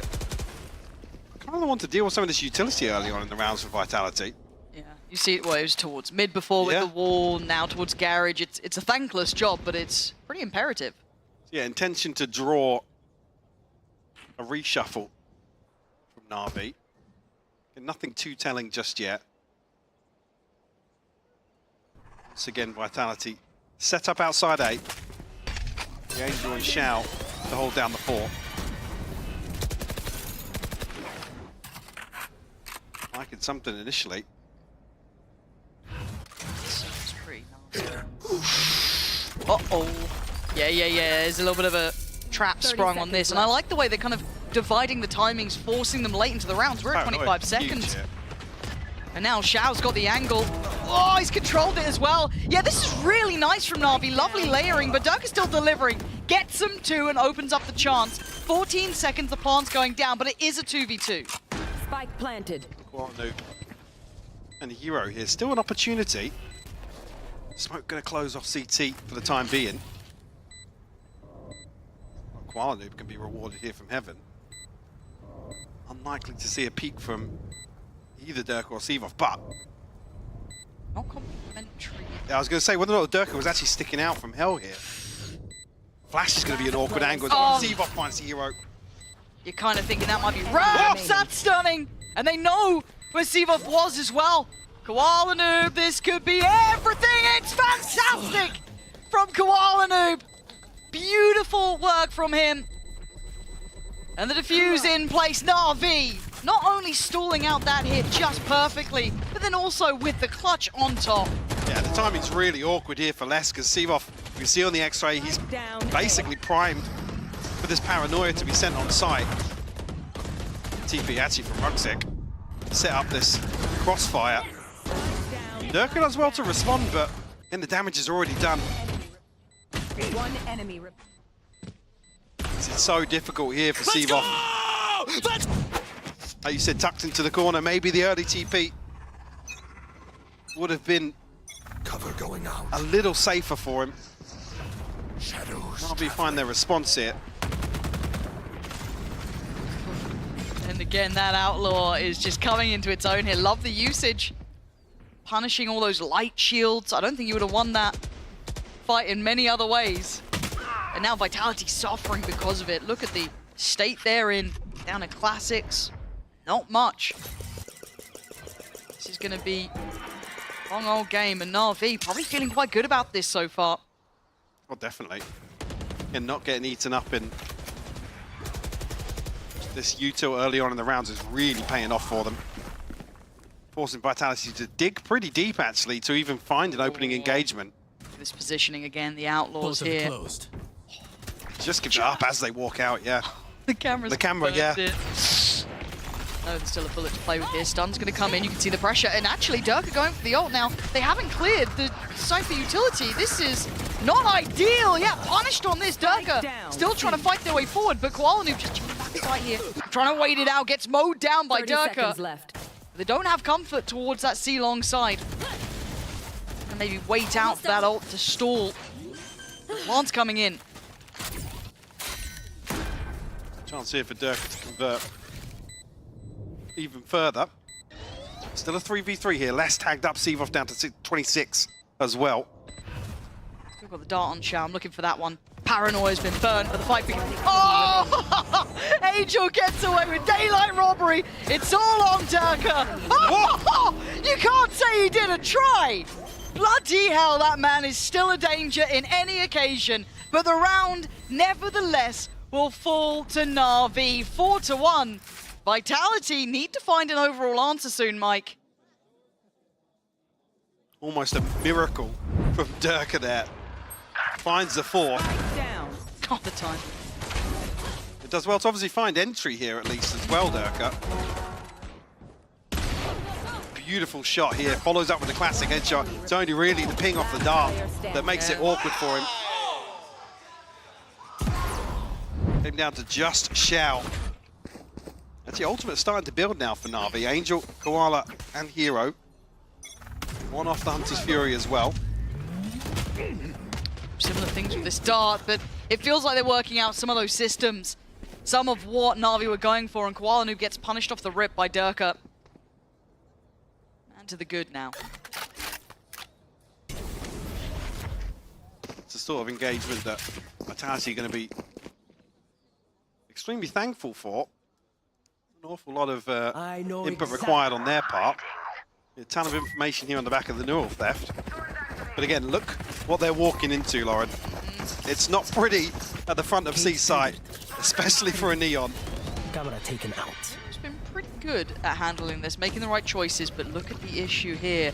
There was a bit of a window, and it's been taken by Les. Removes Hero, but it is traded back in. Ult invested, a quick evacuation for two of them, but the plant needs to go down anyway. Good reveal on the dart here. Safe now under scrutiny. Can't stand up to the test. Rooksik sweeps back through 3v3. Seavoff with the ult, not really going to make much of a difference. But Shao only one away from his too, so it is getting uncomfortable here.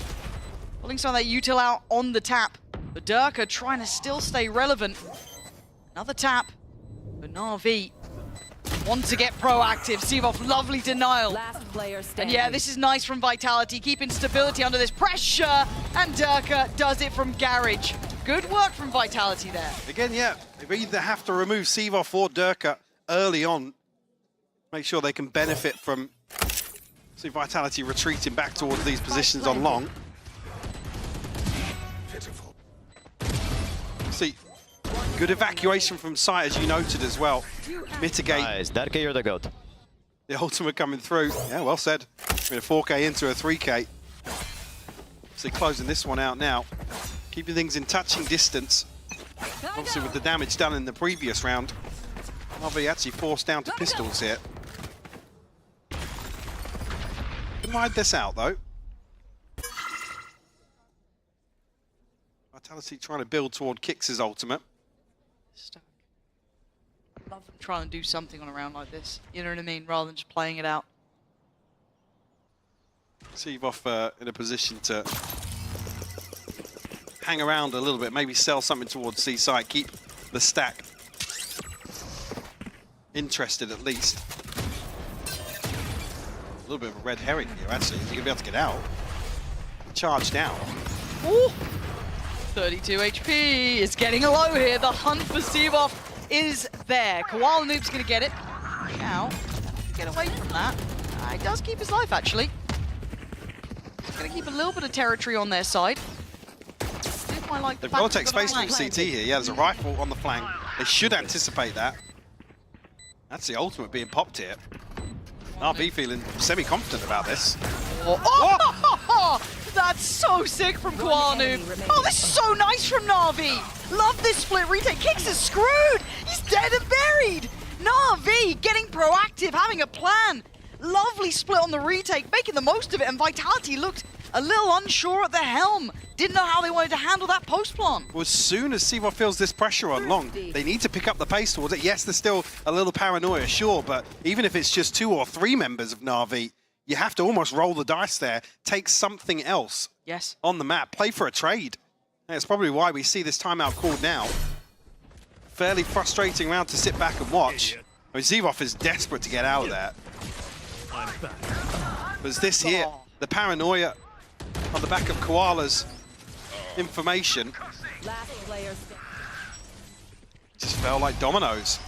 Let's go! Come on, boys! He looks pumped up today. He's and again, he's not top of the scoreboard. You've just got Durka sitting towards 10 kills. He's more of that 7 to 3, sitting mid-table even for Na'Vi. But impact alone from Koala Noob has been fantastic. I actually like the fact that they popped the ults there. It felt like Na'Vi almost got, Vitality almost got a little bit too comfortable in that scenario and got caught off by it. So credit to that, but Vitality deciding time to slow things down. And I think some of our bigger worries with Vitality overall was when things do get tough, when people start working them out, Mike. Yeah, it's a recovery factor, really, that you look towards. And I hate to come back to that same word again, but that's where they felt underwhelming, right? Where they struggled versus Fnatic here, particularly on Haven as well. There wasn't enough kind of pop from the gameplay. It was almost like they just were happy to slow things down, and especially with the composition they were running previously, doesn't really lean into the strengths of it. And here, like I said, you can credit Na'Vi. Definitely not giving away too much in the early round, but you're not really seeing that same kind of determination from Vitality. Like I said, it doesn't feel comfortable to send a Neon into a double Sentinel comp. Whichever side, to be honest with you. Yeah. So we go back in, but I like this. With confidence starting to build off the back of a timeout, pull out something a little bit more unique. Maybe a one and done, which might be this walk middle. That's very cautious in his steps. He's been very diligent in how he's been working, trying to clear that utility through Garage, through B. He's been good at this. But Koala Noob shows his presence, but backs away. Adjustment here of Angel's util as well.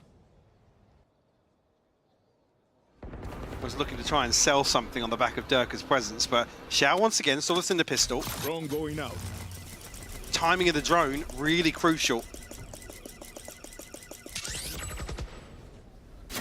Triggered. Maybe something on the backside of the smoke, but now 40 seconds left. Vitality again drifting into the setup outside A. Does that flash not finding anything make the move? No, because there's nothing else to really indicate presence. Xiao's timing on his util, by the way, has just been so good already. 30 seconds left. This time banking on the ultimate, and Na'Vi already posturing quite deep. Koala's not stunned. Oh my god, how is he still there? Safe does clear him, and Durka doing what we kind of asked, getting a bit more proactive towards CT. This time there's not even a flank on the way, but still like it.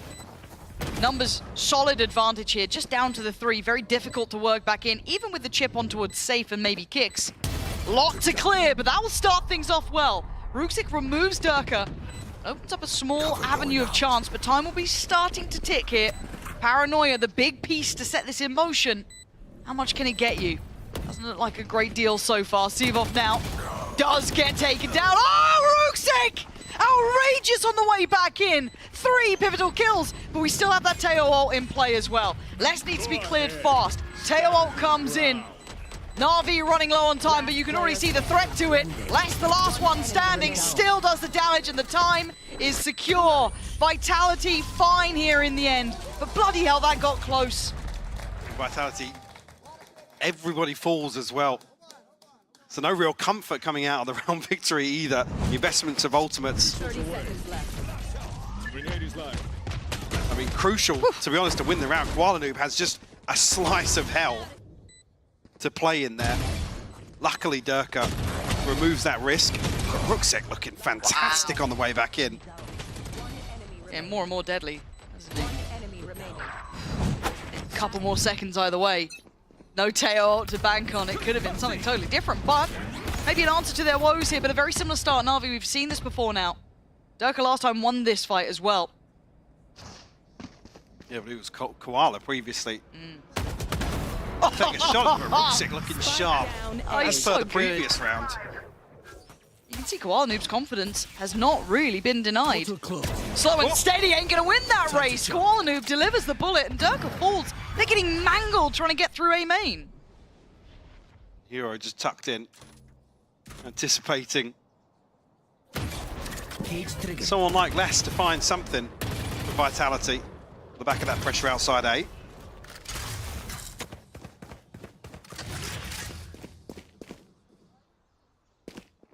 Get another situation we're seeing Vitality just kind of swing back and forth. No real tangibles for them to work from. Across this wall at the same time if they do want to commit, but in 30 seconds still. Na'Vi very comfortable to sit back here. Yeah. 30 seconds left. Got that deep line held by Koala Noob, right? You can free up the rotations. You can bring players over. Angel now has help if he needs it. Stall it already a bit towards Garage. He doesn't overstep. They've got 15 seconds to make up their minds. It's safe and Sivov. I think time's gone. Yeah, it absolutely has. 10 seconds left. Gotta say, looking very solid here. I like what they're doing. But again... Safe just made a step as well. Yes, I was going to say Sivov probably going to get spammed out here. Okay, it's that, but still, bigger picture, Mike. I feel like Vitality look a little bit unsure in this. I feel like they look a bit directionless. Yeah, like I said, this is a very kind of front-loaded composition from Vitality, and it's a total contrast for Na'Vi. But again, whether or not the arguing on the side, okay, well, where are the set pieces? They're being asked to dig a little deeper to find these opening engagements, but we're certainly not seeing that across the board here. Again, Xiao, in terms of the util, has just been able to shut down a lot of this mid-round. Is this a gear shift? But I actually quite like what Angel's done here with that change up of the wall as well. We've got a deeper line being pushed through by Koala Noob. This is perfect. Retrieving Flash invested. It's, you know, he's going through his own sort of protocol list, but this feels so heavily lent towards the A site, but that wall could be a real nuisance. You look at the buy, Kicks and Les are down on nothing pretty much. Smoke towards long, good information off this. And they don't have much in the way of the rest of the map, and Angel's curiosity could be the death of him, but he's not going alone. This time he's got help, and Ruxic is firing today. 2 removes from Sewer, making this push up from A long feel very awkward. Looking to get a little more active here, but it's a weird exchange. Yuta or Shout still just able to tuck onto the side of default here. Oh, swings into it though. But Ruxic's still unmoved here, but Hero wants his time in the sun. Na'Vi looking completely unfazed by Vitality's approach. See, an awkward purchase here for Vitality, but again, this slow creep just hasn't suited them. So far here on the attacking side, again, Nice, Hero! That's what I'm talking about, bro! You make the argument on the flip side that Vitality are going to have similar opportunities on the defense, sure, but I've not seen it so far here. Another kind of, well, yard sale of a purchase here for Vitality. And waiting out for round 12. Plant the spike. Not less is... I don't feel like he's not going to get cleared. I don't think he's going to get cleared. Oh my god. He almost had more, but hey, good trade from Sivov, who's it feels like he's the redeeming factor alongside Durka, who's had some big rounds. But Angel still very much present on this side. Don't forget about him. Sivov's removed Hero, but Angel... Oh! Wow. How's he gone away with that then? The rest of Na'Vi have made it here, and Safe with just a frenzy and a dream trying to make this happen. They made it close, but close is not enough. Na'Vi again even in all that chaos, keeping control and keeping the round. Shao retrieves the operator as well. We'll see the purchase here for Vitality, but again, just we're staring down the barrel of potentially a 9-3 half here. Rumor has it Angel's still looking for somebody on top side. Like I said, at least he turned around and got the kill. There's a moment there. Angel. Bro, where is he? I love Angel so much, just for those reactions alone. And in rounds like this, again, I love the fact that Na'Vi is still being proactive. It was something that I didn't like before, that they weren't trying to play around it, but I like this. I like those deeper lines being played by Koala Noob every now and then. He's been slow walking down C-Long. We've got Ruxic being proactive towards middle. It allows for more presence to be on this A site a little bit quicker. Heavier stack towards Sewer though, Mike. They've adjusted this hit. And Angel might be dead here. I was going to say, he's got his ultimate here, so we'll see him playing a little deeper. Durka opens up the site, though. But Xiao's still holding on to the back of this. He's still standing, but finally removed. Traded in on, but took its time. Cage trigger. Numbers advantage here. And a retake with the operator, not easy, but they had some finances.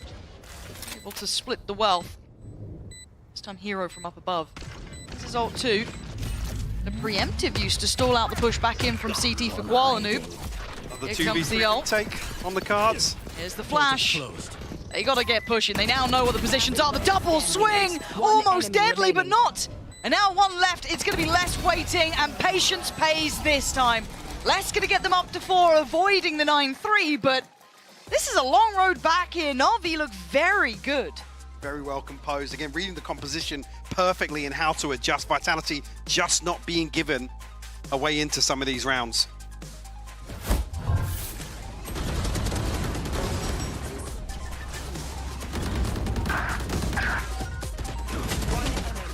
Last player standing.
I just caught a glimpse of the new commentator, Pal, in the audience. What an honour. Yeah, honestly, blessed. Now they're judging us silently. Yeah. We'll get a review afterwards. He's coming for us. 8-4 though, Na'Vi very much in the lead, but does this composition translate? Obviously, Well, this is the question. The other side of the coin here is actually Na'Vi, how are they going to get the ball rolling here on the attacking side? Like I said, Vitality, still the ones that ultimately have the tools at their disposal to take hold of some of these rounds, dictate the, I was going to say the outcome, but actually the tempo. Yep. How the Na'Vi kind of adopt their approach here on the attack.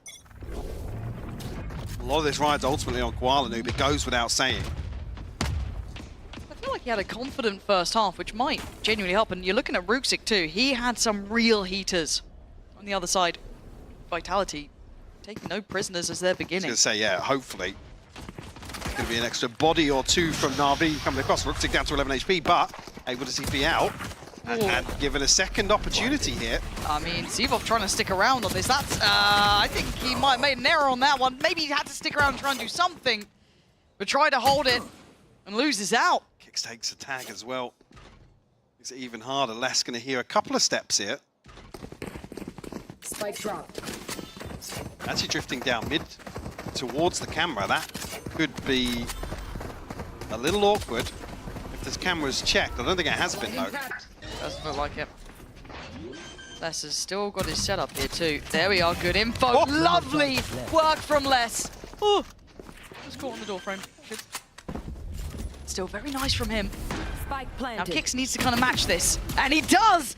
Perfect. Flash on the fault line as well. This is still very much game on here. Les has got a fight on CT, and Hero could be stunned up. No, evades.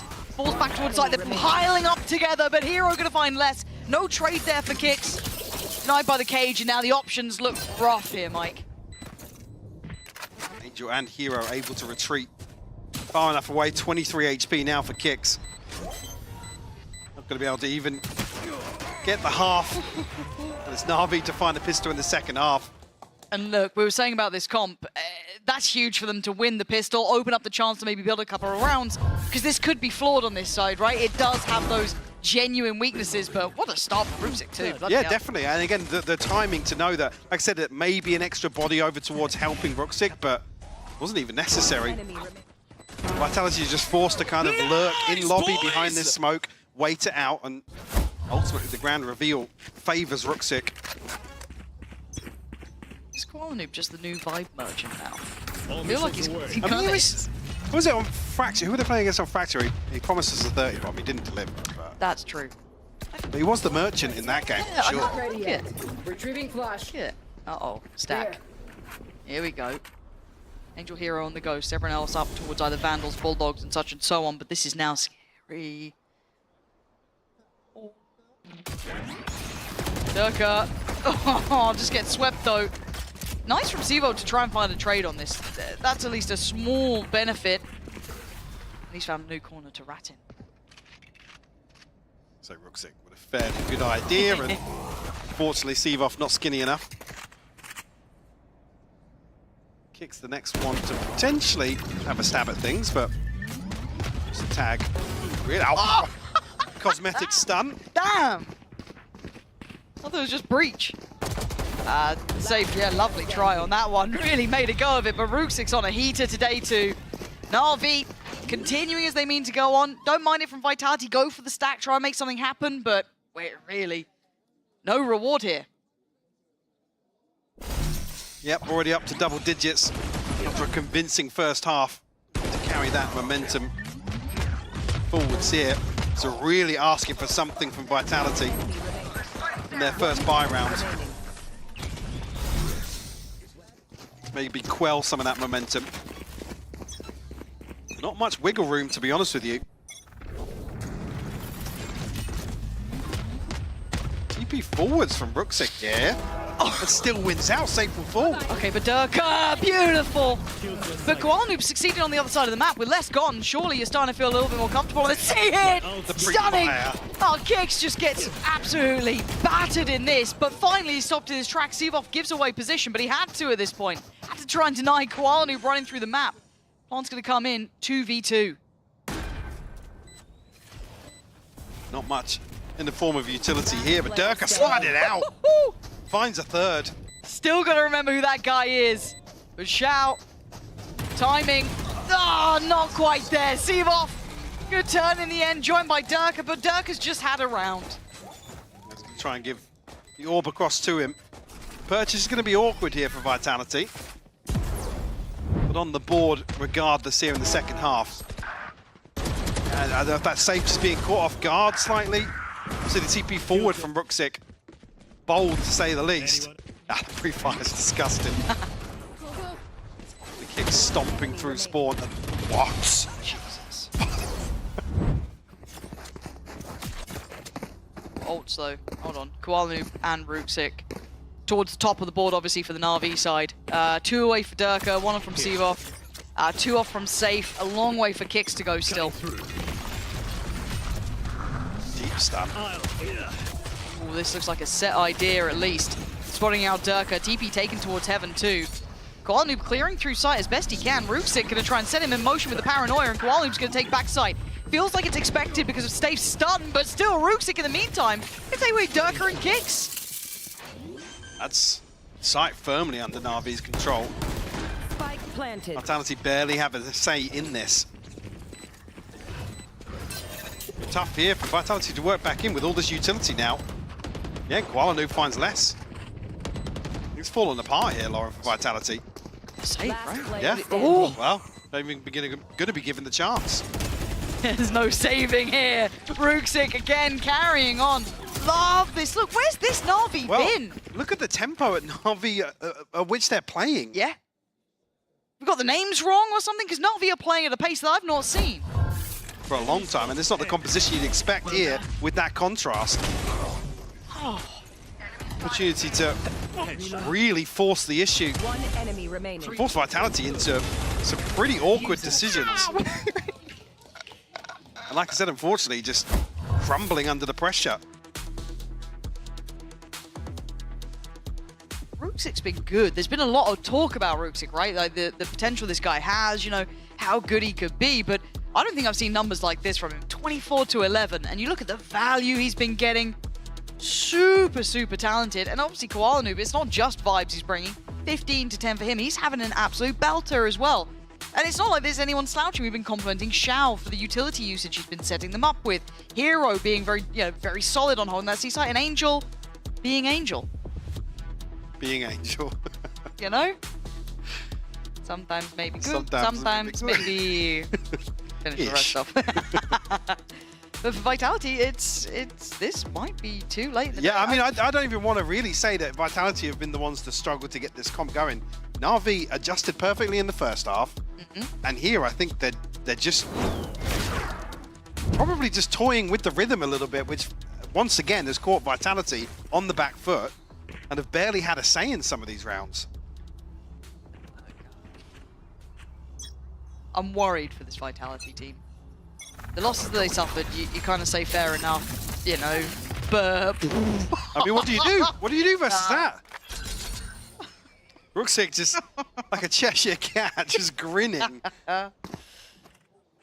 We're all mad down here. It just feels completely topsy-turvy, seeing Na'Vi playing at this sort of pace, this sort of confidence, with the vibes sky high, and Vitality looking kind of like they're flatlining here. This isn't a buy they'd have wanted, obviously. You have the hero rifle towards safe, but that's it. Time to jump. Cover going out. So once again, finding another kill. 3K for him on the round. Vitality now down to 2. You noted only one rifle. A million miles away from this.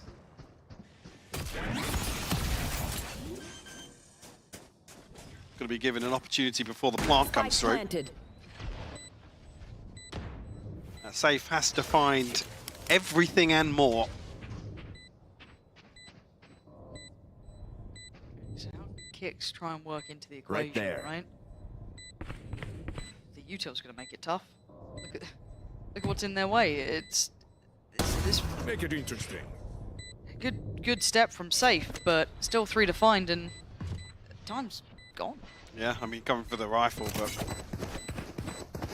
Silver linings aren't good enough here, I feel. That's 12, Na'Vi.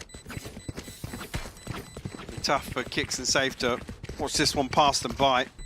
Have we had a Vitality? No, we did have a second Vitality timeout. I was losing my mind there a little bit, but...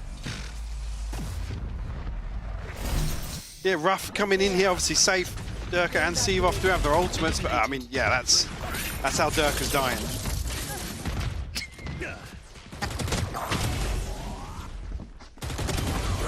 Tough. Na'Vi, stars almost aligning for them in some of these situations. Well, most of these situations. Again, it's not just luck here. Like I said, they are playing the composition perfectly. Nice. For that one. You got that trick for me. They ran me out. If they had something to bring in, right? You look at this round, you look at the ult. Safe with the... Well, there goes one of the ults. Yeah. There's the 1 out of 3 gone. Koala Noob controlling and punishing towards A, and a tilting game probably for Durka. No chance to play in the last round here. Not much of a chance either. So where do they go now? Safe does still have his ult. Seavoff still has his, but... Na'Vi striding through this. The problem being is now there's a wide open site, and this is the composition you don't want to ultimately give a post-plant situation too. Nice. That's good for the first, but Ruxic on the trade. And it feels like the trades have been good. The individuals have been good. We've seen the best from Na'Vi in a very absent Vitality. The stars maybe not shining so brightly today for them. Stalled out. Still got that ult for safe hit. Okay, making it tricky to evade this. Xiao will find the time though, just to slip away from the ult, come back through, and then layer it up with Angels. Post-plant now, you've got free amounts of time for safe and kicks. Just have to sit back and watch. Once more, to be honest. This is yeah. It's done for that. Is a beautiful moment for Na'Vi, finally seeing some of the qualities we were waiting for. Excellent performance from Ruxic. High octane play coming out from Koalanu, but everyone pulling their weight. On the other side, it's not a pretty picture for Vitality, and they better come online for map 2.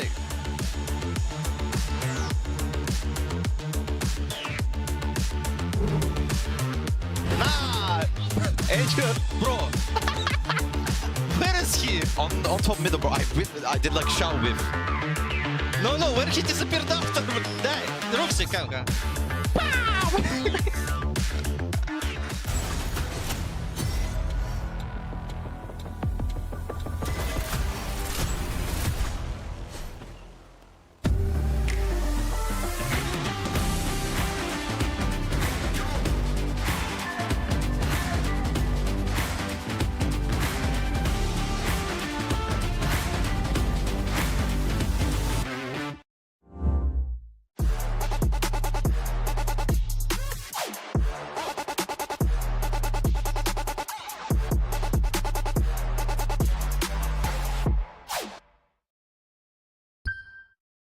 Just waiting for the defuse to come on through, the time ticking down. All you need to find is one headshot. Might just be able to clutch this one out and send them to the grand final. It's all left on Vanya's shoulders. There's one way to do it. That is the way to do it.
fantastic start there for Na'Vi, taking down Team Vitality on Haven. I am your host, Yingsun, back here with Kakuka and Billy. I feel like it's been so long since I've said that sentence. A good start for Na'Vi, a great start for Na'Vi. Kakuka, what was going on?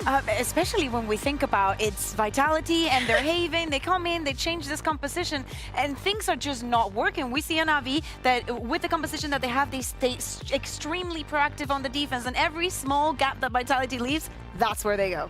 Literally every single time, yeah. It was quite difficult to watch, I think, because you think, okay, they're coming in with a new composition. They clearly have some key things prepped and planned, but wherever they were trying to get aggro on their defense on one area of the map, Na'Vi were just completely abusing that and going aggro in another area, which was nice to see. We got to see Koalanud pop off. Yeah, we did. I mean, Durka also did not play badly whatsoever, but it was all about Koala on every single weapon, I think, but in particularly that sniper. Yeah, before coming into today, that peak rate that we're seeing is 25. Currently, it was the highest of the season. As I said, before coming into today, we know that he is able to find a lot of impact, and it's his weapon of choice if he can. But to me, this map was even more so about how he was finding himself useful. Pushing on every side of the map, if it's not with the operator, with a rifle. When we went onto the attack, that beautiful round that he comboed with Roxic and his ultimate, both of the ultimates, to find all of that impact. Like, numbers here are not even fair, I feel like. Yeah, I mean, Flyer said it literally before we got into that Durka is going to suffer at the expense of Koalanoob's op. He's going to be able to diff him, and I think Koalanoob himself has said before, you know, like he wants to be known as being the main opper on duelist in VCT EMEA, and I think he's proving that to us. I mean, 7 out of 18 rounds there, he picked up a sniper. I'm not good at maths, so I'm hoping one of yous can work that out in terms of that pick rate. And I agree with what you said about the fact that everybody on the side of Team Vitality suffered, but also they were suffering because Roxic remembered he's Turkish. There's a theme in our league right now that the Turkish players, the second they remember they're Turkish, they are ridiculous. And last time against Team Heretics, he, for lack of a better word, did let his side down a little bit. He definitely wasn't shooting back the way he was today. And my goodness, Billy, Omen player, by the way. 6 ACS. That is absolutely disgusting. And it's because every single round we saw him play, he was getting multi-frag after multi-frag. It was never just like one and dip out. Like, he wasn't just playing, oh, I'm on Omen, so I need to play safe. He was playing aggro, and I love to see it. 242 ADR is out of this world. Not only that, he went 9-0 on first engagements. As you're saying, maybe the going extra aggressive, remembering that he is Turkish, that he has that aim. And also, one thing that is very important that Flyer was mentioning, oh my god, if Na'Vi had preparation coming into and trying to fight against Vitality's Haven, it would have gone out of the window, but they didn't need it. On the defense, you have the double sentinel, so let's say that you have the upper hand, but also every single round that they were being proactive, things were working out. Like Vitality, even though they won 5 rounds, they only got a couple of first engagements. They won like a 3v5 turned into a 1v3, you know, this kind of like weird round. And Xiao's util was so beautiful. It makes you think why he doesn't play Sova on this team more often. But yeah, he had a great map as well. But let's talk about the next one, because this is where things could get funky, because we just haven't seen Icebox Anderson at this point. Yeah, I know. That's why I'm a little worried for Na'Vi, especially now that they are going into the playoffs. They're having to show their hand on 2 maps that they've been able to keep hidden for this long, and now they're going to be exposed on it. So I'm intrigued to see, do they run what they've actually been practicing?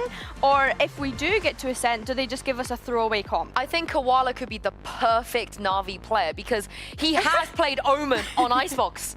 He can do it. Yeah, exactly. We know that Na'Vi have been very, very famous for trying out different compositions. And as you're saying, if we are to get to that Ascent, we'll have a different conversation. But for now, we're looking at a Na'Vi that has just won Haven against Vitality. And remember, people, what it's at stake, that third seed, that having the chance of having 2 lives in playoffs. We know that Na'Vi in the past when it's about knockout rounds, there's been some history. So right now, I really want them to use this momentum. I do not not care about the composition. I just want to see a Na'Vi that shines individually, as we're seeing, not only in terms of frag, but playing as good as we know. Okay, I care about one thing in the composition, nothing else, but Xiao has to play Sova. If Xiao is not playing Sova here, I will do unspeakable things, which I will talk about at a later date, because Safe on the other side on the Sova didn't look the best. And it's the same as we could say for Haven. Well, for you, Safe is not going to be... Oh, yes. Sorry. I'm so sorry. I was thinking the last time that Na'Vi actually played this map, that Gecko was there, and this has to be the first Gecko that we see this stage in EMEA, an agent that has been completely forgotten and not used, because why would you? There's so many other good options. It was nerfed to the ground. Koala is playing Omen. How did I manifest this? Manifest that. Yeah, I'm not surprised. Oh my god. I think the Gecko here is a big thing, right? Especially when we look at how people have moved away from it. We have so much utility that Teho has offered since coming into Valorant and being able to deny those kind of plants, not being able to get that wingman plant down. And I think that Team Vitality, looking at this composition, they have a lot of things that they will be able to utilize to counter that. I'm going to stand up, and I will be back when we get to Ascent. Can you guys drop me a message, please? I'm coping because I think Na'Vi are back. Pansy and Hypok, Na'Vi are back. It's a bold assessment. Bang. What do we make of this? No duelist. I do want to just double check while you're gone, because I do think the Koala did this in, was it M80? I think this might be very Well, this got or play the Omen, you mean? Yeah. I was gonna say not the comp, surely. Well, obviously because the Tejo's in there, but yeah, it's fruity. It's a bit different. Have they just been? Is this the ace up the sleeve for Na'Vi? They picked it. Could be. They picked it. It could very well be the ace up the sleeve. I'm searching. Okay, all right. Sorry, I didn't know you were still searching. Sorry. Yeah. I mean, yeah, there's lots of options here. I'll leave it at that. And again, the other thing as well, this obviously throws Vitality back into a position where we're testing old protocols, obviously switching things up a little bit in terms of expectations. The prep's not going to be there. True. See, slight adjustment here for Vitality also, but Durka after the... I don't even want to say the rough map one that he had, because it wasn't really, an underperformance in his part, but just unable to really find any sort of success. Now, unfortunately, once again becomes, well, the punching bag for Na'Vi potentially in this composition.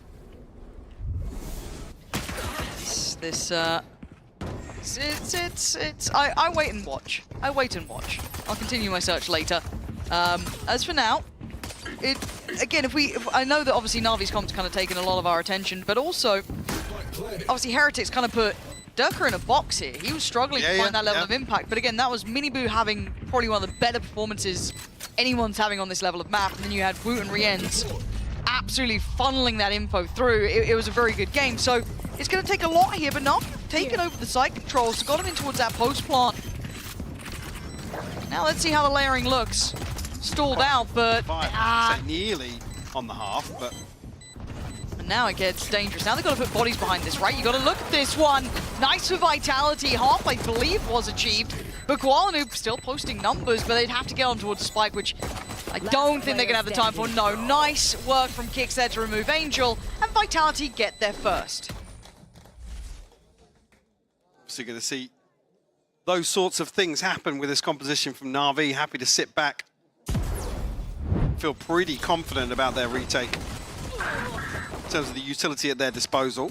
Some of the things we were crediting, or favouring, I should say, Vitality in the first map, but no, we didn't see it.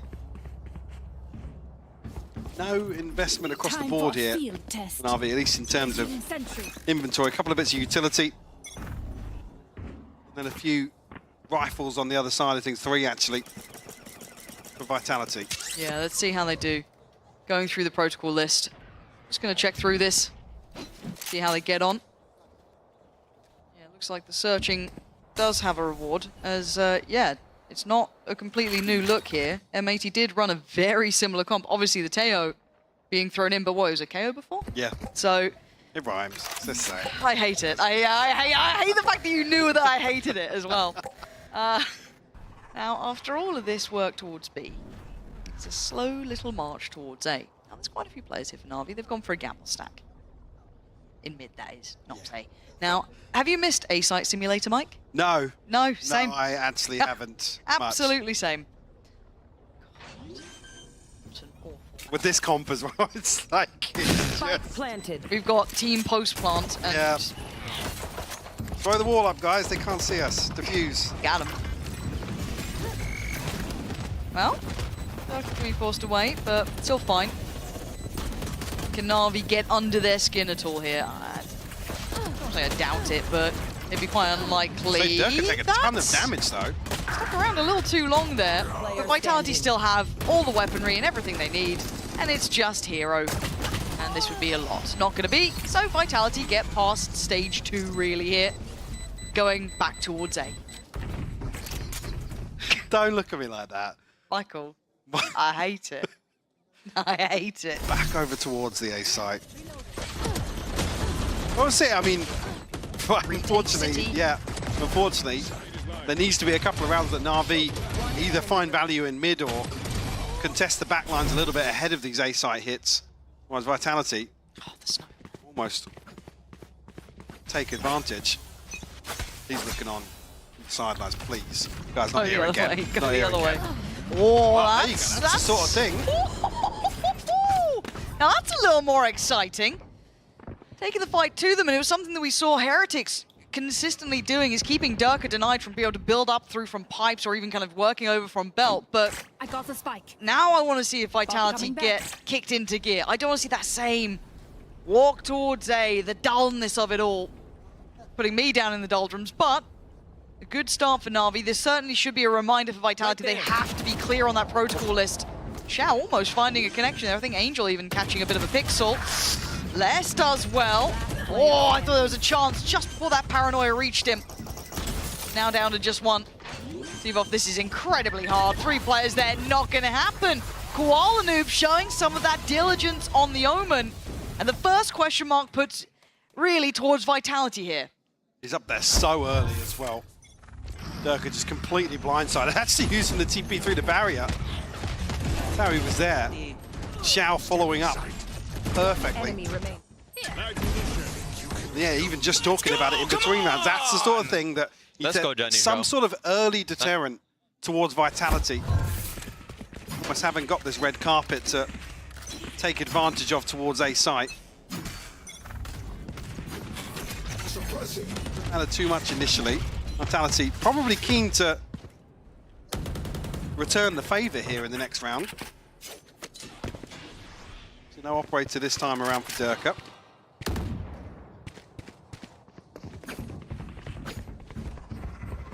So whether or not Na'Vi actually had anything set up there towards mid. You can see very quickly they've peeled away from it.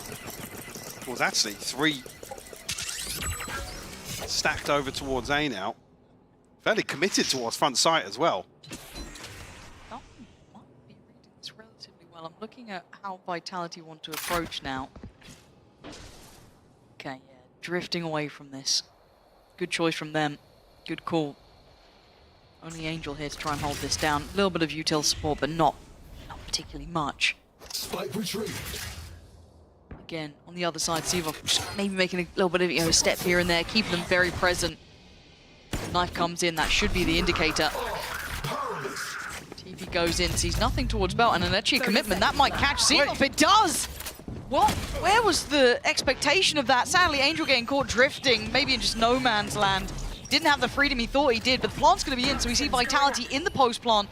Koala Noob's on the way here. Now, Les caught sleeping. I thought he was maybe getting ready for a flank. No.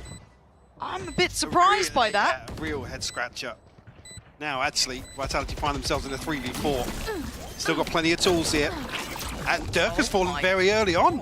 I thought this would be way safer in the... Someone? Anyone? Mike, have the headsets been removed? The TP, the flank? That doesn't seem right. Yeah, a very, very bizarre set of circumstances. Doesn't fill your confidence when that's the first B hit you see. No, 30 seconds. It really doesn't. And again, this Koala Noob getting away with one. No. Sorry, it's the less kill. That's yeah. More baffling. Again, he's solo here. They know that Koala's found a kill Bro, that elsewhere. kid just was running back and... Yeah, exactly. Literally, yeah. Literally running back in spawn with a knife out. Solo. Again, there was no pressure towards site, whether or not, you know, Vitality have no confirmation it's only one member of Na'Vi, but... Dear. It's the first sign of troubles. Let's call it that. Maybe corrected, maybe fine. But gotta say, as much as there was doubt around this Na'Vi composition, thus far the confidence getting through all of the problems here, less should be now on red alert. He's been made to look a bit silly in that last one, and you don't want to be kept like that. Baruksik, summoning a little bit of that strength from map 1, denying kicks on the way in. Na'Vi really well considered here so far on the defense. See, a lesser purchase, yes, but a Guardian and a Bulldog to round things out. Durka actually one away from the Blade Storm here. Just Sevov this time though, right? You've got less on this side as well. Pressure on the B side. Durka is... He's not been having a good time here, and Angel gets first contact and wins! What is this beautiful setup from Na'Vi in this 30 seconds left. very individual step in from Vitality? They look hesitant here, Mike. I mean, making that the one-man advantage they have, they made it look like it was like a 2 or 3 man. Yeah. Winning out on both sides of the map. Safe just forced to wait this one out. I'm really quite impressed by Na'Vi here. As much as that clearly there's issues with Vitality, there's been some faults to be looked at, but that shouldn't take away anything from the way Na'Vi are playing tonight overall, to be honest. Absolutely. I'm really enjoying this because I feel like we've been waiting some time to see some good positive steps from Na'Vi, right? Like, you look at this team, so much potential. A lot of fans have been waiting to see it. Who's that? Get back to work, mate. Get back to work. What's this? Look at the team. Fair play. You know what? Appreciate you. We like to steal people from the desk. Pass that to Mitch. Oh, well, that's rough. It is a timeout and it is Vitality's. So if you're one... Yeah, no surprises really. No. I think, again, Vitality is not finding many tangibles early on in these rounds that they're able to act upon. Yeah. It's Na'Vi ultimately the ones to be in control. Like I said, Vitality almost feels like they can dictate the tempo, but Na'Vi are in control of the pace of this game. Which is so impressive because we've always characterized Vitality as quite a powerful team if you look at it in that way, right? They've got firepower galore, and Dirk has been shut down more often than not in the last couple of critical rounds, right? Once the rifles came in, he's not finding that punch to start with. Sevov caught off guard by the TP, and he's not been able to have much play in his kicks. Not really doing too much here. Oh, that's rough timing. Sorry. He is at least top of the board. Cameraman just continues to troll. Oh, and Bad Robot is the tagline for that. Okay. I thought that might have been a kick stat line, but the production just piling it on. Even the observers are in on it. Cheek a bit. Oh, there's gonna be a Reddit thread about how cool we are. I know it, I can feel it. We're being cancelled. Bullies. Well, made it this far, might as well go out with a bang. Right, show me something. Give me a reason to believe, Vitality. Because so far, Na'Vi have been impressing. They have got me back on board. Maybe not completely, but a little more than before. Flash and dash Dirk is in, but it feels like Na'Vi very aware. Look at the presence of players. It is rife with them. It's forced all the way back out here, so Vitality not really gaining much of this early pressure. Na'Vi reading it as a fake, so scrambled rotation back towards aim. We can see the spike still positioned over here. Mitchell like that. Yeah. He loves a telestrator, does he? Oh, here we go, Ruksik. Look at the trade-off of damage. Yeah. Down to 10 HP, and again, the fact that it's Durka is quite telling. Which is why you're going to see Angel making his way back across towards B here. Some utility to maybe support Ruksik. 30 seconds left. Okay. Stalled out, 25 seconds. Poison's off. Know the word I'm thinking of. A fruit, perhaps. Not quite lemons. Melons, 10 seconds now, it's getting late. They gotta move, and they've got to try and pick a plant, but the paranoia is great, and Na'Vi all too aware. They get the plant down barely, but a 2v4. Oh, Steve, you gotta go nuclear, not gonna happen. Crisis averted. As Na'Vi so in control here, nothing feels surprising. Vitality hitting a brick wall. Again, the thing that you can't forget is you can't sit back and look for a late scrambled plant versus this composition. Nope. There's just too many tools. Oh. Yeah, I mean, again, and that's the tip of the spear really in this round, that you want pushing forward onto site, down to 10 HP. One enemy. You can't even really call it an engagement. Just a shoulder from Ruxic. Walnoob up to 10 and 4 now. Operator in hand. Looking to go forward once again on A site. Oh yes, he is. Kind of feel like you got to respect this now. It's been clean with it. Dirk on the other side with the operator, so a little bit of a head-to-head to be had there, but Hero's presence. But be careful about the steps here. I was going to say, Hero pushed up deep enough in Tube that Angel already starting to lean on over. Drone is down. Proactive Na'Vi. Who'd have thunk it? And they still haven't forced Koala Noob away. Just sit a little bit deeper around the corner if he has to. He's not feeling threatened. Again, if you're looking at this, flash, dash in towards yellow, similar. We've seen this before. This time tries to play it forward rather than falling back. Angel, where's that off to? Doesn't seem to matter. 6 HP, and once again, actually... Angel desperate to try and convert that kill onto Dirk. He's down to 6 HP. But he will not fall. 30 seconds. 30 seconds left. Xiao does have ult as well. While Noob waiting for the drop. Oh, it's stunning to catch kicks on the way out.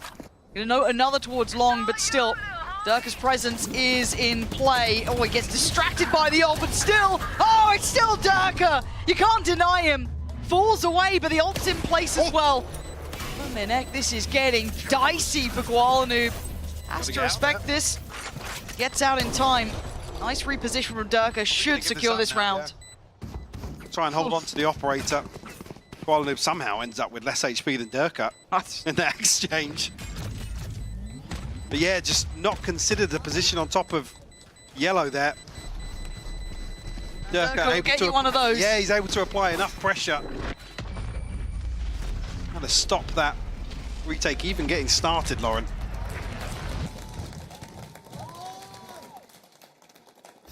Wow. 4-3. And it does feel like Dirka will get you one of those once in a while, right? Even down that low, so pivotal to the outcome. This adjustment, just stunning. It's by all rights, you see everything else that's happening here. Prius could never be doing this sort of thing. Well, that's a really unfortunate way to die. Oh, shrug. Overflowing with charisma.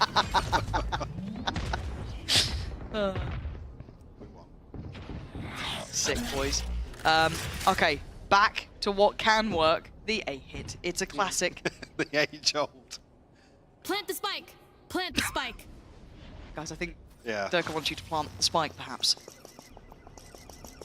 Shall get No. He's going to hear all these steps getting a lot closer. He's got Angel in support, but he's a bit of an island now. Flash through the wall? No. Dirk is stepping closer here. Smoke in, gives him something to play with. Very tense, and oh, that ult's going to send him scrambling. But no one really plays it forward until then. Lovely intuition, Xiao! Stop it! No planting of the spike, Dirk's dreams dash.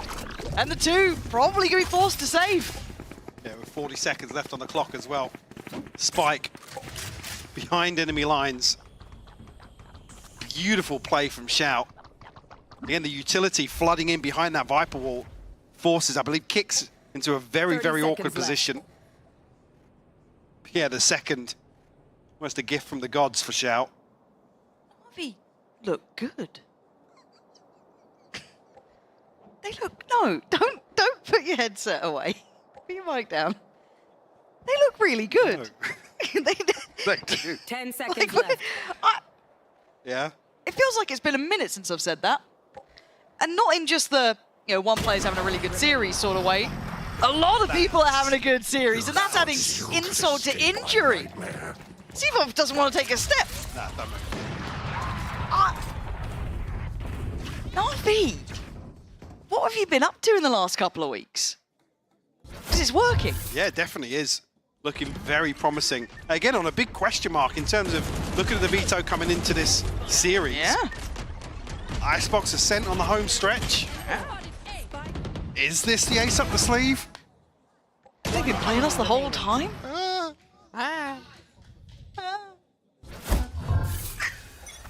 Comms looking good here. Yeah. Thanks for that one, Rib. We'll be back after this break. Flowing info.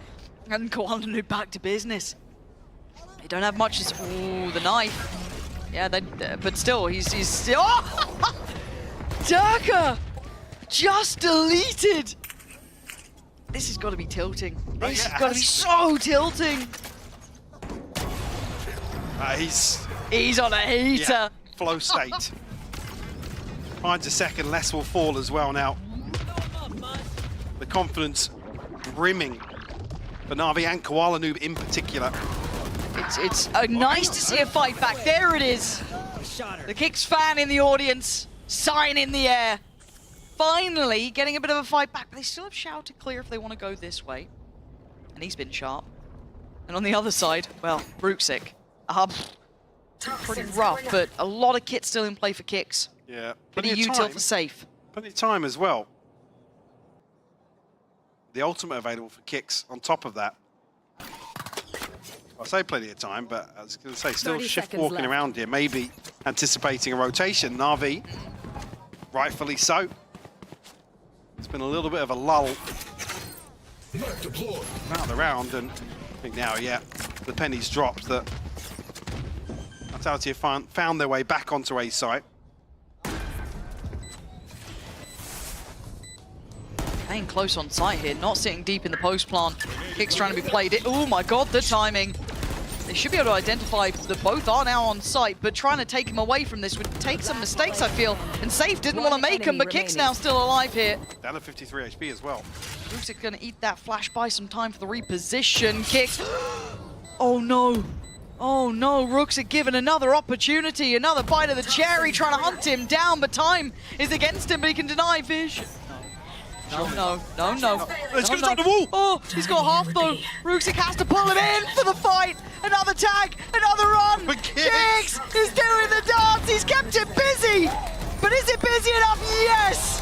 Just about gets him over the line. Bloody hell, if that knife hadn't come back up. Composure. Allow the knife to drop the wall, Lauren. Never in question for Kicks. Played to perfection. Jump scare. Oh. Yeah, Durka unfortunately just did. What up towards pipes. Caught off guard early on. But yeah, credit to Kicks here, keeping his cool. And then the dance back and forth.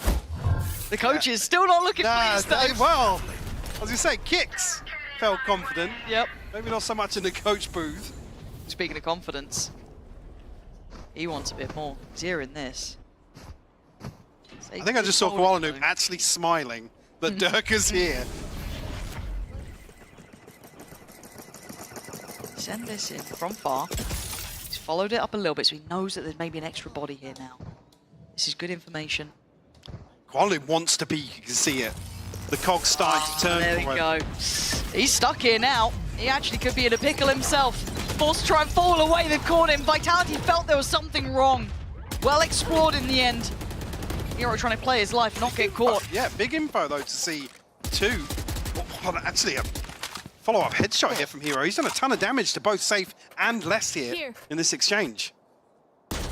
Pit over towards A as well. Push up, Angel. Oh no, it's an Angel moment, isn't it? Whoa!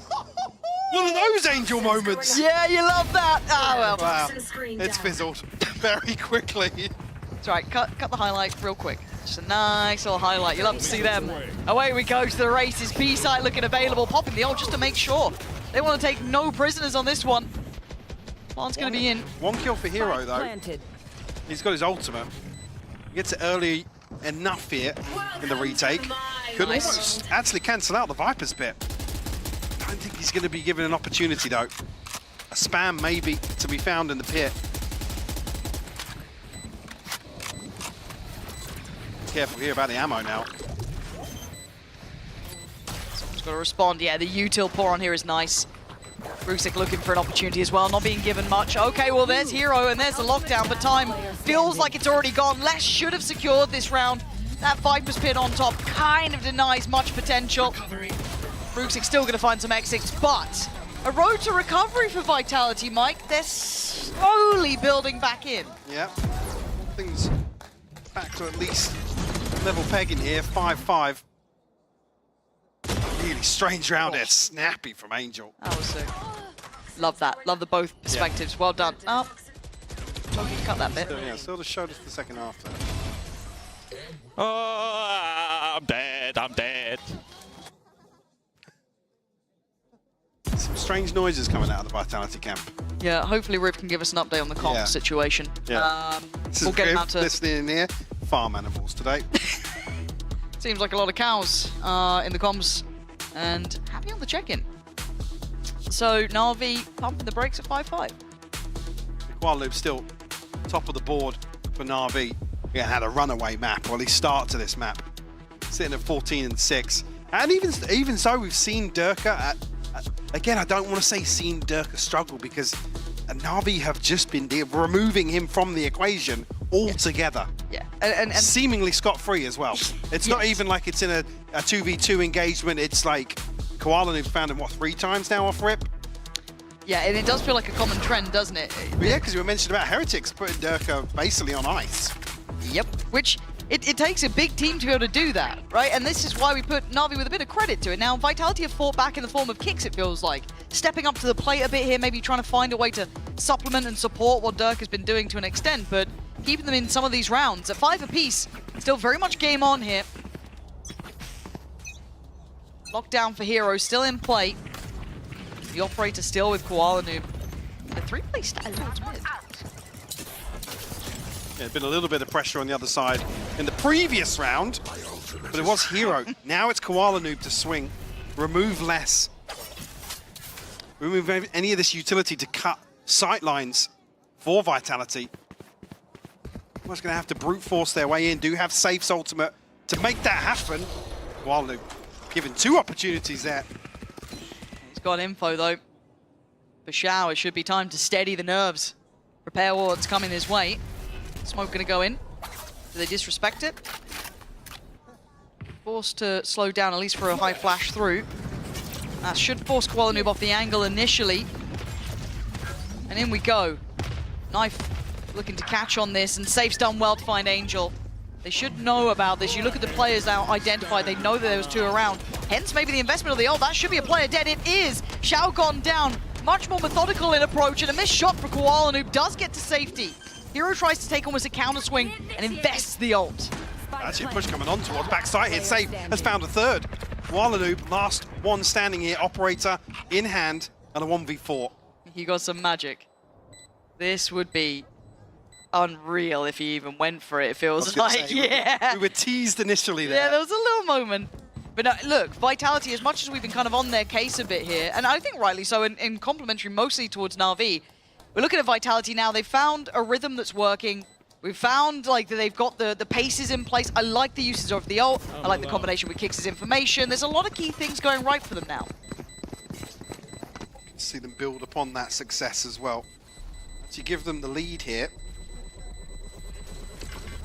Considering how one-sided map 1 felt. Yeah. Vitality licking their wounds, but at least still in this one. I feel there were moments where that could have turned around. With the ults in play, even have the Killjoy ult, feeling like they could have played off site. Yeah, sorry, I just caught maybe Go ahead. Shao catching a tag there, being slowed ever so slightly. Again, not many options for him in terms of getting out of that one. Very, or nothing, yeah, very really. impressive ultimate to be invested in that area. But yeah, 3 on the bounce now, Vitality. Durka operator. Koala Noob operator. That's a nice little battle. Historically one of the best to do it, especially here. Remember, he heard these jump spots not too long ago, and you can see him preparing for it. Whoa, that's a tag! Yeah. Down to 46 HP. Lovely implementation of the information he got earlier, but Angel having to respect this, though. He can't stick around too long. Can't be taking on 5 here, but look at the damage. Wait. Was that a second? Is that connected? Angel or is it Koala Noob? I'm not too sure, but Koala Noob feels it, and Durka delivers the one that matters to the brain. Not going to be walking away from that now. They've got to know Angel was near to this too. Definitely now. Hero has come across as well to try and provide some support.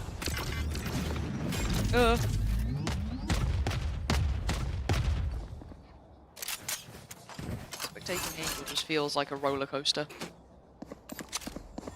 The observers know it too. Yeah. He's about to pop off here. 30 seconds left. Let's watch. Yeah, I am. And so with Vitality, actually, fully aware, paused, poised, and waiting. The chip damage is in though, so don't think it... I mean, it shouldn't happen. Durka, even on 27, still has the operator, so very hard for them to try and negate that. Okay, that's one way to do it. Util for the post is around. Nice flash, nice swing. Hero and Ruxic would need to get a bit of a wiggle on here, Mike, and they've already got that reinvestment towards yellow that it looks like Na'Vi are completely unawares of. Lovely work in the post from Vitality. 7-5 on the half. You've got to feel pretty good considering some of those early losses that Vitality suffered. Dirk is starting to come online a little bit to find some value here, but we'll have to see if that does continue into the second half, Lauren.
(7-5).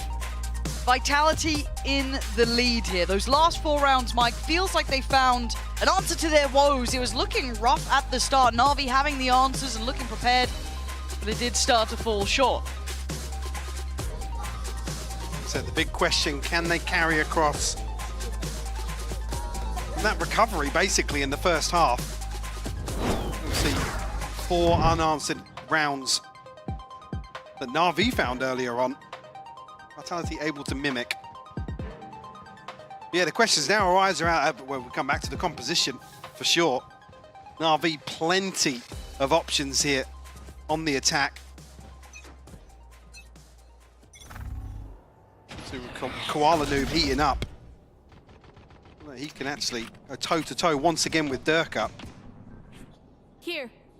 Early info in the back of the knife here from Kicks. Durka not noted. That's huge, but they've lost out on less, and that's not clean. Well, wait. Durka noted, actually. Placing alarm bot. I don't know how less fell so early on. Sivov's caught Hero trying to lurk up from B, but I'm a little surprised at this, and this should be good info. That's at least one player spotted. I don't think they got the second on that. Maybe not spotting kicks out on top of 410, but they're going back around. Yeah, on the back of that, Na'Vi feeling like they're going to have some sort of breathing room towards A. So he kicks. Won't find the info off the knife, but I don't think they're going to be expecting him here. Got to be coordinated on the way in here, Lauren. Yeah, if it gets divided, it's so easy to pick them apart, and there it is. Great trade, though. Yeah, really good from Ruxic. Now, they might be a bit wary of Safe because they saw him earlier on the drone, but yeah, that hence this little layer of extra caution coming, but we note it. Safe playing off site, looking like a denial on the spike plant. 25 seconds now to play with. Gonna have to get back to business on that. Still got the drone for Safe here. Maybe give some pathing in for Zivov, but looks like Zivov's already ahead of it. He's just fancying a biff. And Ruxic just better with it right now. And Safe has been caught off. Na'Vi hitting everything. It felt like it was kind of won and lost at that start there, Mike. Yeah, it did. I'd be curious to see actually how that engagement happened over towards B main. Because Hero, I mean, gets the kill exactly at the same time that Durka fell. Yeah. Oh, okay, yeah, he was tucked into a weird corner here. Less just too many angles to clear, but again, the fact that I'm not sure if somebody spotted Durka before that, but he's hard cleared in that position. I'm trying to roll my mind back to the Heretics game. I don't think he was playing to Nest. Ah, a different animal. Well, so Na'Vi have obviously heard the Vitality comms from across the stage.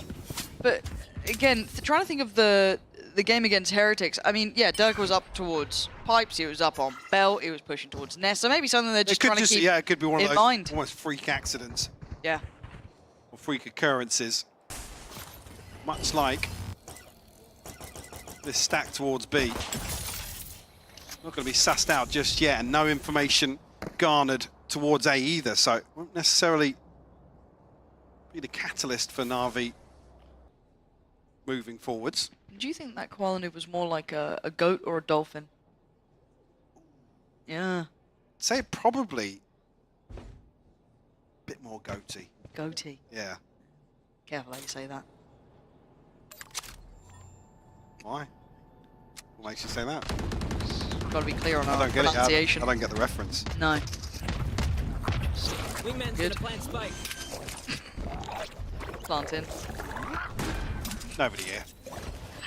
Oh, good. I think they're stacking, guys. Yeah.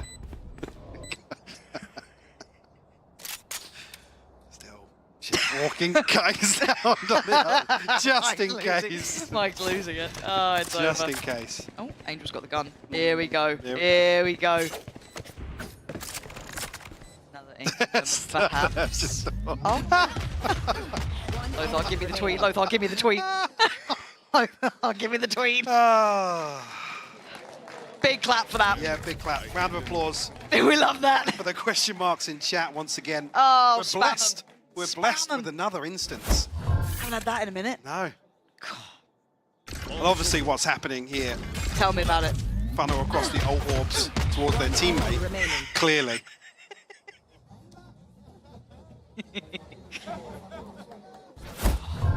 One muted laugh there in the background of that clip, by the way. Ha ha ha. Safe. One away now. No. Really taking the molly yourself to heart. Oh! Safe, wakey, wakey. Oh, daring kicks. Oh, this is an awful round to witness. Durka trying to make up for it, but bloomin' heck. Safe after being caught asleep, and the wheel tries to swing into Hero, and it's gone nowhere. How many 2v1s, 4v1s are they gonna get? Rough on the way back in here. And they're not going to go for it. Just a Kelsa freeze. Do they have anything to kill themselves with this time? Oh, Sivov's got a molly. Well, get to business. Yeah. Good. Observe's like, well, get on, Sivov. They've given us something to look at. I don't think he's going for it. No. No mollying yourself this round. Yeah, seemingly pretty easy on the way in for Na'Vi. Weird engagement here from Safe and Hero, I believe. I'm not sure if that's just because they're up so quickly and there's no sound cue for Safe, but lucky not to lose his life. But it's kicks to fall on the back of that. Yeah. That opens the site up.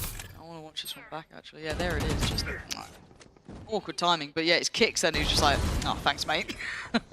Yeah, and I think Na'Vi probably thinking, yeah, we've done serious damage to Safe there as well, which is why they pick up the pace. Oh God. Oh my god! Well done, guys. Focus, guys. No. Focus, yeah. Guys, focus, please. No laughter. Animals Stop only. laugh. Play only. Oh, well. Durka, Sivov the 2 here. Oh my god, and Koala Noob's not. But yeah, Durka not noted. Durka, and he's not decided to deal with Koala Noob. He tried to go around the back, and Angel just sat there waiting with open arms, and that's one of the rifles gone. Neuron unrecoverable, and Safe's gotta get out of there, leaving Kicks alone. Look at Sivov to be the one to try and change the outcome here, because as it stands, it looks like Boaster has broken the brains of Vitality, broken the hearts potentially, I don't know. But they've never looked the same since. Sivov, gonna put on the cape and do something heroic if he fancies to try and change this. Looking towards Sivov to find the value, but Safe falls very early on. And just financial damage potentially here for him, but grand scheme of things, necessarily a positive to build upon Koala Noob to seal the deal on the 9th round here for Na'Vi. A hero rifle invested, but nothing garnered. This is it. Oh, just caught him dropping down.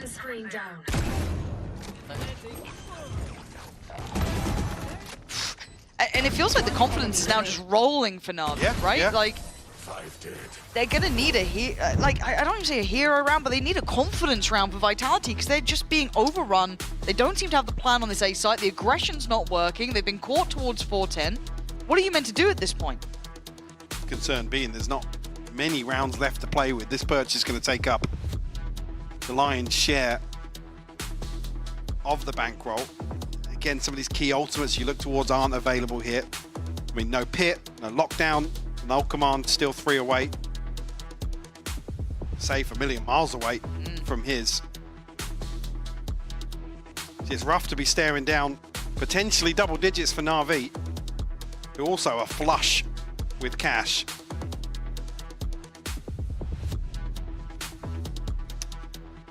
And normally, I'd say if I'm looking at a team like this, Durka going on the operator could be enough to change it.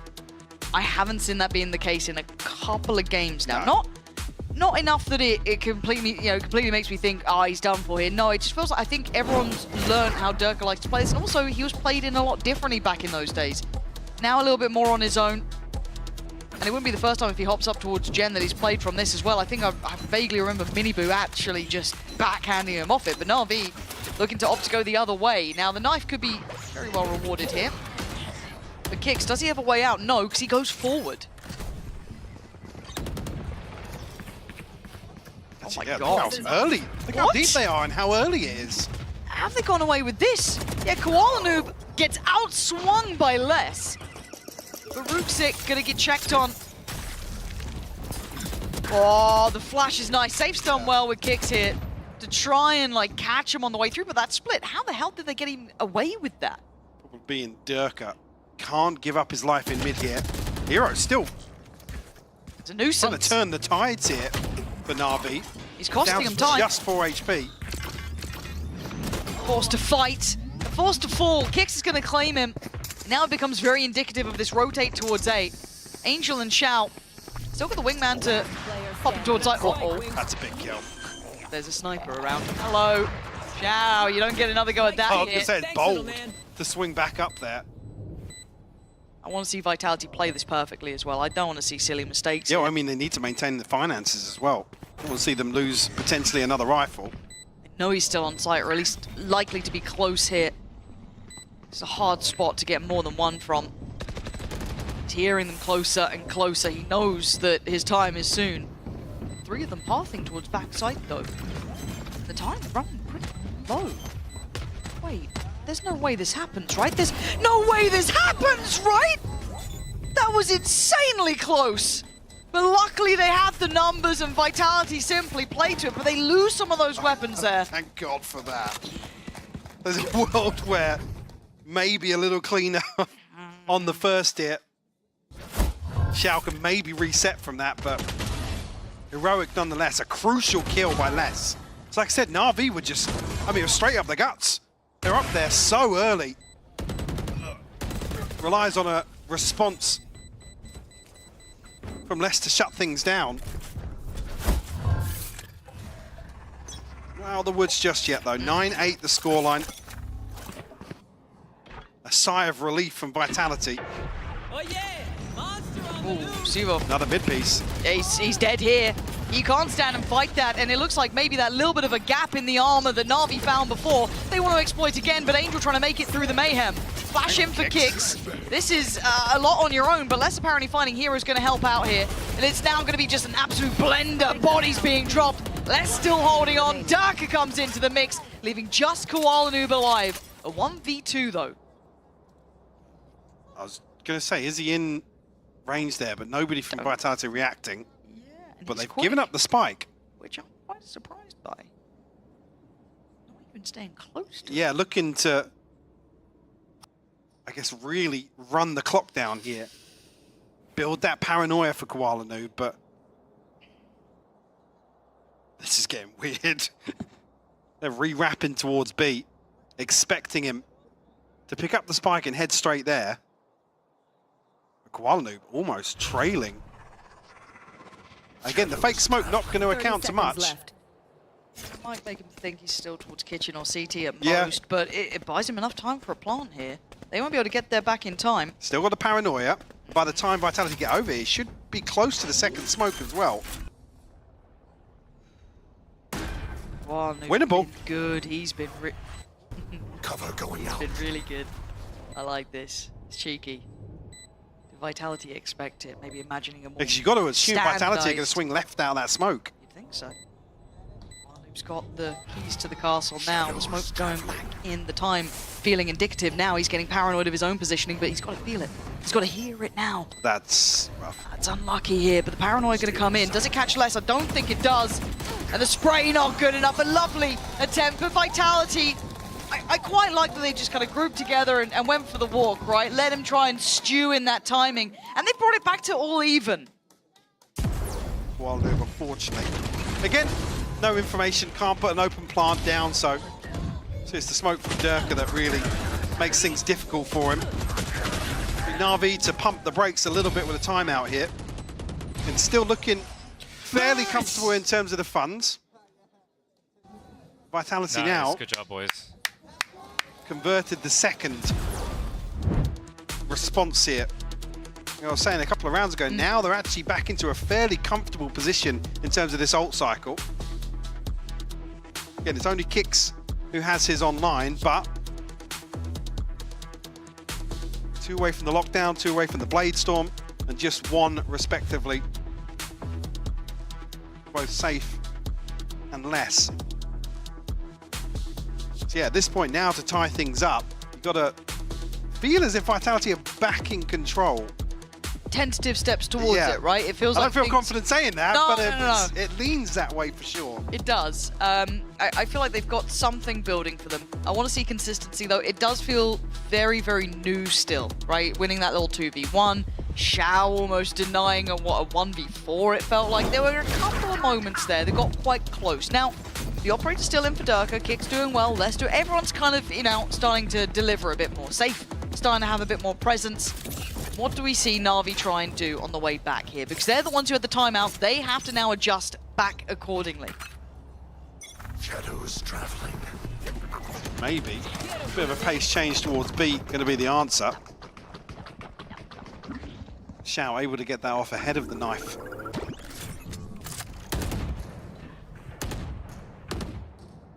Is just a probe initially. One loop trying to fake with the TP actually. Toxin screen down. It's an RV maybe trying to force Vitality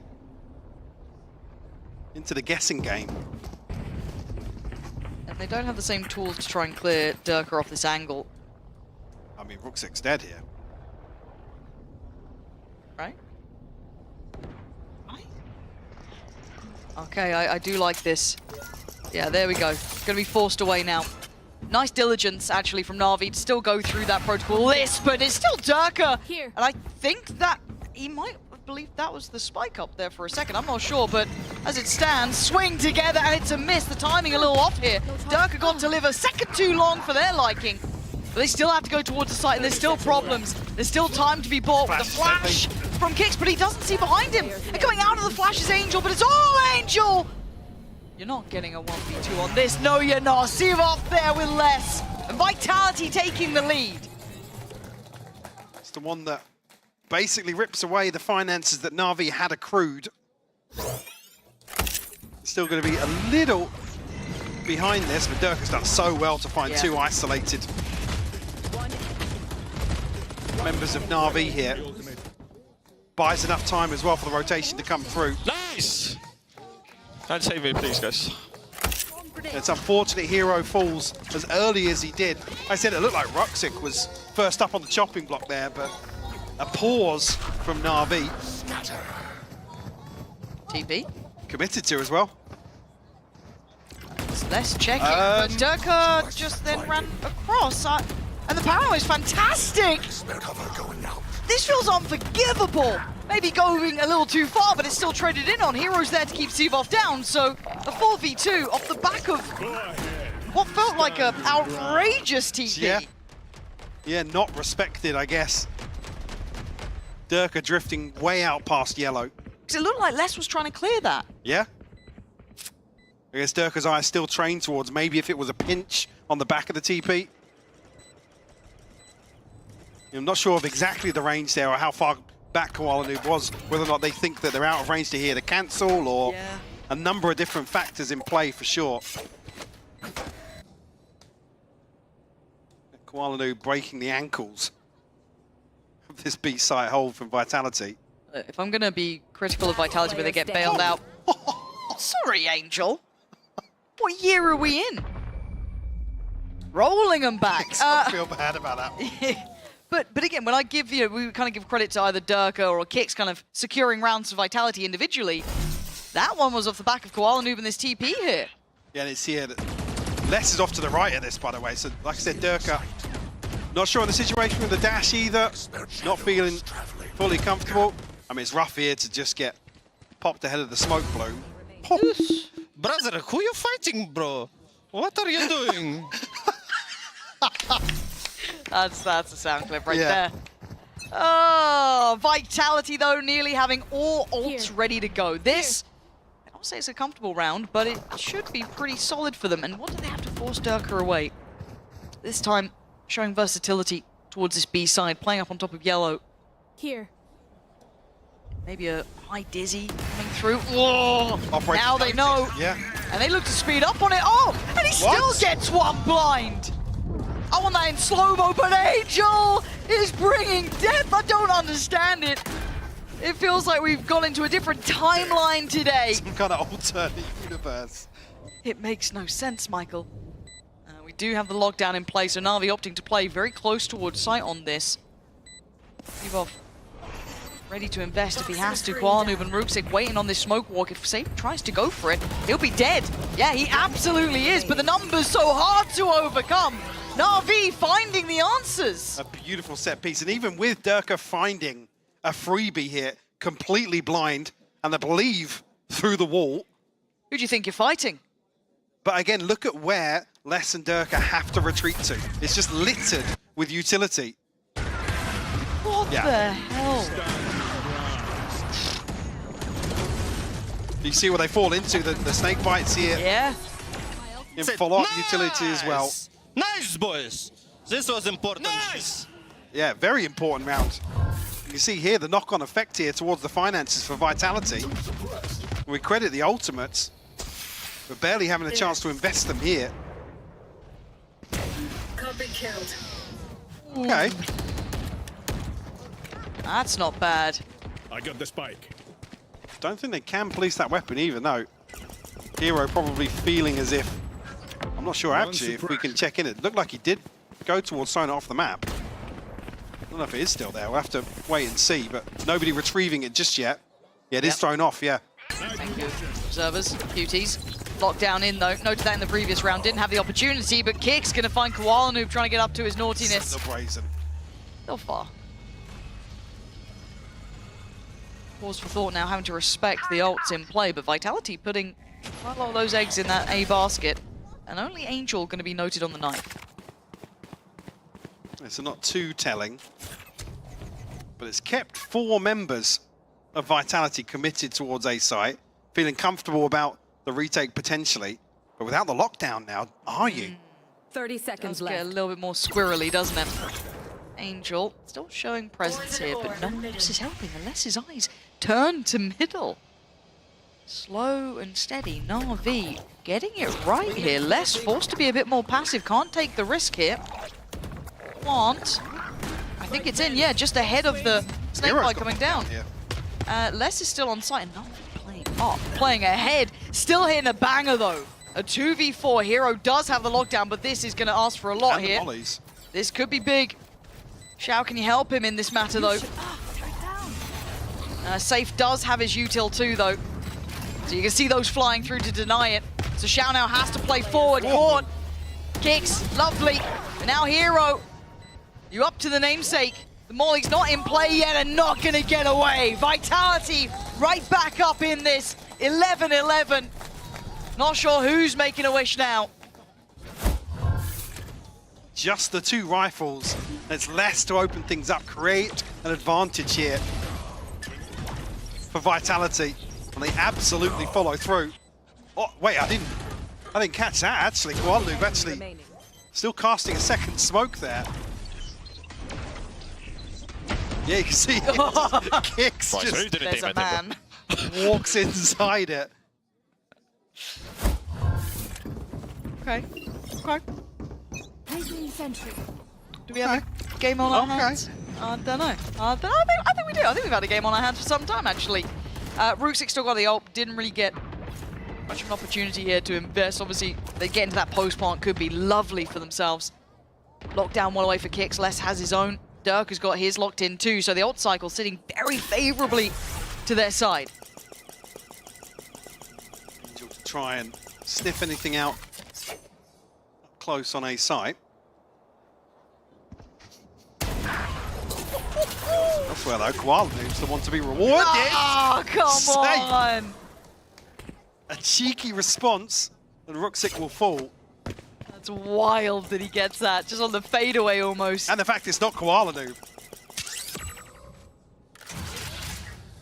See Na'Vi now looking a little worse for wear on the way back in. Can you believe it? Towards A.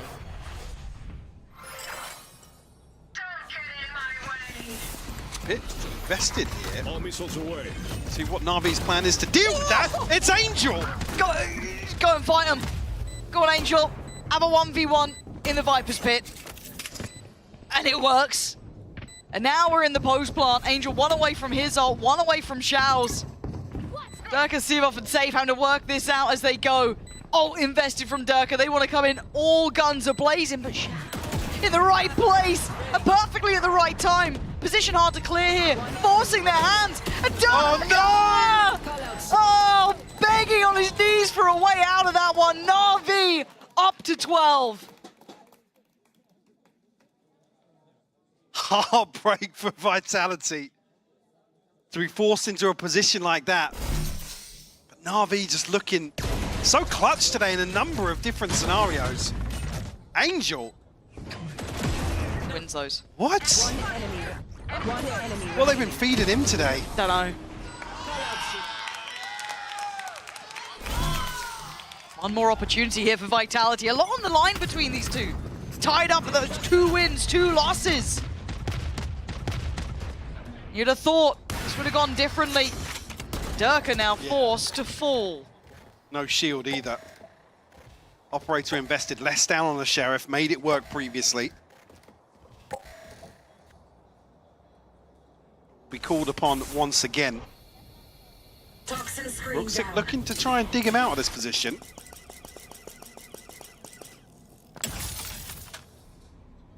Safe.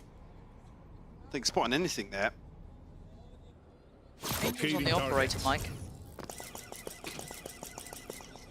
I just want to make sure If Angel diffs Durga here with an op, I won't be on. There's. Oh, yeah!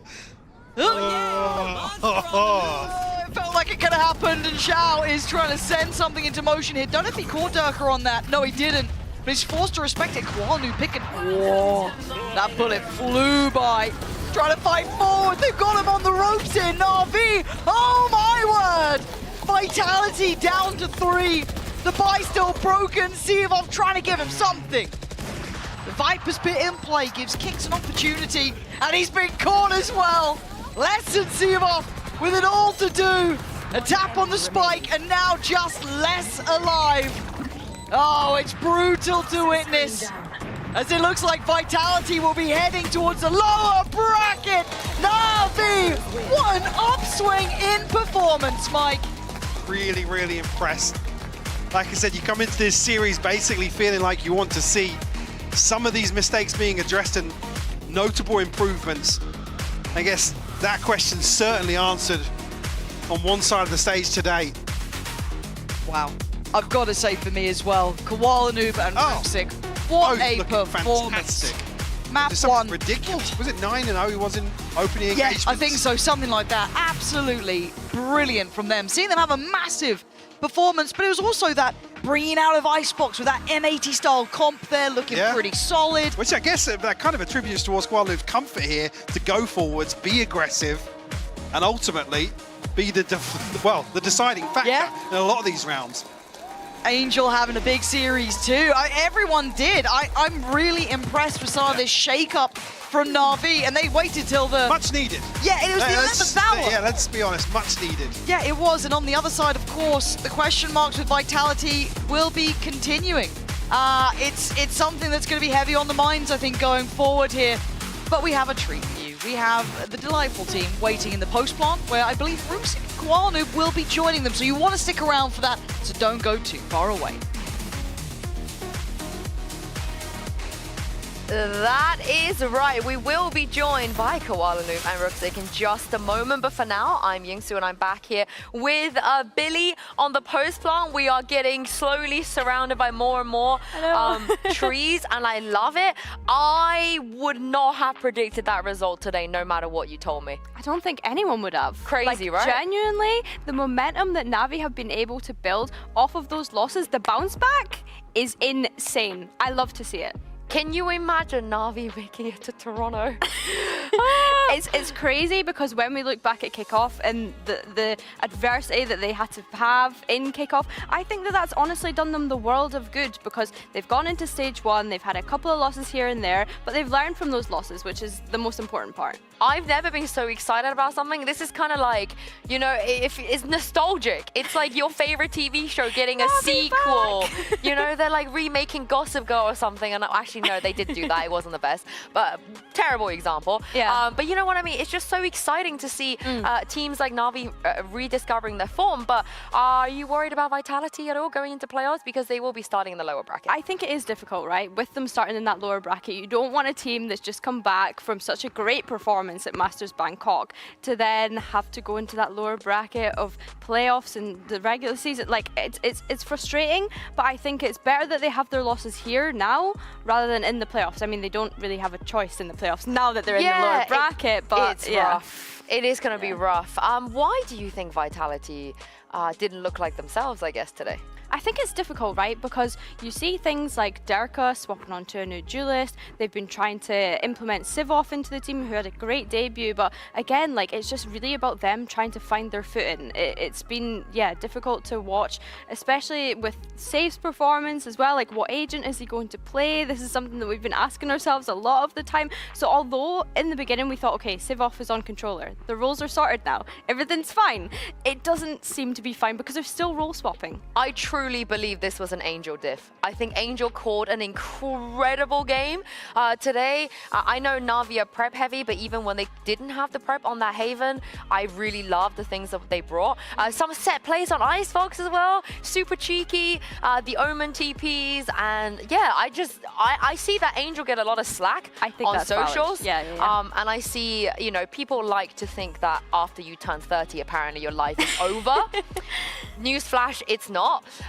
So I think a lot of people are saying, oh, Angel's too old for this now. You know, he can't be running with the other fragging IGLs, you know, the Valens of the world anymore. And I think today he just proved everybody wrong. What Angel has is experience, right? And he is clearly so determined to get back to a global event, having missed out on all of them last year. He's ready, he's got his young gunners in, and he wants to go back, and I love that from him. I do as well. I think we're missing a little bit of Angry Angel at a global event. Yeah. I think today we saw a lot of the W Gaming just running to back Scion A, you know. Why not? Why not? I think we've seen some Angry Angel, and I think some of these kids in other regions, they probably some never respect played on his against name. Angel. Yeah, I don't no, think some of literally. these kids from like Pacific, you know, China as well, and some of the up and I coming wonder players. if Koala Noob even knew who Angel was before joining a team 100%. with him. Now that you say that. Of course he would have known him. Yeah, Koala, I've spoken to him a lot about this. Okay, He's, okay, you know, okay. he watches other regions when he was playing as well.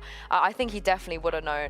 But I do like that we are living in a world where all of our veterans are showing that it's not just about the rookies anymore. However, having said that, we do have two rookies here in the studio with us, and it is Koala Noob and Rooksik. Please come and sit on the couch with sit down next to me, and Billy, please. Ooh, Na'Vi are back. Yeah. Yeah. Yeah, I think so. Na'Vi are going to Masters. Oh, for sure. Oh, hell yeah. I am so excited that you guys said that. Massive congratulations today. That was an insane series. So clean. You guys really look like a crazy team that could really contend for going to a Masters. What happened between this week and last week? Is this the form that you've had in you this whole time? I mean, yeah, like, the thing with us is, like, we're in a spot where we're scrimmers right now, or we were scrimmers. Like, we had a very, very good win rate. Like, we were dominating, we were playing very well as a team. When we went to matches, like, we add some just unnecessary pressure and I guess, like, overcomplication, like, from every player individually. And, you know, we just talked about it. Like, we had to just, honesty is the best policy. We had to fix it. And we really just, like, harped on all, like, the issues we had and focused on it. And, like, this is the Na'Vi that should be shown every week. Unfortunately, it wasn't last week. Well played to Heretics, but, like, this is the team that, like, we should be. And Rooksik, I love on that map one, you are again showing the stocks of Turkish aim. Turkish player being best players in the league. Are you happy with your performance today? Today it's good for me, but I need to play all the time like this because my performance normally like this. But in the beginning, I didn't adapt. I got some problems, and right now I will keep go like this, and my team play like this, and we will go Masters. I hope so. Just keep telling yourself, I'm Turkish, I'm better than these kids, you know, I'm Turkish. Him in here. I got the best aim, yeah. Yeah, confidence, that's what's needed. I wanted to ask you about the Icebox and you playing Omen, because I know Sue was eagerly looking forward to something like that. But I called it. You did, you did. I called it, yeah. I wanted to see a Jet head-to-head between you and Darkai, I can't lie, because you, I don't know if you know this, you have double the amount of reps than him on that agent, which is crazy. I used to be a Jet one trick. Yeah, literally. So was this a you decision, or was this a coaching staff Angel decision? Is this an M80 thing? It definitely is influenced from M80 because we knew how strong the comp was. I miss you, M80 guys, if you're watching this.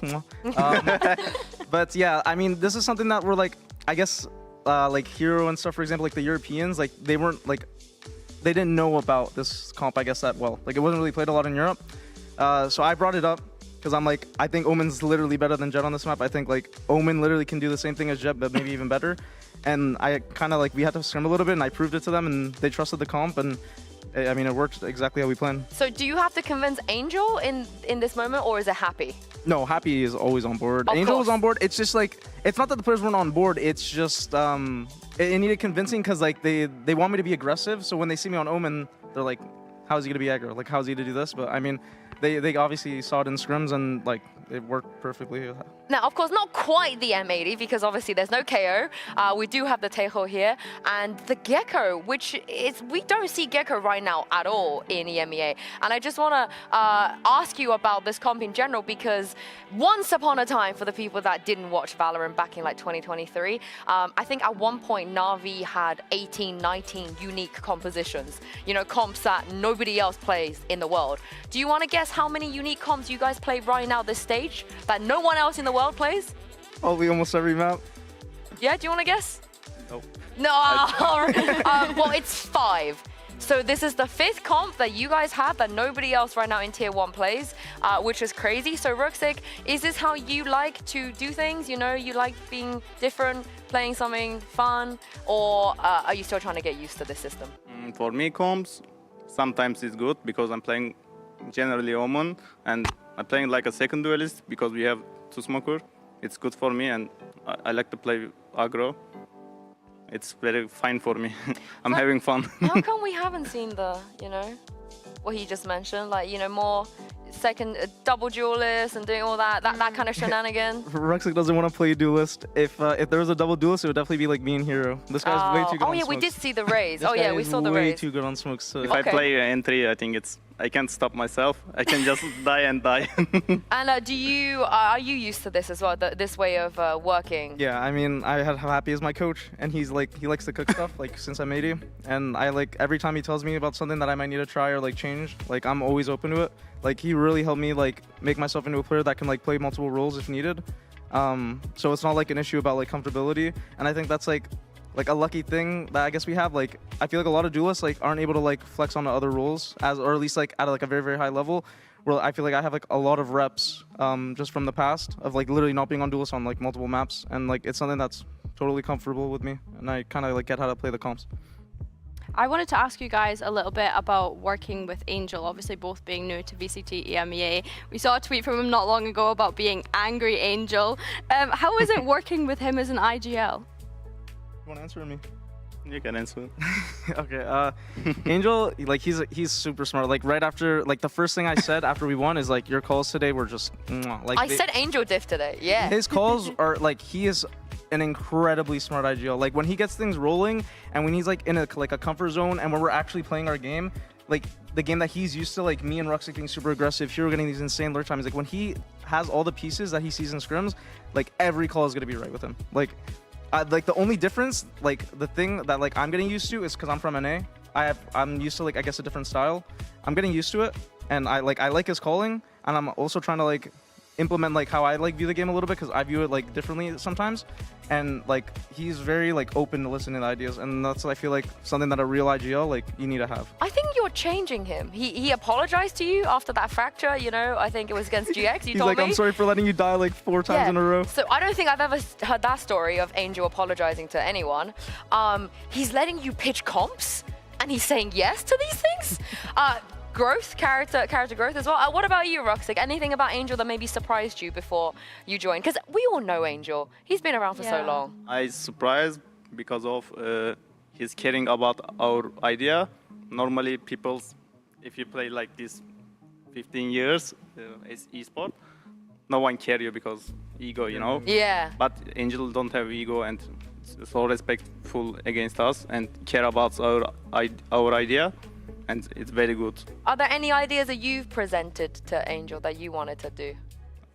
Sometimes last match, Heaven, for example, I want to TP short, and I just TP and kill this guy, and he didn't cancel, you know. He accepted me, and I did tactic, and he worked. You go with it. Yeah. You're like, yeah, he's like, good idea, Roxy, let's go. Yeah. And I'm sure he's going to be so happy because you told me this before. Him always starting playoffs in the elimination spot has haunted him for a whole year. And because of you guys and him, you know, his efforts today, that's not going to happen. So how happy do you think him and Shower are right now? I mean, I think they're very happy. It's like, the thing they care about is just, like, us playing our game.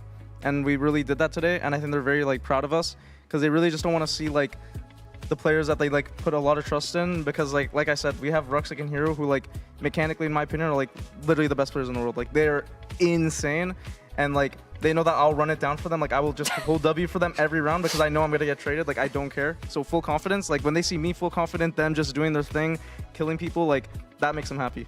And I think they're super excited. Aww. I'm so happy to hear that you guys are, you know, happy. You're doing well. The vibes are good. Very quickly, because I'm gonna, one of our assistant producer asked me to specifically ask you about that gecko. So was it because you've seen M80 do it and it just looks good? Is there any other reason? Because Xiao could play every initiator on the sun on that map. Yeah, I mean, Xiao's just a really good initiator, and like, I feel like Gecko on that map is very strong. It's like a map where there's a lot of delay, and like.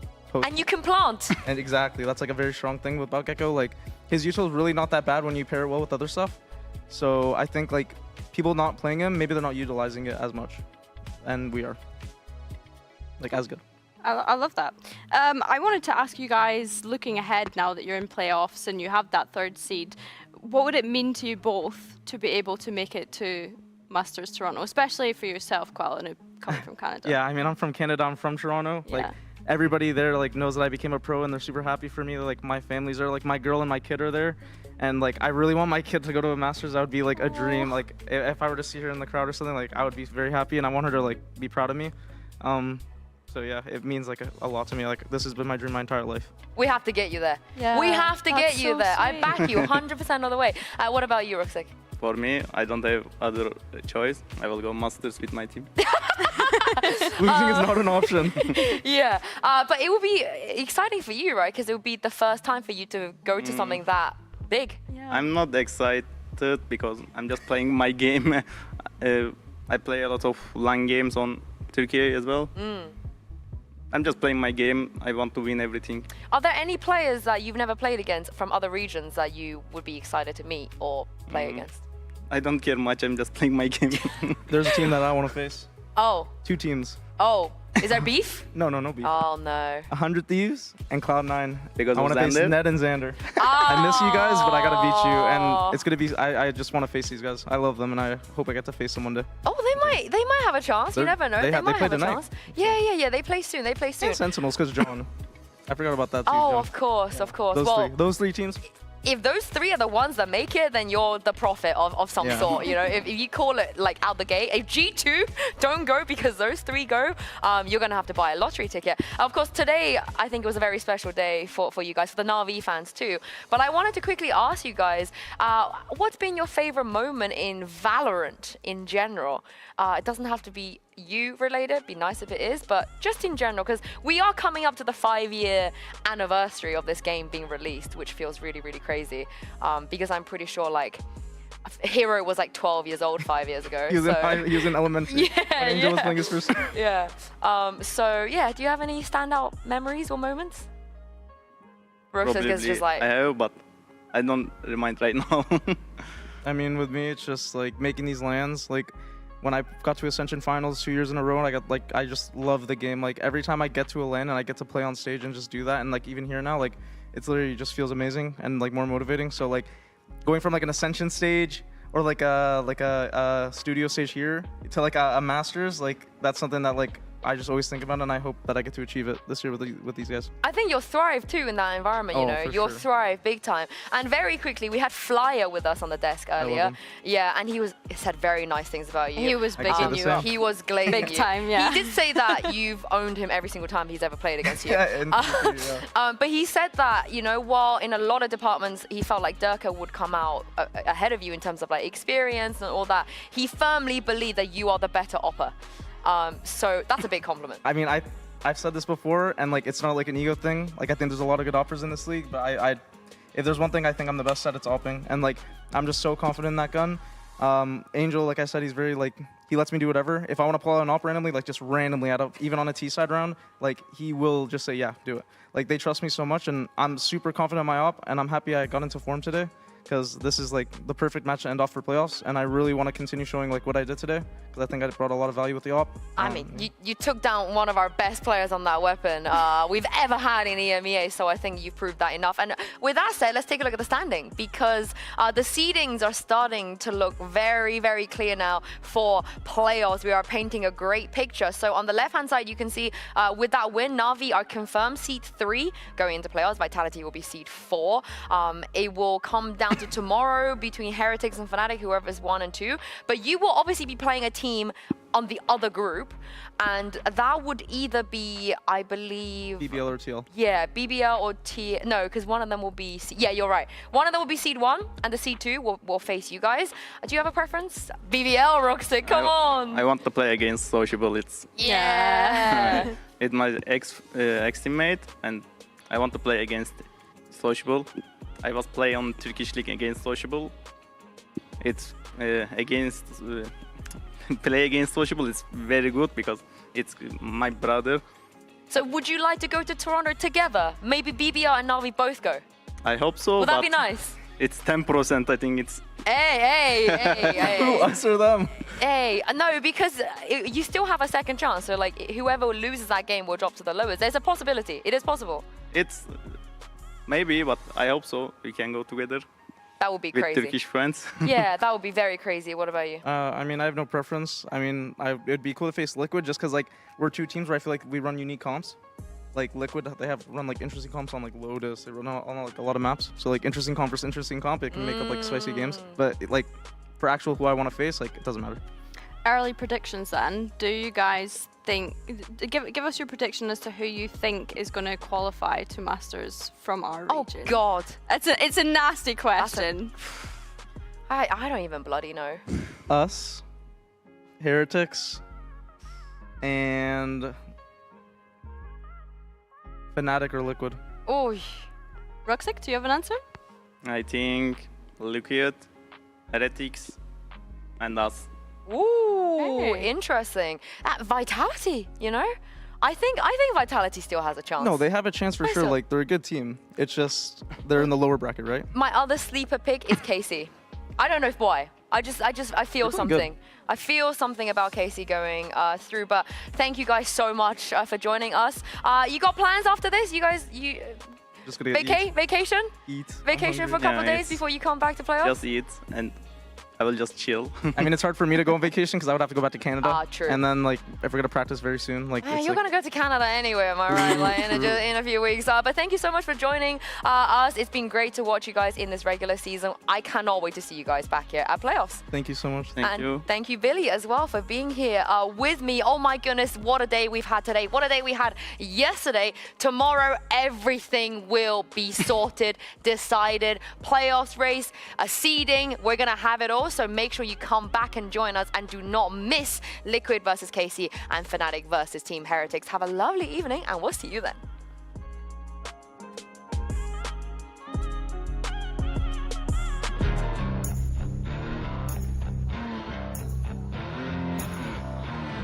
David!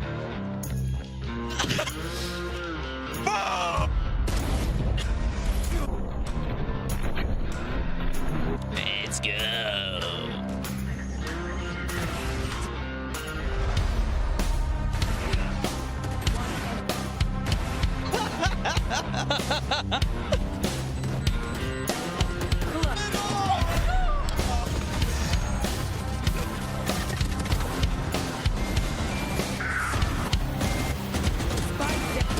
Move! I'm a prefect! Fight them together!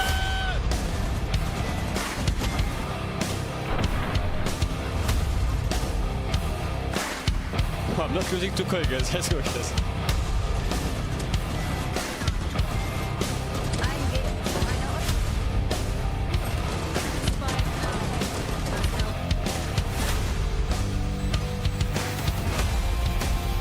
They've got themselves a map! Vamos, Koi!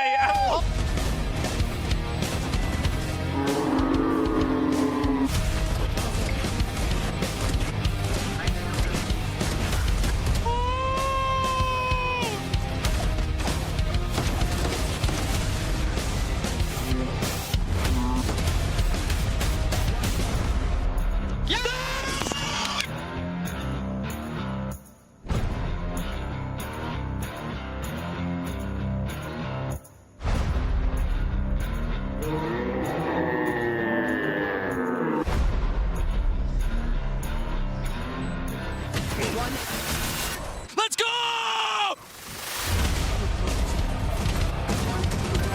Angel!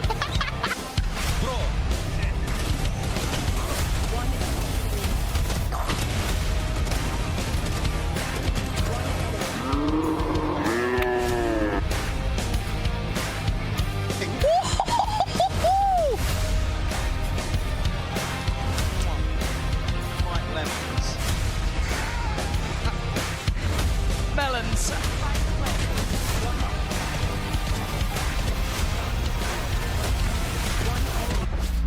Ace. Ace! Oh my god!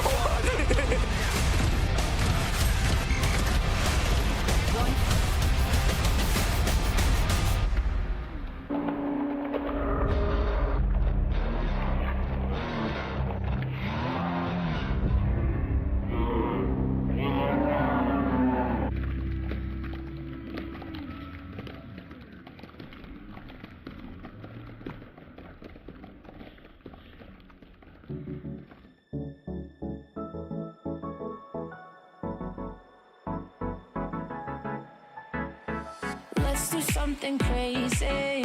Get a bit wild today. Cause we don't do this every day and we deserve it. Life is so amazing. Nothing is in our way. Baby, let's fly